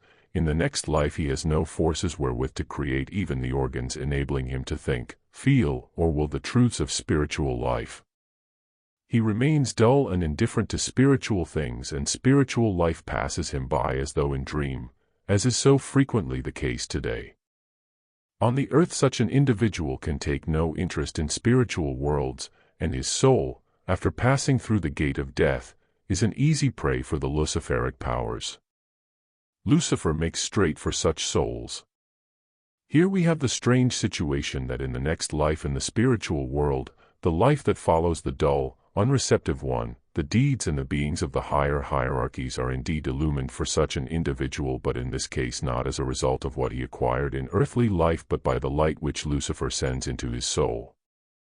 It is Lucifer who illumines the higher worlds for him when he passes into the life between death and rebirth. Now, he can, it is true, perceive the higher hierarchies, recognize when they are offering their gifts to him. But the fact that Lucifer has tainted the light means that all the gifts have a particular coloring and character. The forces of the higher hierarchies are then not exactly as the human being could otherwise have received them. Their nature then is such that when the human being passes into his next life on earth he can certainly form and mold his body, but he molds it then in such a way that although he becomes an individual who is, admittedly, able to cope with the outer world and its demands, in a certain respect he is inwardly inadequate, because his soul is tinged with Lucifer's gifts, or at least by gifts that have a Luciferic trend. When we come across individuals who have worked on their bodies in such a way that they are able to make effective use of their intellect and acquire certain skills which will help them to raise their status in the world, although to their own advantage only, snatching at what is in their own interest, dryly calculating what is beneficial to themselves without any consideration for others, and there are many such people nowadays. In these cases the seer will very often find that their previous history was what has been described. Before they began to display their dry, intellectual, sharp-witted character in life, they had been led through their existence between death and rebirth by Luciferic beings who were able to approach them because in the preceding incarnation they had lived an apathetic, dreamy existence. But these traits themselves had been acquired because such individuals had passed through an earlier existence between death and rebirth groping in darkness. The spirits of the higher hierarchies would have bestowed upon them the forces needed for fashioning a new life, but they were unable to receive these forces, and that in turn was because they had deliberately refused to concern themselves with ideas and concepts relating to a spiritual world. That is the karmic connection. Such examples do certainly occur. They appear before the eyes of spirit only too frequently when, with the help of powers of spiritual investigation and knowing the conditions of human life, we penetrate into higher worlds. It is therefore wrong to say that here on earth we need concern ourselves only with what is around us in earthly existence, because what comes later will be revealed in all good time. But the form in which it will be revealed depends entirely upon how we have prepared ourselves for it here. Another possibility may occur. I am saying these things in order that by understanding the life between death and rebirth, life between birth and death may become more and more intelligible. When we study life on earth with discernment, we see many human beings, and in our time they are very numerous, who can, as it were, only half think, whose logic invariably breaks down when faced with reality. Here is an example. A certain free-thinking cleric, an honorable man in all his endeavors, wrote in the first Freethinkers' Calendar as follows: "Children ought not to be taught any ideas about religion, for that would be against nature." If children are allowed to grow up without having any ideas about religion pumped into them, we find that they do not of themselves arrive at ideas of God, immortality, and so forth. The inference to be drawn from this is that such ideas are unnatural to the human being and should not be drummed into him. He should work only with what can be drawn from his own soul. As in many other cases, there are thousands and thousands of people nowadays to whom an utterance such as this seems very clever, very subtle. But if only genuine logic were applied, the following would be obvious. If we were to take a human being before he has learned to speak, put him on a lonely island and take care that he can hear no single word of speech, he would never learn to speak. And so anyone who argues against children being taught any ideas about religion would logically have to say that human beings should not have to learn to speak, for speech does not come of itself. So our free-thinking cleric cannot propagate his ideas by means of his logic, for both he and his logic come to a halt when confronted by the facts. His logic can be applied to a small area only, and he does not notice that his idea, assuming one can get hold of it, cancels itself out. Anyone who is alert to his surroundings will find that this inadequate, pseudo-thinking is very widespread. If with the help of supersensible research we trace the path of such an individual backwards and come to the regions through which his soul passed between the last death and the last birth, when this illogical mentality was caused, the seer often finds that this type of human being, in his last life between death and rebirth, passed through the spiritual world in such a way that he encountered the spiritual beings and forces while under the guidance of Ahriman, and that although those beings would have bestowed upon him what he needed in life, they could not make it possible for him to develop the capacity for sound thinking. Ahriman was his leader, and it was Ahriman who contrived that the gifts of the beings of the higher hierarchies could only be received by him in a form that would finally result in his thinking coming to a halt when confronting actual facts, and in his inability to make his thinking exhaustive and valid. A large proportion of those human beings, and their number is legion, who are incapable of genuine thinking today owe this to the fact that in their last life between death and rebirth they were obliged to submit to Ahriman's guidance. They had somehow prepared themselves for this in their last earthly life, that is to say, in the incarnation preceding the present one. And what was the course of that preceding life as viewed by a seer? It is found that these were morose, hypochondriacal individuals, who shied away from facts and people in the world and always found it difficult to establish any relation with their environment. Very often they were intolerable hypochondriacs in their previous life. On medical examination they would have been found to be suffering from the type of illness occurring very frequently in hypochondriacs. And if we were to go still further back, to the life between death and rebirth that preceded the hypochondriacal incarnation, we should find that during that period such human beings were obliged again to forego the right guidance and could not become truly aware of what the gifts of the higher hierarchies would have been. And how had they prepared themselves for this fate in the life preceding the last two incarnations? We should find that they had developed what it is certainly true to call a religious, pious attitude of soul, but an attitude based on sheer egoism. They were people with a pious, even mystical nature emanating from egoism. After all, mysticism very often has its origin in egoism. An individual of this type might say, "I seek within myself in order that there I may recognize God." But what he is seeking there is only his own self made into God. In the case of many pious souls it becomes evident that they are pious only in order that after death one or another of their spiritual inclinations may bear fruit. All that they have acquired is an egotistic attitude of soul.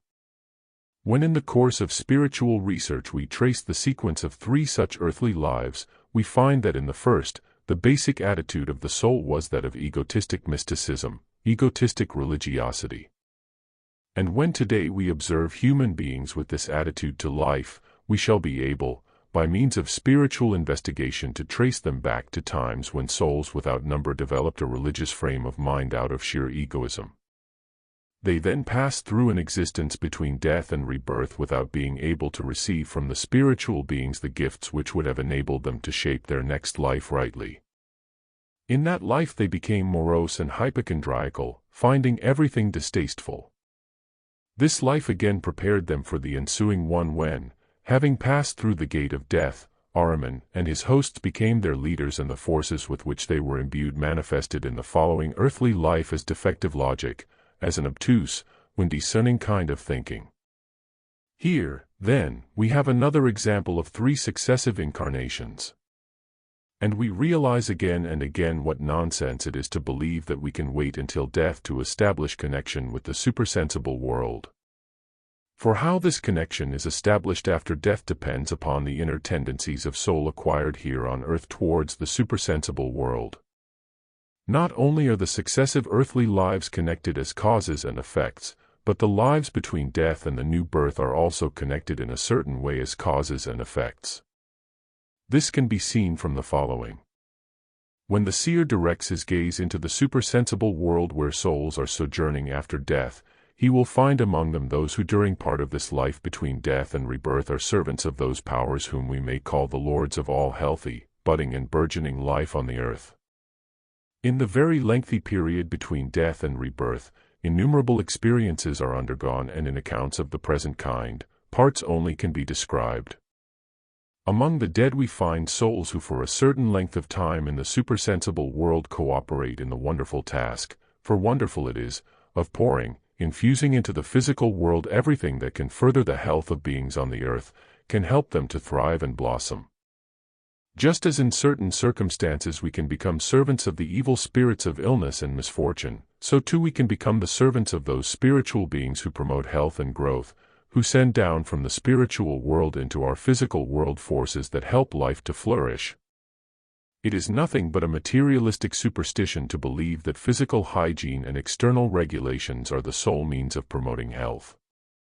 Everything that happens in physical life is directed by the beings and powers of higher worlds who are all the time pouring into the physical world forces which in a certain way work freely, upon human or other beings, either promoting or harming health and growth. Certain specific spiritual powers and beings are responsible for these processes in health and illness. In the life between death and rebirth man cooperates with these powers, and if we have prepared ourselves in the right way we can experience the bliss of cooperating in the task of sending the forces which promote health and growth from the higher worlds into this physical world. And when the seer inquires into why such souls have deserved this destiny, he becomes aware that in physical life on earth there are 2 ways in which human beings can execute and think about what they want to achieve. Let us take a general look at life. We see numbers of human beings who carry out the work prescribed for them by their profession or office.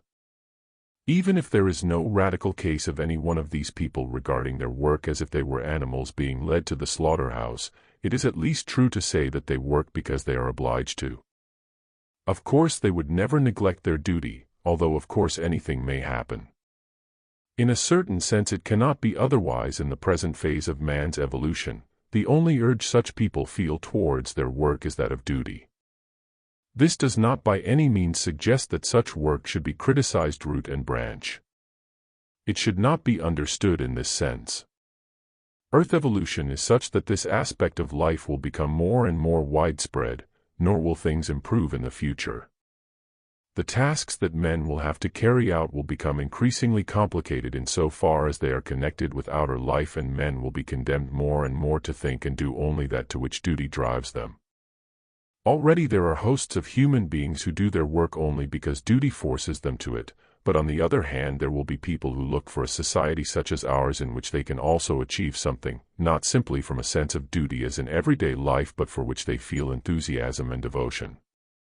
Thus there are 2 aspects of a man's work. Has it been thought out or done as an outer achievement merely from a sense of duty, or has it been done with enthusiasm and inner devotion, solely out of an inner urge of his own soul? This attitude, to think and act not merely out of a sense of duty, but out of love, inclination, and devotion, this prepared the soul to become a server of the beneficent powers of health and salutary forces sent down from the supersensible world into our physical world, to become a servant of everything that brings health and to experience the bliss that can accompany these circumstances. To know this is extremely important for the general well-being of man, for only by acquiring during life the forces that will enable him to cooperate with the powers in question will he be able to work spiritually for an ever-intensifying process of healing and betterment of conditions on the earth. We will now consider still another case, of one who makes efforts to adapt himself to his environment and its demands. This by no means applies to everybody. There are some people who take no trouble to adjust themselves to the world and are never at home with the conditions either of spiritual or outer physical life. For example, there are individuals who notice an announcement that here or there an anthroposophical lecture will be given. They go to the place, but almost as soon as they get seated, they are already asleep. In such cases, the soul cannot adapt itself to the environment, is not attuned to it. I have known men who cannot even sew on a button to replace one that has been torn off. That again means that they cannot adapt themselves to physical conditions. Countless cases could be quoted of people who cannot or will not adapt themselves to life. These symptoms are very significant, as I have said.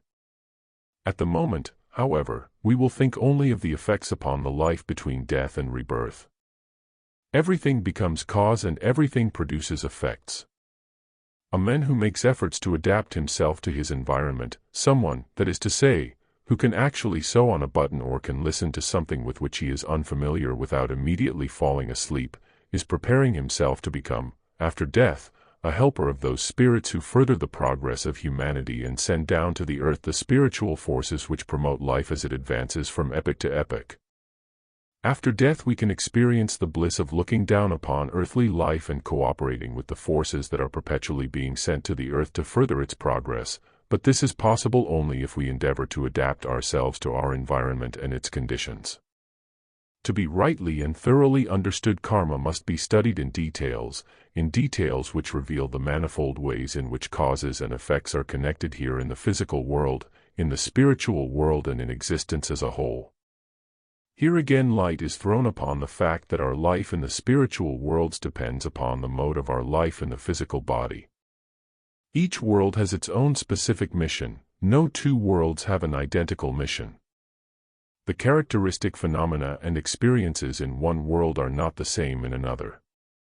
And if, for example, a being is meant to assimilate certain things on earth, it is on earth that he must do so. If he misses this opportunity, he cannot acquire them in some other world. This is particularly the case in a matter which we have already considered, but of which it will be well to be thoroughly aware. The matter in question concerns the acceptance of certain concepts and ideas needed by men for his life as a whole. Let us take an example that is near at hand. Anthroposophy is a timely and active force in our epoch.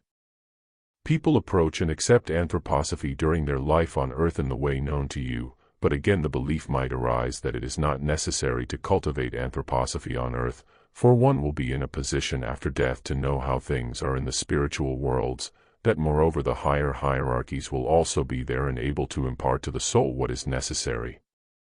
Now it is a fact that having passed through the phase of development leading to the present cycle of evolution, the human being, with his whole soul, has been prepared to contact on earth the kind of anthroposophical life that is possible only while he is incarnated in a physical body. Men are predestined for this, and if they fail they will be unable to establish relationship with any of the spiritual beings who might have been their teachers. One cannot simply die and then, after death, find a teacher who might take the place of what here, during physical life on earth, can come to souls in the form of anthroposophy. We need not, however, be dejected by the fact that many individuals reject anthroposophy, and it is therefore to be assumed that they will not be able to acquire it between death and the new birth. We need not despair about them, for they will be born in a new earthly life, and by the time there will be a strong enough stimulus towards anthroposophy and enough anthroposophy on the earth for them to acquire it. In the present age despondency is still out of place, but that should not lead anyone to say, I can acquire anthroposophy in my next life and so can do without it now. No, what has been neglected here cannot be retrieved later on. When our German theosophical movement was still very young, I was once giving a lecture about Nietzsche, during which I said certain things about the spiritual worlds. At that time it was customary to have discussions, and on this occasion someone got up and said that such matters must always be put to the test of Kant's philosophy, from which it would be evident that we can have no knowledge of these things here on earth and can begin to know them only after death. That, quite literally, was what the men said. As I have repeatedly emphasized, it is not the case that one has only to die in order to acquire certain knowledge. When we pass through the gate of death, we do not experience anything for which we have not prepared ourselves. Life between death and rebirth is throughout a continuation of the life here, as the examples already given have shown. Therefore, as individuals, we can acquire from the beings of the higher hierarchies only that for which we have prepared ourselves on earth, perhaps by having become anthroposophists. Our connection with the earth and our passage through the life on earth have a significance which nothing else can replace. A certain form of mediation is, however, possible in this connection, and I have already spoken of it. A person may die and during his lifetime have had no knowledge at all of spiritual science, but his brother or his wife or a close friend were anthroposophists. The man who has died may have refused to have anything to do with anthroposophy during his life. Perhaps he consistently abused it. Now he has passed through the gate of death, and anthroposophy can be conveyed to him in some way by other personalities on earth. But there must be someone on earth who passes on the knowledge to him out of love. Connection with the earth must be maintained. This is the basis of what I have called reading to the dead. We can render them great benefit even if previously they would listen to nothing about the spiritual world. We can help them either by putting what we have to say into the form of thoughts, conveying knowledge in this way, or we may take an anthroposophical book, visualize the personality concerned, and read to him from it, then he will learn.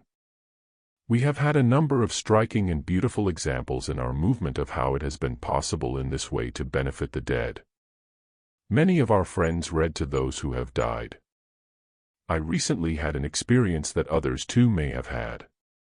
Someone asked me about a friend who had died very recently, and it seemed that he was trying to make himself noticed by means of all kinds of signs, especially at night, creating disturbance in the room, rapping and so on. Such happenings are often indications that the dead person wants something, and in this case it was quite evident. In his lifetime the man had been very erudite but had always rejected any knowledge of the spiritual world that might come his way.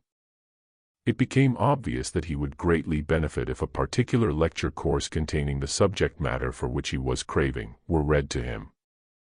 In this way very effective help can be given beyond death for something left undone on earth.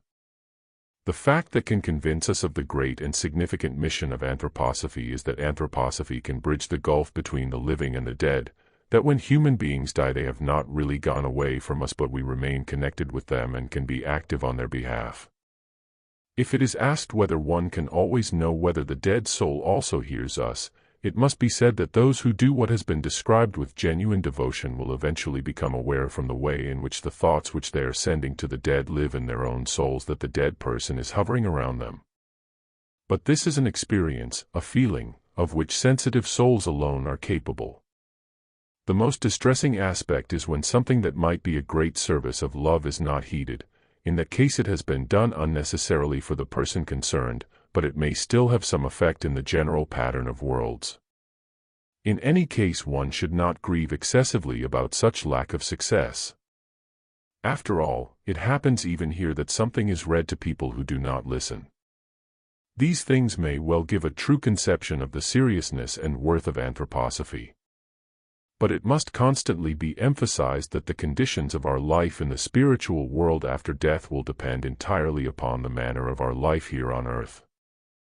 Even our community with others in the spiritual world depends upon the nature of the relationship we sought to establish with them here. If there has been no relationship with a human being here on earth, it cannot be taken for granted that any connection can be established in the other world between death and rebirth.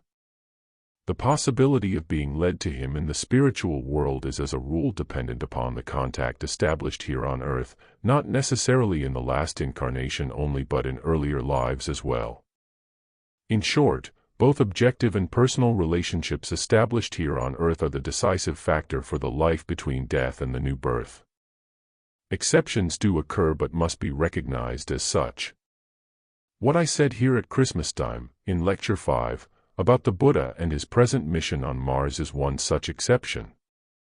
There are numbers of human souls on the earth who were able to contact the Buddha, even in his previous existence as Bodhisattva, as a result of inspirations received from the mysteries. But because the Buddha was incarnated for the last time as the son of Suddhodana, then worked in his etheric body as I have described and has now transferred his sphere of activity to Mars, at the present time the possibility exists that even if we never previously came in contact with the Buddha, we can establish a relationship with him in the life between death and rebirth, and we can then bring the results of that contact with us into the next incarnation on earth. But that remains an exceptional case. The general rule is that after death we find those individuals with whom we had actual contacts here on earth and continue these relationships in that other state of existence. What has now been said is closely related to the information given during this winter about the life between death and the new birth, and the aim has been to show that if anthroposophy remains simply a matter of theory and external science, it is only half of what it ought to be. It fulfills its true function only when it streams through souls as a veritable elixir of life and enables these souls to experience in depth the feelings that arise in a human being when he acquires some knowledge of the higher worlds. Death then ceases to appear as a destroyer of human and personal relationships. The gulf between life here on earth and the life after death is bridged, and many activities carried out with this in mind will develop. The dead will send their influences into life, the living their influences into the realm of the dead. My wish is that your souls will feel more deeply that life is enriched, becomes fuller and more spiritual when everything is influenced by anthroposophy. Only those who feel this have the right attitude to anthroposophy. What is of prime importance is not the knowledge that man consists of physical body, etheric body, astral body, and ego, that he passes through many incarnations, that the earth too has passed through the several incarnations of old Saturn, old Sun, and old Moon, and so forth. The most important and essential need is to allow anthroposophy to transform our lives in a way commensurate with the earth's future. This feeling can never be experienced too deeply, nor can we bestir ourselves too often in this connection. The feelings we bear with us from these meetings and then move through life under the stimulus of the knowledge of the supersensible worlds acquired here, these feelings are the really important element in anthroposophical life. Merely to have knowledge of anthroposophy is not enough, knowledge and feeling must be combined. We must realize, however, how false it is to believe that without any understanding of the world we can do it justice. Leonardo da Vinci's saying is true, great love is the daughter of great understanding. He who is not prepared to understand will not learn how to love. It is in this sense that anthroposophy should find entry into our souls, in order that from this influence which proceeds from our own being a stream of spirituality may find its way into earth evolution, creating harmony between spirit and matter.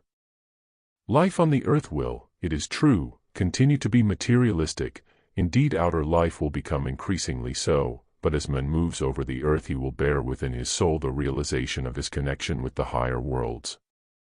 Outwardly, earthly life will become more and more materialistic, that is the earth's karma, but in the same measure, if earth evolution is to reach its goal, souls must become inwardly more and more spiritual. My purpose today was to make a small contribution towards understanding this task. Lecture 10. Berlin, April 1, 1913. We have undertaken to study the life between death and rebirth from certain points of view, and the lectures given during the winter one endeavored to present many aspects of this life. Moreover, it has been possible to make important additions to the more general descriptions contained in the books Theosophy and Occult Science. An outline today we shall occupy ourselves chiefly with the question, how is the information given? For example, in the book Theosophy on the subject of the life between Death and Rebirth related to what has been said in the course of the lectures given during the winter. In the book Theosophy there is a description of the passage of the soul after death through the soul world. This soul world is divided into a region of burning desires, begeertinglut, a region of flowing susceptibility, vliesendriesbarkiet, a region of wishes, wunshi, a region of attraction and repulsion, lustuendi unlust, and then into the higher regions of soul light, seelenlicht, of active soul force, tätige Seelenkraft, and the true soul life, das eigentliche Seelenleben. That was how the soul world through which the soul has to pass after death was described. Thereafter the soul has to pass through what is described as the spirit land, and this sphere, too, with its successive regions, is described in the book Theosophy by using certain earthly images, the continental region of spirit land, the oceanic region, and so forth. In the course of these lectures descriptions have been given of how the soul, having passed through the gate of death, lays aside the physical body, then the etheric body, and then expands and expands, lives through regions which for reasons that were explained may be called the region of the moon, then that of Mercury, of Venus, of the Sun, of Mars, of Jupiter, of Saturn, and then of the starry firmament itself. The soul, or, let us say, the actual spiritual individuality of the human being concerned, continually expands, lives through these regions which enclose ever more extensive cosmic spaces, and then begins to contract, becoming smaller and smaller, in order finally to unite with the seed which comes to it from the stream of heredity. And through this union of the human seed which the individual acquired through heredity with what has been absorbed from the great macrocosmic spheres, there arises the human being who is to embark on the course of earthly life, the being who is to live through his existence between birth and death. Now, as a matter of fact, what was said in the book Theosophy and in the lectures was fundamentally the same, and your attention has been called to this. In Theosophy the description was given in certain pictures more closely related to inner conditions of the soul. In the lectures given here during the winter the descriptions dealt with the great cosmic relationships connected with the functions of the several planets. It is now a matter of harmonizing the two descriptions. During the first period after death the soul has to look back upon what was experienced on earth. The period of kamaloka, or call it what you will, is a period during which the soul's life is still concerned entirely with earthly conditions. Kamaloka is fundamentally a period during which the soul feels bound to disengage itself gradually from any direct connections still persisting from the last incarnation on earth. In the physical body on earth the soul has experiences which depend upon the bodily life, indeed very largely upon sense impressions. If you think away everything that sense impressions bring into the soul and then try to realize how much still remains in it, you will have a picture of a very meager content indeed. And yet on final consideration you will be able to say, when the soul passes through the gate of death, everything given by the senses comes to an end, and whatever is left can at most only be memories of earlier sense impressions. If, therefore, you think about how much of what is yielded by sense impressions is left in the soul, it will be easy for you to form an idea of what remains of these impressions after death. Recall any sense impressions experienced, for example, yesterday, while they are still comparatively vivid, and you will realize how pale they have already become compared with their former vividness. That will give you some idea of how little of what the sense impressions have conveyed is left to the soul as remembrance. This shows you that basically all the soul's life in the world of the senses is specifically earthly experience. When the sense organs fall away at death, all significance of the sense impressions falls away as well. But because the human being still clings to his sense impressions and retains a longing for them, the first region through which he passes in the life after death is the region of burning desires. He would like still to have sense impressions for a long time after death, but this is impossible because he has discarded the sense organs. The life spent in longing for sense impressions and being unable to enjoy them is life in the region of burning desires. It is a life that does actually burn within the soul and is part of the existence in kamaloka. The soul longs for sense impressions to which it was accustomed on earth and, because the sense organs have been laid aside, cannot have them. A second region of the life in kamaloka is that of flowing susceptibility. When the soul lives through this region, it has already ceased to long for sense impressions but still longs for thoughts which in life on earth are acquired through the instrumentality of the brain. In the region of burning desires, the soul gradually realizes that it is nonsense to wish for sense impressions in a world for the experience of which the necessary sense organs have been discarded, a world in which no being can possibly have sense organs formed entirely of substance of the earth. The soul may long since have ceased to yearn for sense impressions but still longs to think in the way that is customary on earth. This earthly thinking is discarded in the region of flowing susceptibility.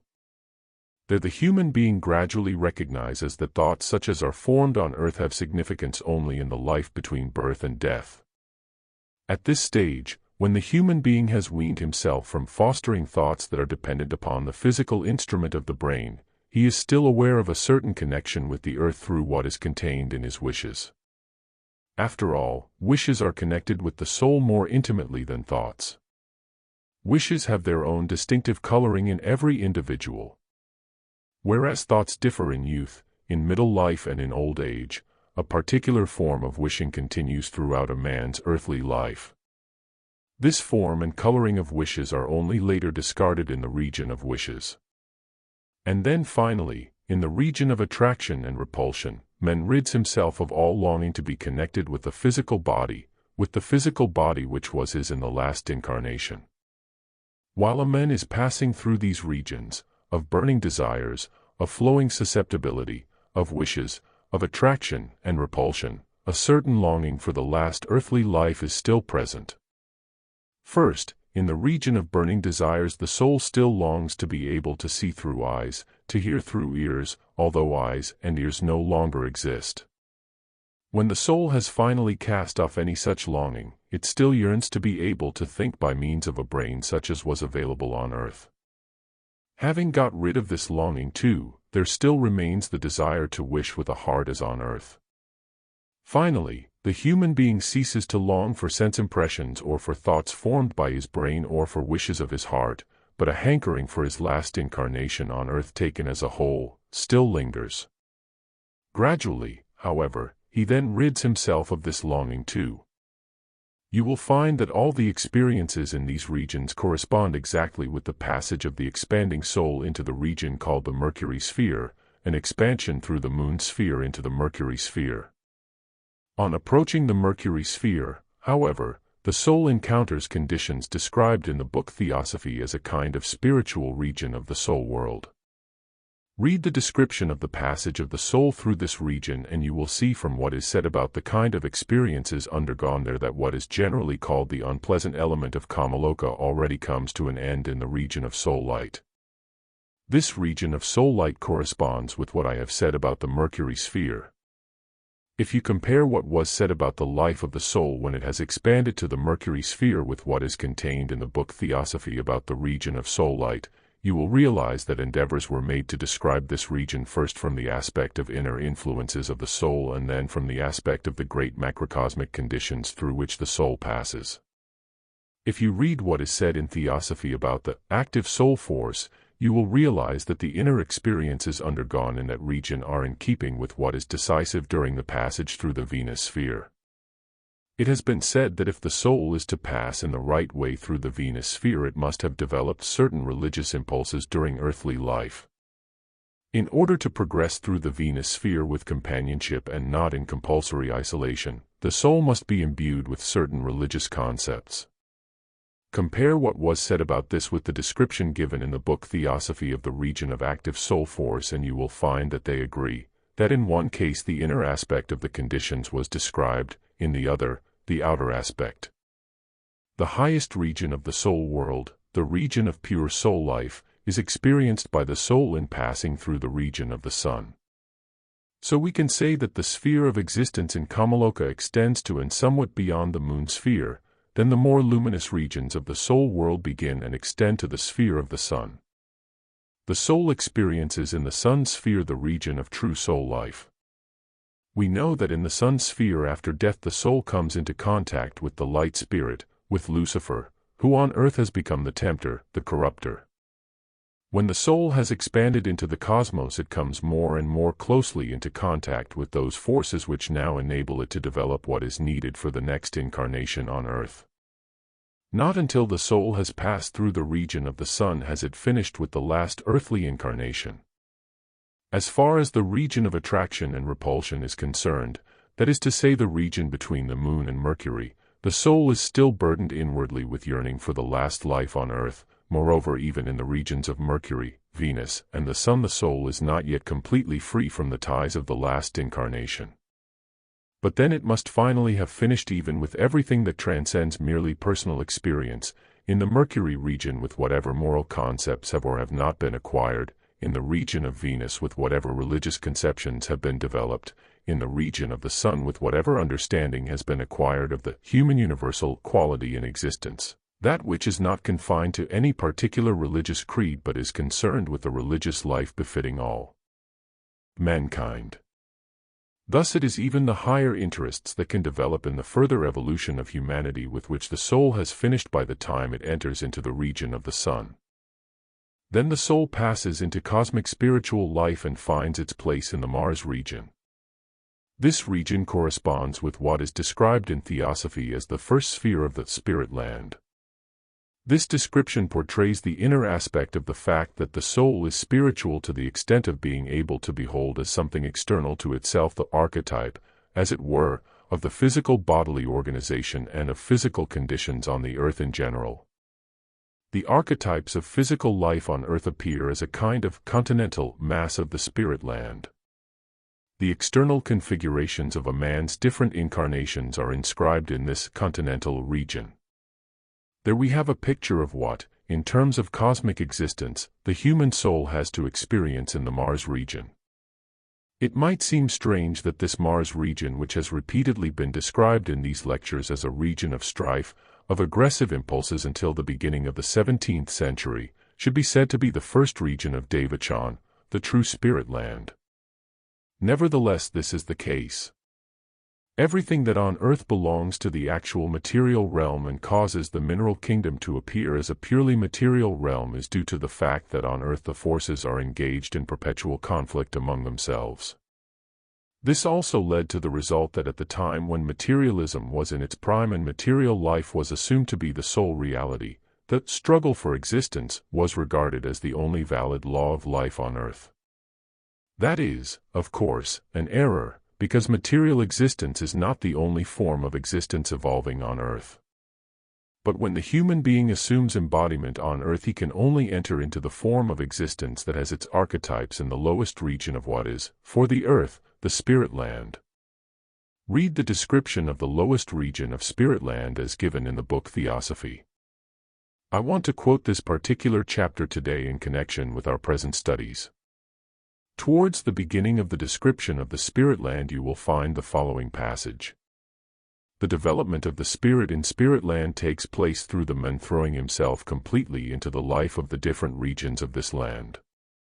Thus, as the result of our studies in the course of the winter, we could now say that from the Mars region onwards the human soul begins to live more deeply into spiritual conditions of existence. To continue. His own life as it were dissolves into each region successively, he takes on, for the time being, their characteristics. Through this they permeate his being with theirs, in order that his being may be able to work, strengthened by theirs, in his earthly life. In the first region of the spirit land, man is surrounded by the spiritual archetypes of earthly things. During life on earth he learns to know only the shadows of these archetypes which he grasps in his thoughts. What is merely thought on the earth is in this region experienced, lived. Man moves among thoughts, but these thoughts are real beings. Again, a little later. Our own embodiments dissolve here into a unity with the rest of the world. Thus here we look upon the archetypes of the physical, corporeal reality as a unity, to which we have ourselves belonged. We learn, therefore, gradually to know our relationship, our unity, with the surrounding world, by observation. We learn to say to it, that which is here spread out around thee, thou art that. And that is one of the fundamental thoughts of ancient Indian Vedanta wisdom. The sage acquires, even during his earthly life, what others experience after death, namely, ability to grasp the thought that he himself is related to all things, the thought, thou art that. In earthly life this is an ideal to which the thought life can be devoted. In the land of spirit it is an immediate reality, one which grows ever clearer to us through spiritual experience. And man himself comes to know more and more clearly in this realm that in his own inner being he belongs to the spirit world. He is aware of himself as a spirit among spirits, a member of the primordial spirits, and he will feel in his own self the word of the primordial spirit, I am the primal spirit. The wisdom of the Vedanta says, I am Brahman, i.e., I belong to the primordial being in whom all beings have their origin. From this passage it is clear that when, during the life between death and rebirth, man enters into the Mars region, he grasps the full significance of the saying, Tat Tvam Asi, thou art that, and of the other saying, I am Brahman. Tat Tvam Asi, thou art that, is only an earthly rendering of what is a self-evident experience in the Mars region, the lowest region of spirit land. If we now ask whence the wisdom of ancient India derived the deeply significant affirmations, Tat Tvam Asi, thou art that, I am Brahman, we have now identified the region in question, and those teachers in ancient India are revealed to us as beings belonging to the Mars region but transferred to the earth. To what was said years ago in the book Theosophy about the Mars region, the lowest region of Devachan, there can now be added what we have heard in these lectures. Namely, that at the dawn of the modern age the Buddha was transferred to this same region, the Mars region. Half a millennium before the mystery of Golgotha, the Buddha, regarded as one who was to prepare spiritually for this mystery, had come to the earth, to the territory where Mars wisdom had been proclaimed since times primeval. And centuries after the mystery of Golgotha he was, as we know, sent by an act of Rosicrucian wisdom to the Mars region in order to continue working there. See Lecture 5. In ancient times Brahmanism belonged intrinsically to the Mars region of the cosmos. At the beginning of the 17th century after the mystery of Golgotha, Brahmanism passed over into the Buddha impulse, and the reflection of this on earth was the absorption of Brahmanism into Buddhism in the cultural life of India. What takes place on earth, therefore, is in a wide and ample sense an image of happenings in the heavens. If you have read the chapter in Theosophy which deals with what you now know to be the Mars region and in which a self-evident expression is the I am Brahman, you will be able, if you read that chapter again, to picture how an event here on earth is also an event in a region of the cosmos, how this event can be understood, and how the Buddha impulse as a cosmic happening is related to the circumstances described in the relevant chapter of that book. We shall realize that our studies during the winter were closely linked with the theosophical work we began more than 10 years ago. We then described the spirit land, and a continental mass of spirit land. The lowest region of spirit land was characterized in relation to the inner life of the soul. The description given was such that if you have understood it, you will realize that the Buddha impulse has its place in the lowest region of spirit land as described in these lectures. Here is an example of how the details of spiritual research harmonize with each other. If we now pass on to consider the cosmic aspects of the second region of spirit land as described from the inner point of view of the soul, we shall find that this second region, the oceanic region of spirit land, corresponds with the Jupiter region. Further, if we pass to the third region of Devachan, the airy region of spirit land, we shall find that it corresponds with the influences of the Saturn region.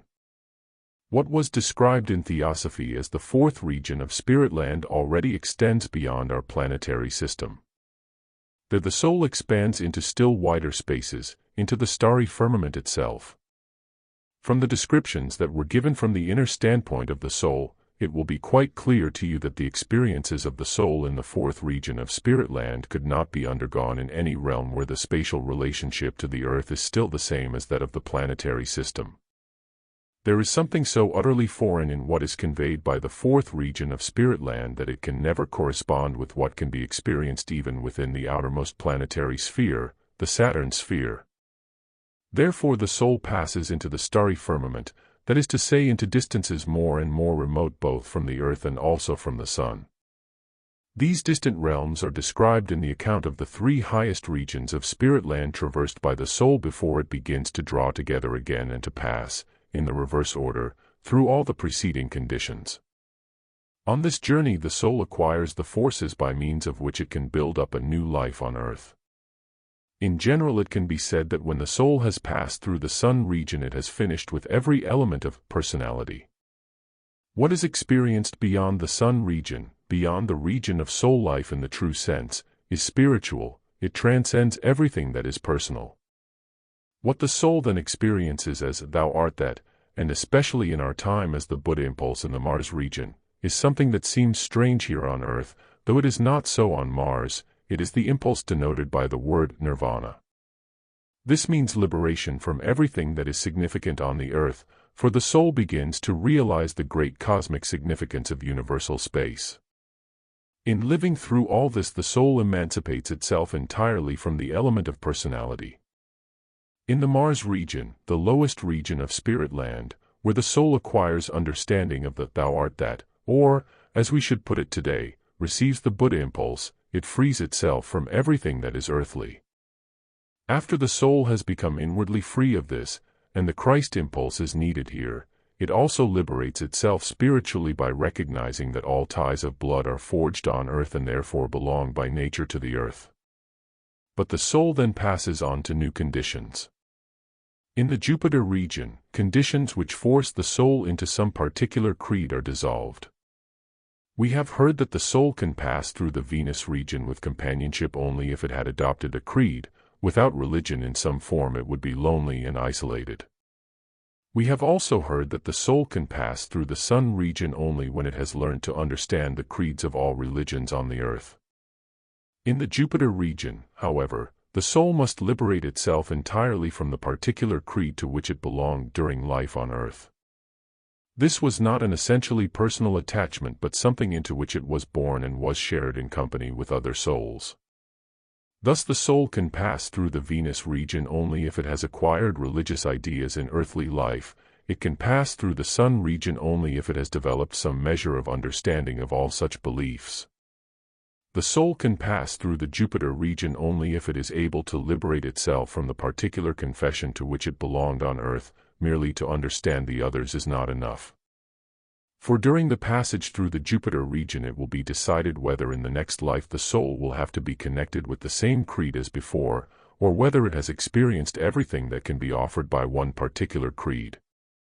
In the Venus sphere the soul garners the fruits of a particular faith, in the Sun sphere the fruits of an understanding of all forms of religious life, but when it reaches the Jupiter region the soul must be able to lay the foundation for a new relationship to religion during the next life on earth.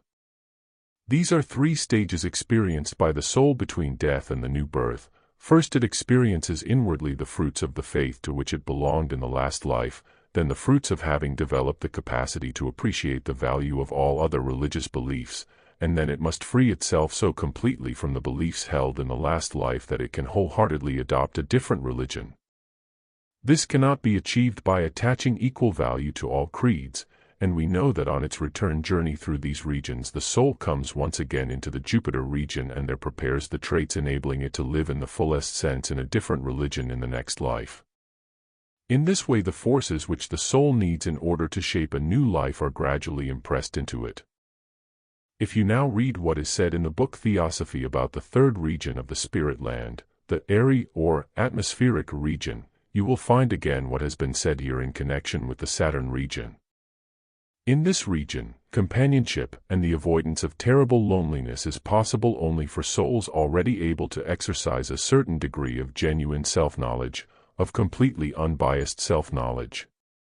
Only by being able to put self-knowledge into practice can the soul find entrance to the regions beyond Saturn, therefore even beyond our solar system and leading into the cosmic life from which souls must bring the qualities that ensure progress on the earth. If souls were never able to live in companionship in realms beyond the Saturn region, progress on earth would not be possible. Think, for example, of the individuals sitting here today. If the souls incarnated in the world at the present time had never passed beyond the Saturn region between death and rebirth, culture on earth would still be at the stage reached, for example, in the epoch of ancient India. The ancient Indian culture was able to progress to that of ancient Persia only because in the intervening period souls had passed beyond the Saturn region, and again, the progress from ancient Persian culture to Egypto-Chaldean culture was made possible by impulses for progress brought into the earth from the realms beyond the Saturn region. What human beings have contributed to the progress of culture on earth has been gathered by their souls from realms beyond the Saturn region. The external progress of mankind originates in the new impulses brought from beyond the Saturn region. In this way the various culture epochs progress and new impulses take effect. But as well as this there is the stream of inner experiences which is to be distinguished from the progress of external culture and has its center of gravity in the mystery of Golgotha.